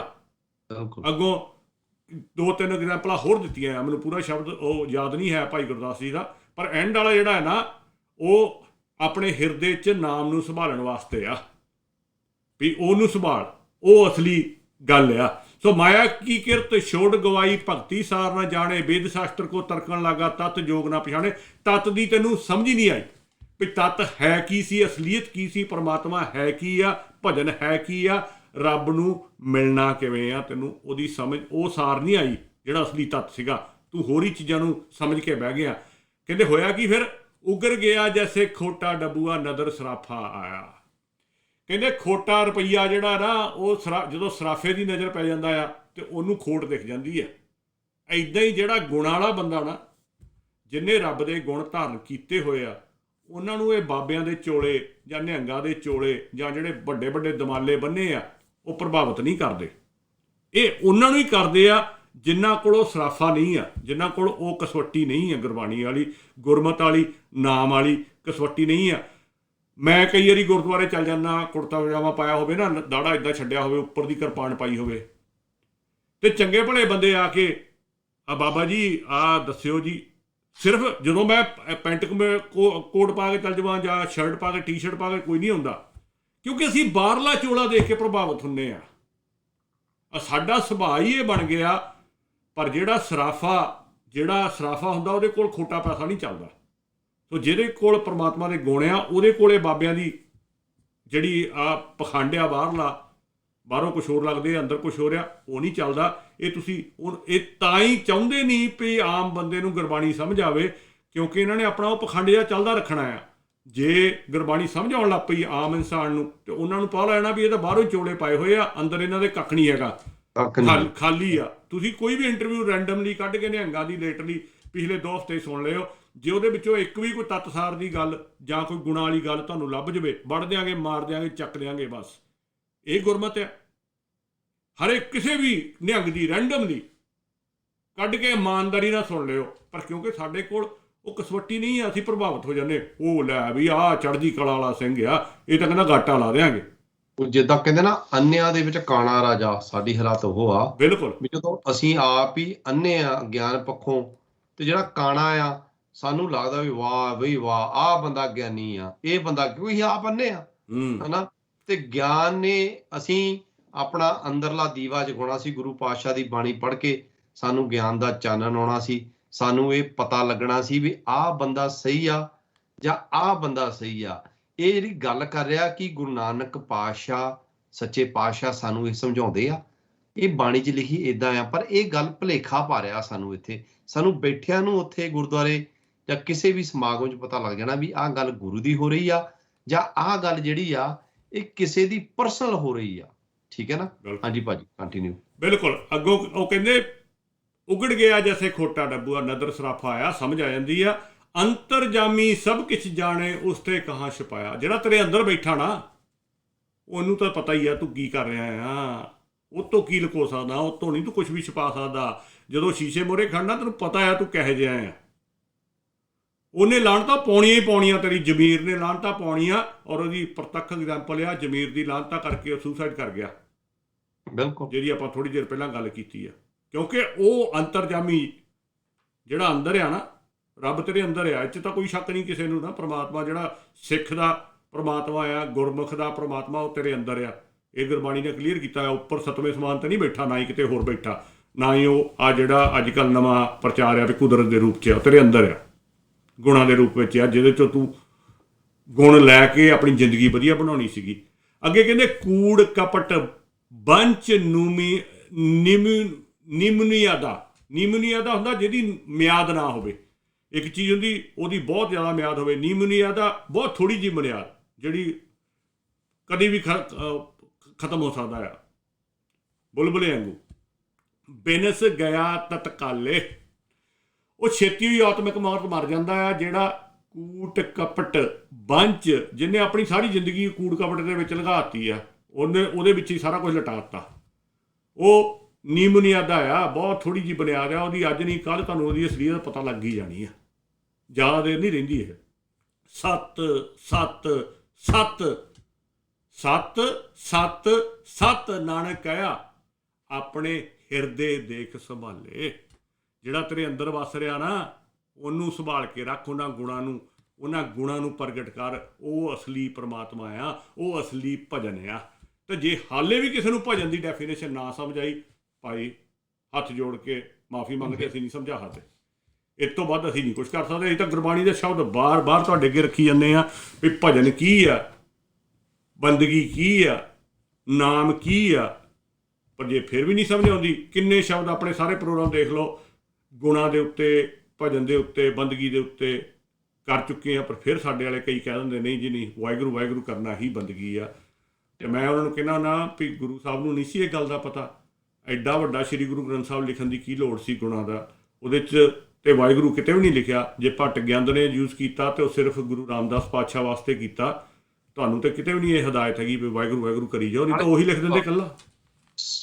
ਭੱਟ ਗਿਆਨ ਨੇ ਗੁਰੂ ਸਾਹਿਬ ਨੂੰ ਕਿਹਾ ਆ ਵੀ ਵਾਹ ਗੁਰੂ, ਗੁਰੂ ਸਾਹਿਬ ਦੇ ਗਿਆਨ ਨੂੰ ਕਿਹਾ ਵੀ ਵਾਹ ਗੁਰੂ, ਤੂੰ ਸਾਨੂੰ ਜਿਹੜਾ ਆ, ਅਸੀਂ ਕੱਚ ਦੇ ਸੀ, ਤੇਰਾ ਗਿਆਨ ਲੈ ਕੇ ਅਸੀਂ ਕਾਂਚਨ ਹੋ ਗਏ, ਸੋਨੇ ਦਾ ਹੀ ਹੋ ਗਏ।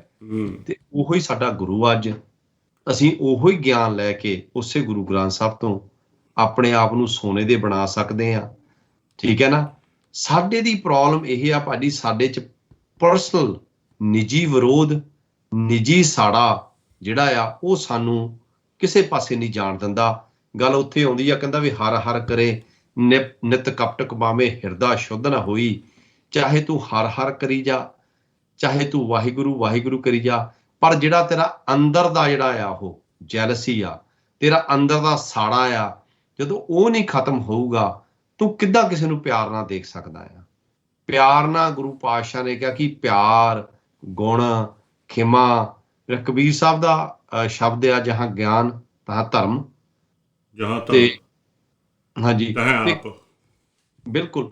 ਸੋ ਗੁਰੂ ਸਾਹਿਬ, ਜਦੋਂ ਆਪਾਂ ਕਹਿੰਦੇ ਗੁਰੂ ਸਾਡੇ ਅੰਗ ਸੰਗ ਰਹਿੰਦਾ ਆ, ਅੰਗ ਸੰਗ ਦਾ ਮਤਲਬ ਹੀ ਇਹ ਆ ਵੀ ਜਦੋਂ ਅਸੀਂ ਗੁਰੂ ਦਾ ਗਿਆਨ ਪ੍ਰਾਪਤ ਕਰ ਲਿਆ, ਜਦੋਂ ਗਿਆਨ ਸਾਡੇ ਇੱਥੇ ਵਸ ਗਿਆ, ਖੋਪੜ ਦੇ ਵਿੱਚ ਸਾਡੇ ਫੀਡ ਹੋ ਗਿਆ ਗਿਆਨ, ਤੇ ਬਿਲਕੁਲ ਗੁਰੂ ਨੇ ਸਾਡੇ ਨਾਲ ਹੀ ਤੁਰਨਾ। ਜਦੋਂ ਅਸੀਂ ਗਲਤੀ ਕਰਨੀ, ਗੁਰੂ ਸਾਹਿਬ ਨੇ ਅੰਦਰੋਂ ਹੀ ਕਹਿ ਦੇਣਾ, ਗਿਆਨ ਨੇ ਸਾਨੂੰ ਵੀ ਭਾਈ ਆਹ ਕੰਮ ਨਾ ਕਰ। ਗੁਰ ਮਤਲਬ ਤਰੀਕਾ, ਅੱਜ ਦੀ ਭਾਸ਼ਾ 'ਚ ਗੁਰ ਮਤਲਬ ਤਰੀਕਾ, ਟੈਕਨੀਕ। ਵਾਹ ਗੁਰੂ, ਵਾਹ ਮਤਲਬ ਸ਼ਾਬਾਸ਼, ਸ਼ਾਬਾਸ਼ ਗੁਰੂ ਸਾਹਿਬ। ਸੋ ਸਾਨੂੰ ਤਰੀਕਾ ਦੱਸ ਦਿੱਤਾ ਜ਼ਿੰਦਗੀ ਜਿਉਣ ਦਾ, ਚੰਗੇ ਕੰਮ ਕਰਨ ਦਾ, ਆਪਣੇ ਆਪ ਨੂੰ ਚੰਗਾ ਇਨਸਾਨ ਬਣਾਉਣ ਦਾ। ਤੂੰ ਸਾਨੂੰ ਤਰੀਕਾ ਜਿਹੜਾ ਆ, ਵਾਹ ਗੁਰੂ, ਸਾਰੇ ਗੁਰੂ ਗ੍ਰੰਥ ਸਾਹਿਬ ਦੱਸਤਾ ਵੀ ਜੀਵਨ ਜਾਚ ਕਿੱਦਾਂ ਅਸੀਂ ਜੀਣੀ ਆ, ਕਿੱਦਾਂ ਅਸੀਂ ਚੰਗੇ ਕੰਮ ਕਰਨੇ ਆ। ਸੋ ਇੱਥੋਂ ਪਤਾ ਲੱਗਦਾ ਕਿ ਸਾਡੀ ਅਗਿਆਨਤਾ, ਸਾਡੇ ਜਿਹੜਾ ਤੁਸੀਂ ਚੋਲੇ ਦੀ ਗੱਲ ਕਰਦੇ ਆ, ਮੈਂ ਉਹ ਵੀ ਬੰਦੇ ਦੇਖੇ ਆ ਜਿਹੜੇ ਆਪਣੇ ਆਪ ਨੂੰ ਵਧੀਆ ਡਰੈਸਅਪ ਹੋ ਕੇ, ਪੈਂਟ ਸ਼ਰਟ ਪਾ ਕੇ ਸਟੇਜ ਤੇ ਬਹਿ ਕੇ, ਉਹ ਵੀ ਲੋਕਾਂ ਨੂੰ ਠੱਗਦੇ ਆ, ਇਕੱਲੇ ਚੋਲੇ ਵਾਲੇ ਨਹੀਂ। ਜਿੱਦਾਂ ਇਹਦਾ ਐਗਜ਼ਾਮਪਲ ਇੱਕ ਮੈਂ ਤੁਹਾਨੂੰ ਦੇ ਦੇਣਾ ਆ ਵੀ ਪ੍ਰਭ ਮਿਲਣੇ ਕਾ ਚਾਉ ਕਰਕੇ ਇੱਦਾਂ ਕੋਈ ਸੰਸਥਾ ਆ ਇੱਕ, ਉਹ ਕਹਿੰਦੇ ਵੀ ਉਹ ਡਾਕਟਰ ਆ, ਕੋਈ ਆਪਣੇ ਆਪ ਨੂੰ PhD ਕਹਿੰਦਾ, ਮੈਨੂੰ ਹੁਣ ਨਾਮ ਨਹੀਂ ਉਹਦਾ ਚੇਤਾ ਆ ਰਿਹਾ। ਉਹ ਕੈਂਪ ਲਾਉਂਦਾ ਆ ਸਰਬ ਰੋਗ ਕਾ ਔਖਦ ਨਾਮ। ਉਹ ਪੈਂਟ ਸ਼ਰਟ ਪਾ ਕੇ ਪ੍ਰੋਪਰ ਐਨਕਾਂ ਲਾ ਕੇ ਉਹਨੂੰ ਕਹਿੰਦਾ ਡਾਕਟਰ ਸਾਹਿਬ ਆ ਗਏ ਆ। ਉਹ ਸ਼ਬਦ ਦਿੰਦੇ ਆ ਵੀ ਆਹ ਸ਼ਬਦ ਪੜ੍ਹੀ ਜਾਓ, ਤੁਸੀਂ ਆਪ ਉਹ ਡਾਕਟਰ ਆ, ਸ਼ਬਦ ਦਿੰਦਾ ਵੀ ਆਹ ਸ਼ਬਦ ਪੜ੍ਹੀ ਜਾਓ, ਤੁਹਾਨੂੰ ਫਿਰ ਜਿਹੜੇ ਤੁਹਾਡੀਆਂ ਪ੍ਰੋਬਲਮਾਂ, ਤੁਹਾਡੀਆਂ ਕਠਿਨਾਈਆਂ ਆ, ਉਹ ਦੂਰ ਹੋ ਜਾਣਗੀਆਂ। ਮਤਲਬ ਇੱਕ ਸ਼ਬਦ, ਜੇ ਉਹ ਗੁਰੂ ਸਾਹਿਬ ਨੇ ਸਾਨੂੰ ਇੱਕ ਇੱਕ ਸ਼ਬਦ ਦੇ ਲੜ ਲਾਉਣਾ ਸੀ, ਗੁਰੂ ਸਾਹਿਬ ਨੂੰ 1429 ਅੰਗ ਲਿਖਣ ਦੀ ਲੋੜ ਨਾ ਪੈਂਦੀ। ਗੁਰੂ ਪਾਤਸ਼ਾਹ ਦੀ ਬਾਣੀ ਇੰਨਾ। ਔਰ ਇੱਕ ਅੱਜ ਤੁਸੀਂ ਜਨਾ 7 7 7 ਬਾਅਦ ਵਿੱਚ ਨਾਨਕ ਪਾਤਸ਼ਾਹ ਦਾ ਜਿਹੜਾ ਆ ਵੀ 7 7 7 ਨਾਨਕ ਕਿਹਾ ਆਪਣੇ ਹਿਰਦੇ ਦੇਖ ਸੰਭਾਲੇ। ਪੰਜਵੇਂ ਪਾਤਸ਼ਾਹ ਬਾਣੀ ਲਿਖ ਰਹੇ ਆ ਤੇ ਨਾਂ ਕਿਹਦਾ ਯੂਜ਼ ਕਰ ਰਹੇ ਆ? ਗੁਰੂ ਨਾਨਕ ਪਾਤਸ਼ਾਹ ਦਾ। ਸਾਡੇ ਜਿੰਨੇ ਗੁਰੂਆਂ ਨੇ, ਜੇ 9ਵੇਂ ਪਾਤਸ਼ਾਹ ਨੇ ਬਾਣੀ ਲਿਖੀ ਆ ਤੇ ਉਹਨਾਂ ਨੇ ਆਪਣਾ ਨਾਮ ਤੇਗ ਬਹਾਦਰ ਨਹੀਂ ਲਿਖਿਆ, ਉਹਨਾਂ ਨੇ ਨਾਨਕ ਪਾਤਸ਼ਾਹ ਦਾ ਲਿਖਿਆ। ਹੁਣ 10 ਪਾਤਸ਼ਾਹਾਂ ਚੋਂ 6 ਪਾਤਸ਼ਾਹਾਂ ਦੀ ਜਿਹੜੀ ਬਾਣੀ ਆ ਗੁਰੂ ਗ੍ਰੰਥ ਸਾਹਿਬ ਦਰਜ ਆ, ਉਹਨਾਂ ਨੇ ਨਾਨਕ ਹਮੇਸ਼ਾ ਸ਼ਬਦ ਯੂਜ਼ ਕੀਤਾ, ਆਪਣਾ ਨਾਂ ਨਹੀਂ ਲਿਆ। ਇਹ ਮੈਨੂੰ ਵੱਡਾ ਸਵਾਲ ਪੈਦਾ ਹੁੰਦਾ ਵੀ ਜਦੋਂ ਇਹ ਕਹਿੰਦੇ ਬਚਿੱਤਰ ਨਾਟਕ ਗੁਰੂ ਗੋਬਿੰਦ ਸਾਹਿਬ ਨੇ ਲਿਖਿਆ ਤੇ ਉਹ ਲਿਖ ਰਿਹਾ ਮੁੱਖ ਵਾਕ ਪਾਤਸ਼ਾਹੀ 10ਵੀਂ, ਵੀ ਇਹ ਜਿਹੜਾ ਮੁੱਖ ਵਾਕ ਆ 10ਵੇਂ ਪਾਤਸ਼ਾਹ ਦੇ ਮੁੱਖ ਚੋਂ ਆ ਰਿਹਾ। ਕੀ ਗੁਰੂ ਪਾਤਸ਼ਾਹ 10ਵੇਂ ਪਾਤਸ਼ਾਹ ਨੇ ਇਹਦਾ ਵੀ ਮੁੱਖ ਵਾਕ ਨਾਨਕ ਪਾਤਸ਼ਾਹ ਜੇ ਉਹਨਾਂ ਨੇ ਲਿਖਣਾ ਹੁੰਦਾ? ਕਿਉਂ ਕੀ ਗੁਰੂ ਗੋਬਿੰਦ ਸਿੰਘ ਪਾਤਸ਼ਾਹ ਗੁਰੂ ਨਾਨਕ ਦੇ ਸਿਧਾਂਤ ਤੋਂ ਭਗੌੜੇ ਸੀ? ਇਹ ਸ਼ੋਅ ਕਰਨਾ ਚਾਹੁੰਦੇ ਇਹ ਲੋਕ ਇਦਾਂ ਦੇ, ਤਾਂ ਹੀ ਇਹਨਾਂ ਨੇ ਬਚਿੱਤਰ ਨਾਟਕ ਜਾਂ ਇਦਾਂ ਦੀਆਂ ਗੱਲਾਂ ਕੀਤੀਆਂ। ਕਿਉਂਕਿ ਗੁਰੂ ਪਾਤਸ਼ਾਹ ਨੇ ਸਾਡੇ 6 ਦੇ 6 ਪਾਤਸ਼ਾਹ ਨੇ ਨਾਨਕ ਪਾਤਸ਼ਾਹ ਦਾ ਨਾਂ ਲਿਆ। ਈਵਨ ਜਦੋਂ ਕਿਸੇ ਭਗਤ ਕਬੀਰ ਜਾਂ ਭਗਤ ਨਾਮਦੇਵ ਦਾ ਸ਼ਬਦ ਲਿਆ, ਜਿੱਦਾਂ ਅੱਜ ਤੁਸੀਂ ਸ਼ਬਦ ਲਿਆ ਭਗਤ ਨਾਮਦੇਵੀ ਦਾ, ਉਹਨੂੰ ਐਕਸਪਲੇਨ ਕਰਨ ਵਾਸਤੇ ਹੋਰ ਡਿਟੇਲ ਦੇ ਵਿੱਚ 5ਵੇਂ ਪਾਤਸ਼ਾਹ ਨੇ ਆਪਣਾ ਸ਼ਬਦ ਵੀ ਉਹਨੂੰ ਐਕਸਪਲੇਨ ਕਰਨ ਲਈ ਨਾ ਜੋੜਿਆ, ਉਹਦੇ ਵਿੱਚ ਵੀ ਆਪਣੇ ਨਾਂ ਦੀ ਜਗ੍ਹਾ ਨਾਨਕ ਪਦ ਹੀ ਯੂਜ਼ ਕੀਤਾ ਆ।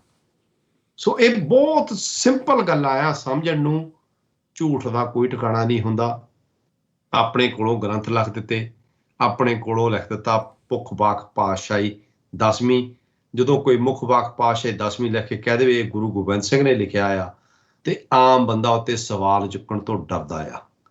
ਸੋ ਭਰਾਵੋ, ਗੁਰੂ ਗ੍ਰੰਥ ਸਾਹਿਬ ਦੇ ਲੜ ਲੱਗੋ, ਗੁਰੂ ਗ੍ਰੰਥ ਸਾਹਿਬ ਦੀ ਬਾਣੀ ਆਪ ਪੜ੍ਹੋ, ਸਮਝੋ।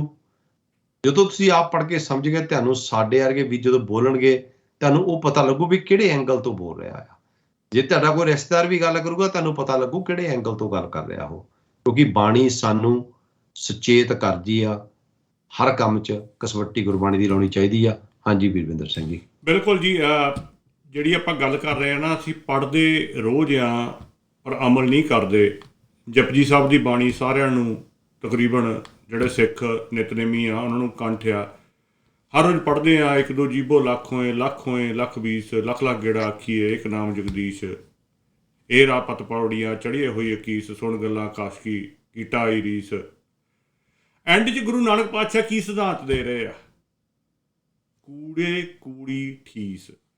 ਹੁਣ ਜੇ ਕਹਿੰਦੇ ਮੈਨੂੰ ਲੱਖਾਂ ਜੀਬਾਂ ਵੀ ਮਿਲ ਜਾਣ ਨਾ, ਉਹਨਾਂ ਦੇ ਅੱਗੋਂ 20 ਲੱਖ ਮੈਂ ਬਾਰੀ ਤੇਰਾ ਨਾਂ ਲੈ ਦੇਵਾਂ, ਤੇ ਝੂਠੇ ਦੀ ਝੂਠੀ ਗਾਪੀ ਆ। ਬਿਲਕੁਲ। ਜੇ ਸਾਨੂੰ ਇੰਨੀ ਕੀ ਸਮਝ ਆ ਜਾਵੇ ਤੇ ਅਸੀਂ ਬੈਠ ਕੇ ਜਿਉਂ ਕੋਈ ਸਾਹ ਚੜਾ ਕੇ, ਕੋਈ ਸਾਹ ਲਾ ਕੇ, ਕੋਈ ਇੱਧਰ ਕੋਈ ਇੱਧਰ, ਇੱਥੇ ਤਾਂ ਗੱਲ ਸਾਰੀ ਗੁਣਾਂ ਦੀ ਆ, ਉਹਨੂੰ ਆਪਣੇ ਅੰਦਰ ਵਸਾਉਣ ਦੀ ਆ ਗੁਰਬਾਣੀ ਨੂੰ। ਜੇ ਗੁਰਮਤ ਨੂੰ ਤੁਸੀਂ ਆਪਣੇ ਅੰਦਰ ਨਹੀਂ ਵਸਾਇਆ ਤਾਂ ਫਿਰ ਭਾਈ ਤੁਸੀਂ ਉੱਪਰੋਂ ਨਾਮ ਜਪ ਰਹੇ ਆ, ਉੱਪਰੋਂ ਪਖੰਡ ਕਰ ਰਹੇ ਆ। ਇੱਕ ਵੀਰ ਜੀ ਕਹਿ ਰਹੇ ਵੀ 31 ਅਕਤੂਬਰ ਬਾਰੇ ਵੀ ਗੱਲ ਕਰੋ। ਦੇਖੋ, ਸਿੱਖ ਇਤਿਹਾਸ ਭਰਿਆ ਪਿਆ ਆ ਕੁਰਬਾਨੀਆਂ ਨਾਲ, ਸ਼ਹੀਦੀਆਂ ਨਾਲ। ਉਹਦੇ ਵਿੱਚ ਬਹੁਤ ਕੁਛ ਆ ਜਾਂਦਾ ਆ ਜਿਹੜਾ ਤੁਹਾਨੂੰ ਬਾਅਦ 'ਚ, ਜੇ ਆਪਾਂ ਇੱਕ ਦਿਨ ਹੀ ਸਿਰਫ ਕਰ ਦਾਂਗੇ ਵੀ ਅੱਜ 31 ਅਕਤੂਬਰ ਦੀ ਆਪਾਂ ਗੱਲ ਕਰ ਲਈਏ, ਤੇ ਫਿਰ ਨਵੰਬਰ 2, 3, 4, 5, 6 ਨੂੰ ਜੋ ਹੋਇਆ, ਇੰਨੇ ਸਿੰਘ ਉੱਥੇ ਸ਼ਹੀਦ ਹੋਏ, ਉਹਦੇ ਬਾਰੇ ਨਾ ਗੱਲ ਕਰੀਏ, ਉਹ ਵੀ ਨਹੀਂ ਬਣਦੀ ਗੱਲ ਬਣਦੀ। ਸਿੱਖਾਂ ਨੇ ਹਮੇਸ਼ਾ ਬਦਲਾ ਲਿਆ ਆ, ਇਹਦੇ ਵਿੱਚ ਕਿਸੇ ਨੂੰ ਕੋਈ ਸ਼ੱਕ ਨਹੀਂ ਹੋਣਾ ਚਾਹੀਦਾ, ਬੇਸ਼ਰਤੇ ਉਹ ਬੇਅਦਬੀ, ਉਹ ਘਟਨਾ ਵਾਕਿਆ ਹੀ ਸਿੱਖੀ ਸਿਧਾਂਤ ਦੇ ਉਲਟ ਹੋਈ ਹੋਵੇ। ਸਤਵੰਤ ਸਿੰਘ, ਬੇਅੰਤ ਸਿੰਘ ਉਹਨਾਂ ਨੇ ਬਦਲਾ ਲਿਆ, ਉਹ ਲੈਣਾ ਬਣਦਾ ਸੀ। ਹਰ ਸਿੱਖ ਦਾ ਉੱਥੇ ਹਿਰਦਾ ਵਲੂੰਦਰਿਆ ਗਿਆ ਸੀ ਕਿ ਗੁਰੂ ਸਾਡਾ ਜਿਹੜਾ ਮੇਨ ਸੈਂਟਰ ਆ, ਜਿਹਨੂੰ ਸਿੱਖਾਂ ਦਾ ਮੱਕਾ ਜਾਂ ਵੈਟੀਕਨ ਕਿਹਾ ਜਾਂਦਾ ਸਿੱਖਾਂ ਦਾ, ਸ੍ਰੀ ਦਰਬਾਰ ਸਾਹਿਬ, ਅਕਾਲ ਤਖਤ ਸਾਹਿਬ ਨੂੰ ਢਾਇਆ ਗਿਆ। ਪਰ ਨਾਲ ਸਾਨੂੰ ਇਹ ਵੀ ਸੋਚਣਾ ਬਣਦਾ ਸੀ, ਬਦਲਾ ਲੈ ਲਿਆ, ਉਹਦੇ 'ਚ ਕਿਸੇ ਨੂੰ, ਕੋਈ ਸਿੱਖ ਨੂੰ ਸ਼ੱਕ ਨਹੀਂ ਹੋਣਾ ਚਾਹੀਦਾ ਕਿ ਬਹੁਤ ਵਧੀਆ ਕੰਮ ਕੀਤਾ ਉਹਨਾਂ ਨੇ, ਆਪਣੀ ਕੁਰਬਾਨੀ ਕੀਤੀ, ਆਪਣਾ ਸਰੀਰ ਲੇਖੇ ਲਾਇਆ। ਸਤਵੰਤ ਸਿੰਘ, ਬੇਅੰਤ ਸਿੰਘ, ਕੇਹਰ ਸਿੰਘ ਉਹਨਾਂ ਨੇ ਉਹਦਾ ਬਦਲਾ ਲੈਣ ਵਾਸਤੇ। ਪਰ ਨਾਲ ਸਾਨੂੰ ਇਹ ਵੀ ਸੋਚਣਾ ਬਣਦਾ ਕਿ ਜਿਹੜੀ ਅੱਜ ਟੌਪਿਕ ਆਪਣਾ ਚੱਲ ਰਿਹਾ ਕਿ ਬਾਹਰਲੀ ਦਿੱਖ ਦੇ ਨਾਲ ਪ੍ਰਭਾਵਿਤ ਨਾ ਹੋ ਜਾਈਏ। ਕੀ ਅਕਾਲ ਤਖਤ ਦਾ ਬਾਹਰਲਾ ਰੂਪ ਨਾਲ ਹੀ ਅਸੀਂ ਬਦਲਾ ਲੈਂਦੇ ਹਾਂ? ਜਿਹੜਾ ਅੰਦਰੋਂ ਸਾਡੇ ਅਕਾਲ ਤਖਤ ਢਾਇਆ ਜਾ ਰਿਹਾ, ਉਹਦਾ ਬਦਲਾ ਕਦੋਂ ਲਵਾਂਗੇ? ਜਿਹੜਾ ਅਕਾਲ ਤਖਤ ਸਾਡੇ ਅੰਦਰੋਂ ਹੌਲੀ ਹੌਲੀ ਢਾਇਆ ਜਾ ਰਿਹਾ ਆ, ਅਸੀਂ ਇੰਨੇ ਕਨਫਿਊਜ਼ ਹੋ ਗਏ ਆ, ਸਾਨੂੰ ਪਤਾ ਹੀ ਨਹੀਂ ਵੀ ਅਕਾਲ ਤਖਤ ਦੀ ਮਰਿਆਦਾ ਕੀ ਆ, ਸਿੱਖ ਰਹਿਤ ਮਰਿਆਦਾ ਕੀ ਆ। ਗੁਰੂ ਹਰਗੋਬਿੰਦ ਪਾਤਸ਼ਾਹ ਨੇ ਉਹ ਥੜਾ ਬਣਾਇਆ ਕਾਹਦੇ ਵਾਸਤੇ ਸੀ, ਸਾਨੂੰ ਪਤਾ ਹੈ। ਅੱਜ ਜਿਹੜਾ ਅਕਾਲ ਬੂੰਗਾ, ਅਸਲ 'ਚ ਅਕਾਲ ਤਖਤ ਜਿਹੜਾ ਹੁਣ ਬਣਾਇਆ ਗਿਆ ਬਿਲਡਿੰਗ ਆ, ਉਹ ਨਹੀਂ ਸੀ ਬਣਾਈ ਗੁਰੂ ਹਰਗੋਬਿੰਦ ਪਾਤਸ਼ਾਹ ਨੇ। ਇੱਕ ਅਕਾਲ ਬੂੰਗਾ ਥੜਾ ਬਣਾਇਆ ਗਿਆ ਸੀ ਜਿੱਥੇ ਬੈਠ ਕੇ ਫੈਸਲੇ ਹੋਣੇ ਸੀ ਕੌਮ ਦੇ, ਜਿੱਥੇ ਕੌਮ ਵਾਸਤੇ ਚੜ੍ਹਦੀ ਕਲਾ ਵਾਲੇ ਫੈਸਲੇ ਲਏ ਜਾਣੇ ਸੀ। ਪਰ ਅੱਜ ਤਾਂ ਉੱਥੇ ਜਿਹੜਾ ਅਕਾਲ ਤਖਤ ਦੇ ਵਿੱਚ ਬੈਠੇ ਆ, ਉਹਨੂੰ ਕਦੋਂ ਯਾਦ ਕਰਾਵਾਂਗੇ। ਬਾਹਰਲੀ ਰੂਪ ਤੋਂ ਅਸੀਂ ਬਹੁਤ ਛੇਤੀ ਪ੍ਰਭਾਵਿਤ ਹੁੰਦੇ ਆ ਵੀ ਸਾਡਾ ਅਕਾਲ ਤਖਤ ਹੋਣਾ ਵੀ ਚਾਹੀਦਾ, ਕਿਉਂਕਿ ਉਹ ਪਹਿਲੀ ਗੱਲ ਹੁੰਦੀ ਜੋ ਤੁਹਾਨੂੰ ਸਾਹਮਣੇ ਦਿਖਦੀ ਹੈ, ਜੋ ਉੱਥੇ ਕੀਤਾ ਗਿਆ। ਪਰ ਜਿਹੜੇ ਅੰਦਰੋਂ ਸਾਨੂੰ ਖਾ ਰਹੇ ਆ, ਨਾਲ ਉਹਦਾ ਬਦਲਾ ਵੀ ਲਈਏ। ਬਿਲਕੁਲ, ਉਹਦਾ ਬਦਲਾ ਅਸੀਂ ਤਾਂ ਹੀ ਲੈ ਸਕਦੇ ਜੇ ਅਸੀਂ ਗੁਰਮਤਿ ਨਾਲ ਜੁੜੇ ਹੋਵਾਂਗੇ। ਅੱਜ ਸੌਰੀ ਆਪਾਂ ਕਾਲਾ ਨਹੀਂ ਲੈ ਸਕੇ, ਸ਼ਬਦ ਥੋੜ੍ਹਾ ਲੰਬਾ ਹੋ ਗਿਆ ਸੀ। ਕੱਲ੍ਹ ਨੂੰ ਸਾਡੇ ਨਾਲ ਕੋਈ ਗੈਸਟ ਨਹੀਂ ਆ, ਅਸੀਂ ਪਹਿਲੇ 15-20 ਮਿੰਟਾਂ ਤੋਂ ਬਾਅਦ ਹੀ ਕਾਲਾਂ ਖੋਲ੍ਹ ਦਾਂਗੇ। ਥੋੜ੍ਹੀ ਜਿਹੀ ਗੱਲ ਕਰਕੇ ਆਪਾਂ ਵੀ ਗੁਰੂ ਗ੍ਰੰਥ ਸਾਹਿਬ ਜੀ ਦੀ ਅਸਲੀ ਬੇਅਦਬੀ, ਆਹੀ ਟੌਪਿਕ ਕੰਟੀਨਿਊ ਕਰਾਂਗੇ। ਨਾਲ ਆਪਾਂ ਇਹ ਵੀ ਗੱਲ ਕਰ ਲਾਂਗੇ ਵੀ ਅਕਾਲ ਤਖਤ ਦੀ ਮਰਿਆਦਾ ਕੀ ਆ। ਉਹਦੇ ਵਿੱਚ ਕਮੀਆਂ ਹੋਊਗੀਆਂ, ਆਪਾਂ ਮੰਨਦੇ ਹਾਂ ਉਹਦੇ ਵਿੱਚ ਕਮੀਆਂ ਹੈਗੀਆਂ, ਪਰ ਕੁਛ ਨਾ ਕੁਛ ਤਾਂ ਸਾਨੂੰ ਚਾਹੀਦਾ ਨਾ ਕਿਤੇ ਸੈਂਟਰ 'ਚ ਆਉਣ ਨੂੰ।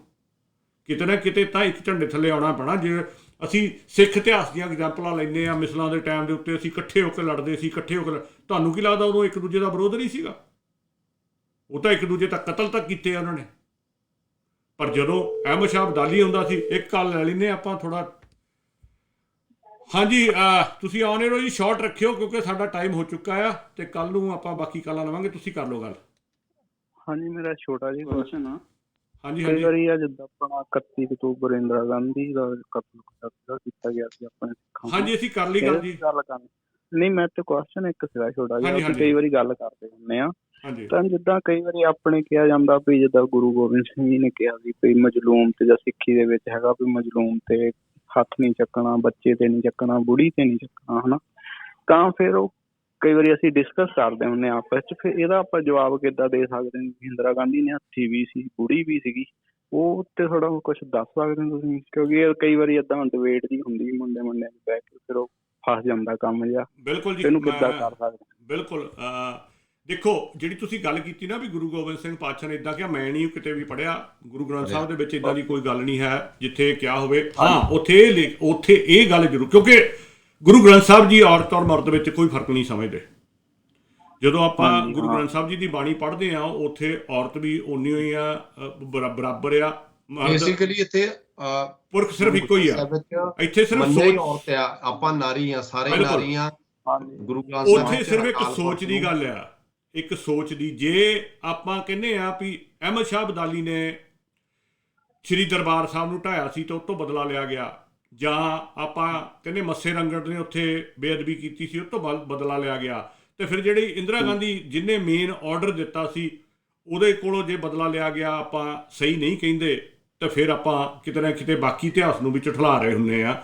ਉੱਥੇ ਔਰਤ ਮਰਦ ਦੀ ਕੋਈ ਕਹਾਣੀ ਨਹੀਂ ਆ, ਉੱਥੇ ਇਹ ਆ ਵੀ ਹਮਲਾ ਕਰਨ ਦਾ ਆਰਡਰ। ਇਹ ਤਾਂ ਹੁਣ ਕਲੀਅਰ ਹੋ ਗਿਆ ਕਿ ਇਹ ਕੋਈ ਉਸੇ ਟਾਈਮ ਇੱਕਦਮ ਹੋਇਆ ਹਮਲਾ ਨਹੀਂ ਸੀ। ਅੱਗੋਂ ਕਈ ਸਵਾਲ ਉੱਠਦੇ ਆ ਕਿ ਉੱਥੇ ਸਿੰਘਾਂ ਨੂੰ ਅੰਦਰ ਰਹਿਣਾ ਚਾਹੀਦਾ ਸੀ ਜਾਂ ਨਹੀਂ। ਮਸਲਾ ਇਹ ਹੈ ਹੀ ਨਹੀਂ।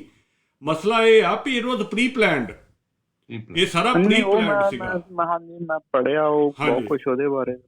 ਇਹ ਗੱਲ ਜੀਬੀਐਸ ਸਿੱਧੂ ਹੁਣਾਂ ਨੇ ਆਪਣੇ ਪ੍ਰੋਗਰਾਮ 'ਚ ਵੀ ਕਲੀਅਰ ਕਰ ਗਿਆ ਕਿ ਇਟ ਵਾਜ਼ ਪ੍ਰੀ ਪਲਾਨਡ। ਸੋ ਉਹਦਾ ਜਿਹੜਾ ਬਦਲਾ ਲਿਆ ਗਿਆ ਉਹ ਬਿਲਕੁਲ ਸਹੀ ਸੀ, ਕਿਉਂਕਿ ਉਹਨਾਂ ਨੇ ਚੋਟ ਕੀਤੀ ਸੀ ਸਾਡੇ ਸੈਂਟਰ ਦੇ ਉੱਤੇ, ਸਾਡੇ ਉਹਦੇ ਉੱਤੇ।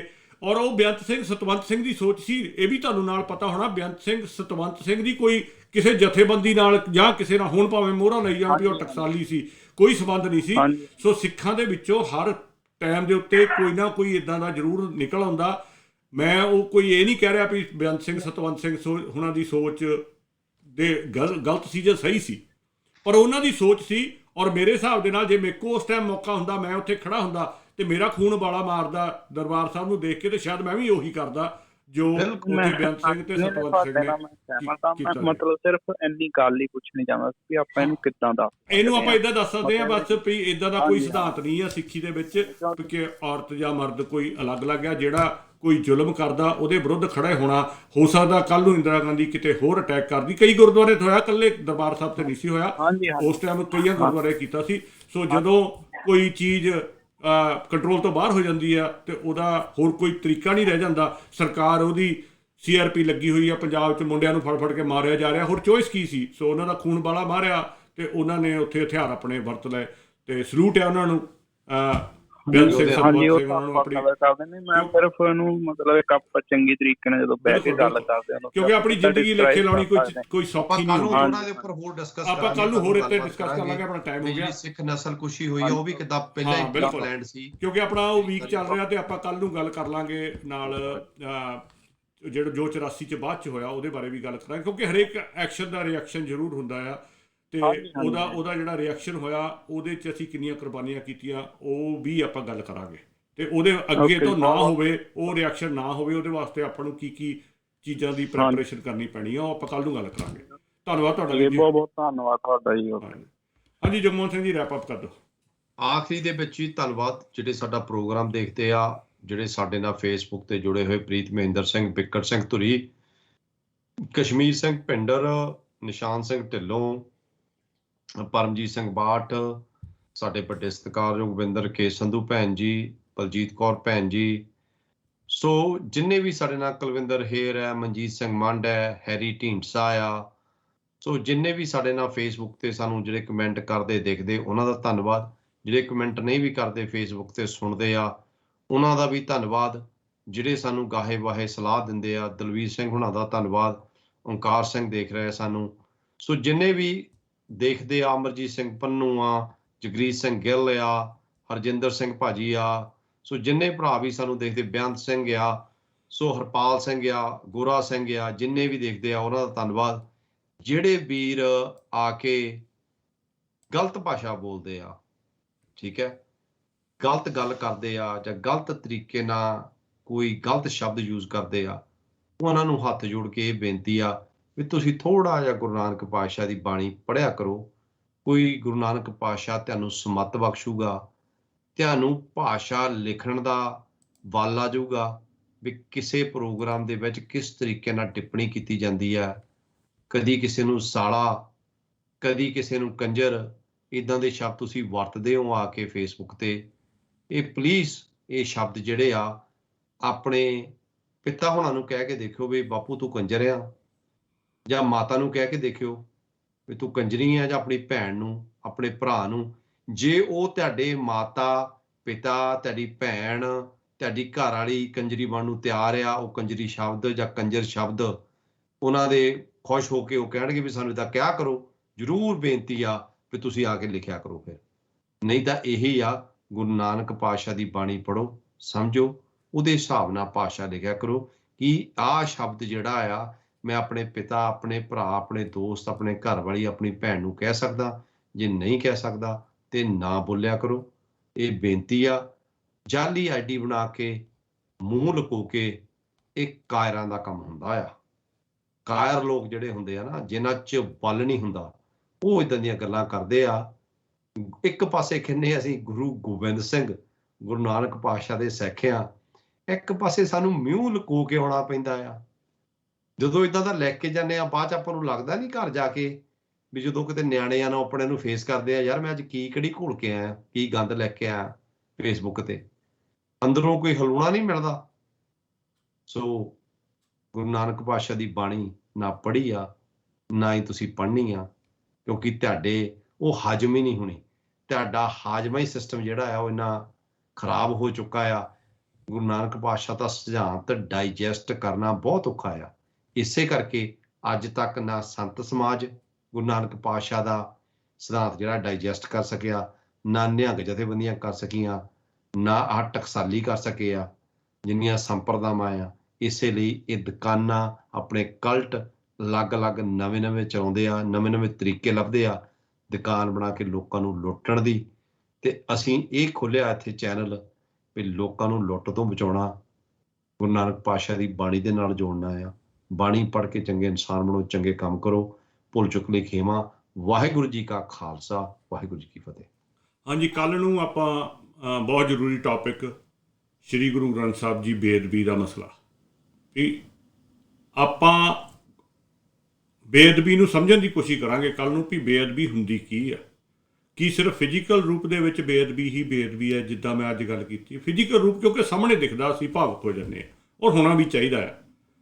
ਪਰ ਜਿਹੜੀ ਅੰਦਰੂਨੀ ਤੌਰ ਦੇ ਉੱਤੇ ਬੇਅਦਬੀਆਂ ਹੋ ਰਹੀਆਂ ਆ ਉਹਨੂੰ ਕਦੋਂ ਠੱਲ ਪਊਗੀ, ਕਦੋਂ ਰੋਕਾਂਗੇ, ਕਦੋਂ ਸਮਝਾਂਗੇ ਕਿ ਹੋ ਰਹੀਆਂ ਆ। ਤੇ ਜੇ ਅਸੀਂ ਸਮਝਦੇ ਹੀ ਨਹੀਂ ਤੇ ਸਿਰਫ ਬਾਹਰ ਦੀ ਵੀ ਦਿਖਦੀ ਆ ਤੇ ਫਿਰ ਇੱਕ ਬਹੁਤ ਵੱਡੀ ਪ੍ਰੋਬਲਮ ਆ ਜਿਹਨੂੰ ਸੋਲਵ ਕਰਨ ਦੀ ਬਹੁਤ ਜ਼ਿਆਦਾ ਜ਼ਰੂਰਤ ਆ। ਉਹ ਚਾਹੇ ਅਕਾਲ ਤਖਤ ਸਾਹਿਬ ਦੀ ਹੋਵੇ, ਚਾਹੇ ਗੁਰੂ ਗ੍ਰੰਥ ਸਾਹਿਬ ਜੀ ਦੀ ਹੋਵੇ, ਤੇ ਚਾਹੇ ਸਿੱਖ ਸਿਧਾਂਤ ਦੀ ਹੋਵੇ। ਜਿਹੜੀਆਂ ਧੱਜੀਆਂ ਉਡਾਈਆਂ ਜਾ ਰਹੀਆਂ ਪਰੰਪਰਾਵਾਂ ਦੇ ਨਾਂ 'ਤੇ, ਰਵਾਇਤਾਂ ਦੇ ਨਾਂ ਦੇ ਉੱਤੇ, ਉਹਦੇ ਬਾਰੇ ਕੱਲ੍ਹ ਨੂੰ ਖੁੱਲ੍ਹ ਕੇ ਗੱਲਬਾਤ ਕਰਾਂਗੇ। ਤੇ ਕੱਲ੍ਹ ਵਾਲੇ ਪ੍ਰੋਗਰਾਮ 'ਚ ਫਿਰ ਬਹੁਤ ਜ਼ਿਆਦਾ ਬੰਦਿਆਂ ਨੂੰ ਮਿਰਚਾਂ ਲੱਗਣੀਆਂ ਆ, ਕਿਉਂਕਿ ਉਹ ਜਿਹੜਾ ਸ਼ਬਦ ਆ ਨਾ ਪਰੰਪਰਾ, ਰਵਾਇਤ, ਉਹ ਤੁਹਾਡੇ ਅੰਦਰ ਇੰਨੀਆਂ ਬਣ ਚੁੱਕੀਆਂ ਆ ਕਿ ਤੁਸੀਂ ਬਣ ਚੁੱਕੇ ਆ ਉਹੀ। ਮੈਂ ਪਰਸੋਂ ਚੌਥੇ ਇੱਕ ਪੋਸਟ ਪਾਈ, ਮੈਂ ਜਿਮ ਦੇ ਵਿੱਚ ਬੈਠਾ ਸੀ ਤੇ ਮੈਂ ਕਿਹਾ ਵੀ ਰਿਚੁਅਲ, ਮਾਰਨਿੰਗ ਰਿਚੁਅਲ। ਉਹ ਕਹਿੰਦੇ ਵਿੱਚ ਆ ਗਿਆ, ਰਿਚੁਅਲ ਨਹੀਂ ਹੁੰਦਾ ਜੀ, ਰਿਚੁਅਲ ਤਾਂ ਸਿਰਫ ਧਾਰਮਿਕ ਹੁੰਦਾ। ਇਹ ਕਿੱਥੇ ਲਿਖਿਆ, ਕਿਹੜੀ ਕਿਤਾਬ 'ਚ ਲਿਖਿਆ ਧਾਰਮਿਕ ਰਿਚੁਅਲ ਹੁੰਦਾ? ਉਹ ਜਿਨ੍ਹਾਂ ਨੇ ਤੁਹਾਨੂੰ ਧਾਰਮਿਕ ਰਿਚੁਅਲ ਬਣਾਇਆ ਗਿਆ ਨਾ, ਉਹ ਬਣਾਇਆ ਹੀ ਇਸ ਕਰਕੇ ਗਿਆ। ਰਿਚੁਅਲ ਸ਼ਬਦ ਹੀ ਖਤਰਨਾਕ ਆ। ਮੈਂ ਜਾਣ ਬੁੱਝ ਕੇ ਪਾਇਆ ਸੀ ਵੀ ਮੇਰਾ ਰਿਚੁਅਲ ਆ ਹੈ, ਆਪਣੀ ਬਾਡੀ ਦੀ ਟੇਕ ਕੇਅਰ ਕਰਨੀ ਜਿਹੜੀ ਅਕਾਲ ਪੁਰਖ ਦੀ ਦਿੱਤੀ ਹੋਈ ਆ, ਉਹ ਰਿਚੁਅਲ ਆ। ਪਰ ਅਸੀਂ ਸ਼ਬਦਾਂ ਦਾ ਜਾਲ ਇਹੋ ਜਿਹਾ ਬਣਾਇਆ ਗਿਆ ਆ ਵੀ ਅਸੀਂ ਉਹ ਸ਼ਬਦਾਂ 'ਤੇ ਵੀ ਹੋ ਜਾਂਦੇ ਆ। ਗੁਰੂ ਪਾਤਸ਼ਾਹ ਨੇ ਇਹਨੂੰ ਹਰੀ ਮੰਦਰ ਕਿਹਾ ਹੈ ਬੋਡੀ ਨੂੰ। ਬਿਲਕੁਲ। ਸੋ ਆਪਾਂ ਕੱਲ੍ਹ ਨੂੰ ਗੱਲ ਕਰਾਂਗੇ, ਕੱਲ੍ਹ ਨੂੰ ਨਾਲ ਸ਼ਬਦੀ ਵਿਚਾਰ ਕਰਾਂਗੇ, ਨਾਲ ਸਿਰਫ ਇਸ ਟੌਪਿਕ 'ਤੇ ਗੱਲ ਕਰਾਂਗੇ। ਤਦ ਤੱਕ ਲਈ ਇਜਾਜ਼ਤ ਦਿਓ। ਵਾਹਿਗੁਰੂ ਜੀ ਕਾ ਖਾਲਸਾ, ਵਾਹਿਗੁਰੂ ਜੀ ਕੀ ਫਤਿਹ।